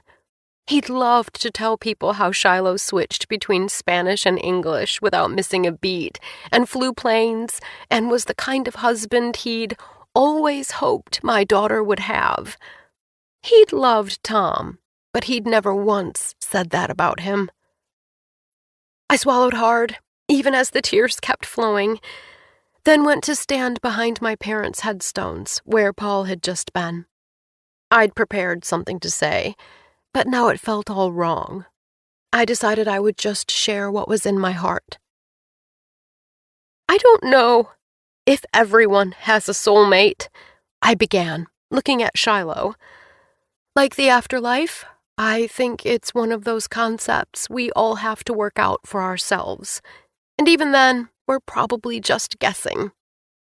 But if I know one thing, it's that my father loved my mother more than life itself, and her death didn't change that even the slightest bit.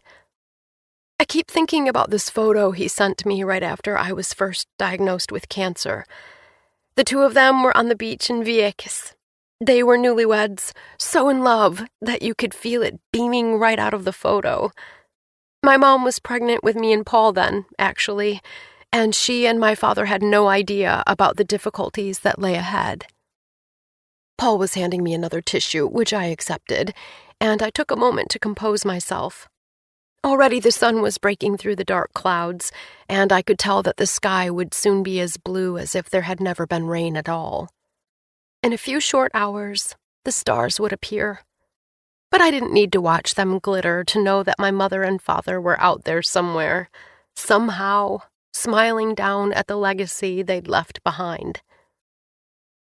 Even if they'd had a crystal ball and had seen every single thing coming, I'm willing to bet that they still would have been glowing like the world was their oyster. Because that's what it feels like when you love and know you're truly loved by another person. Shiloh was holding my gaze now, and I smiled at him softly. I might lose him before I was ready, just like my parents. It was a risk I would have to take. See, that's the thing about love. You know it can't last forever, and that no matter what happens, you're going to have to say goodbye before you're ready.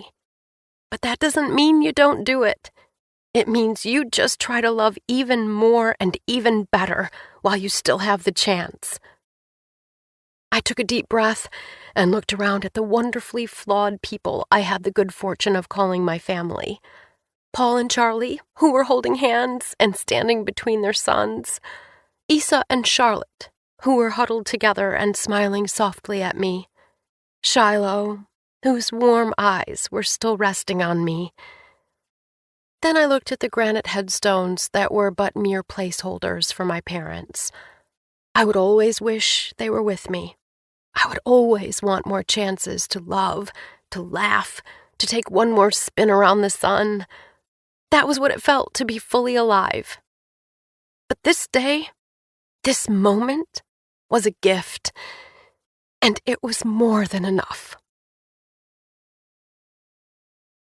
Epilogue. 3 weeks after we got back from Vieques, the girls and I were returning from a walk in Prospect Park when I saw a bright yellow butterfly resting on the wrought iron fence outside of our apartment. Sometimes you know before you know. I wasn't surprised to find Shiloh sitting at the table, waiting for me.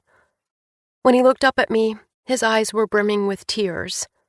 "Milagros is gone," he said. "I'm sorry, Libby." Oh, how I was too. But now, finally, I knew that trying to pretend otherwise would only make it hurt worse. Several days later, a FedEx envelope arrived for me. Hector's name was on the return address. That night, after the girls went to bed, I turned on the patio lights and went outside to open the envelope. Inside, there was a handwritten letter, paper-clipped to a stack of legal documents. I waited a second for my eyes to adjust to the dim light, then began to read. "Dear Libby, if you're reading this, I'm winking at you from the sky. Hola, mija. I've had hundreds of people stay at my guest house over the years. You could have been any one of them. someone who had a friendly chat or two with me, then let me fade into the memory of their time in Vieques. But I knew from that first day when we had drinks that you weren't just another traveler. Even though you were hurting, you had a spark that reminded me of myself. You and I, we know that two people can have the exact same experience and walk away with two different stories. This life is only ever what we make of it.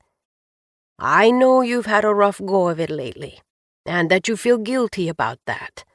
Don't. Having a roof over your head and a family you love and a body that works the way you need it to doesn't make your pain any less valid than anyone else's. And life is pain, mija. Not always, but often enough. And gracias a Dios for that, because without it, how would we ever truly appreciate all the good that comes alongside it? Entonces, this is a long way of saying that you are very important to me, Libby. I treasure our friendship and all the smiles you've put on my wrinkled face over the years. I love that you love Vieques and the people of Puerto Rico, and not just because you married one of them. Which is why I'm leaving my home and my guest home to you, Shiloh, Isa, and Charlotte. I know it's a lot, but I don't have a relative who deserves it, or even wants it, unless it's to sell to a developer, And Hector already has 2 homes, not including floors. He doesn't need or want it. I didn't tell you I was going to do this when you were in Vieques because I didn't want you to spend your whole trip thinking about it, or feeling guilty because you felt you didn't deserve it. You do.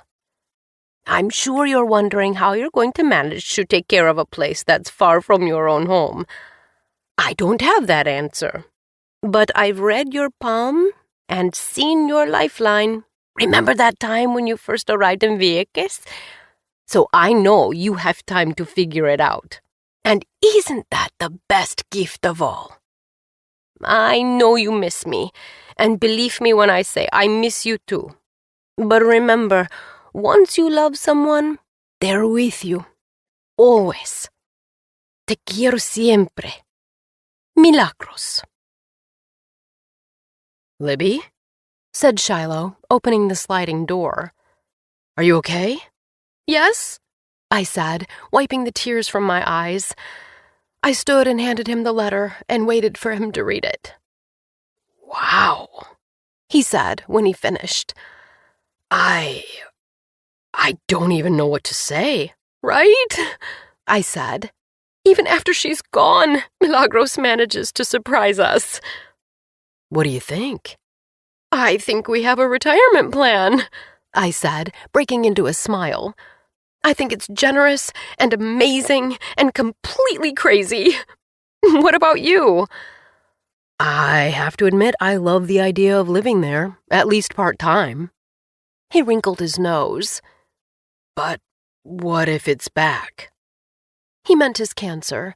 We still had a few more days until he went in for his follow-up tests. Then we'll work around that, I said. This isn't our first rodeo. We know how to handle it. He wrapped his arms around me. You're absolutely right. Say it again, I said, and he laughed and put his lips to mine. As I closed my lids and kissed him, I could see my favorite beach, where tiny shells dotted the sand and calm waters stretched for miles. I saw a patio, too, where a hammock hung between a pair of palm trees and orchids grew wild. And I saw a home filled with love, where a family, and yes, their small one-eyed dog, was ready for whatever came next. We hope you have enjoyed our presentation of Don't Make Me Turn This Life Around by Camille Pagán, performed by Amy McFadden. Performance copyright 2021 by Brilliance Publishing, Inc., all rights reserved. For further information concerning this program or other Brilliance audio titles, please visit our website at www.brilliancepublishing.com. No part of this recording may be played for an audience or reproduced in any form. It may not be streamed, downloaded, broadcast, or copied without written permission. Address all inquiries to Brilliance Audio, P.O. Box 887, Grand Haven, Michigan, 49417. Audible hopes you have enjoyed this program.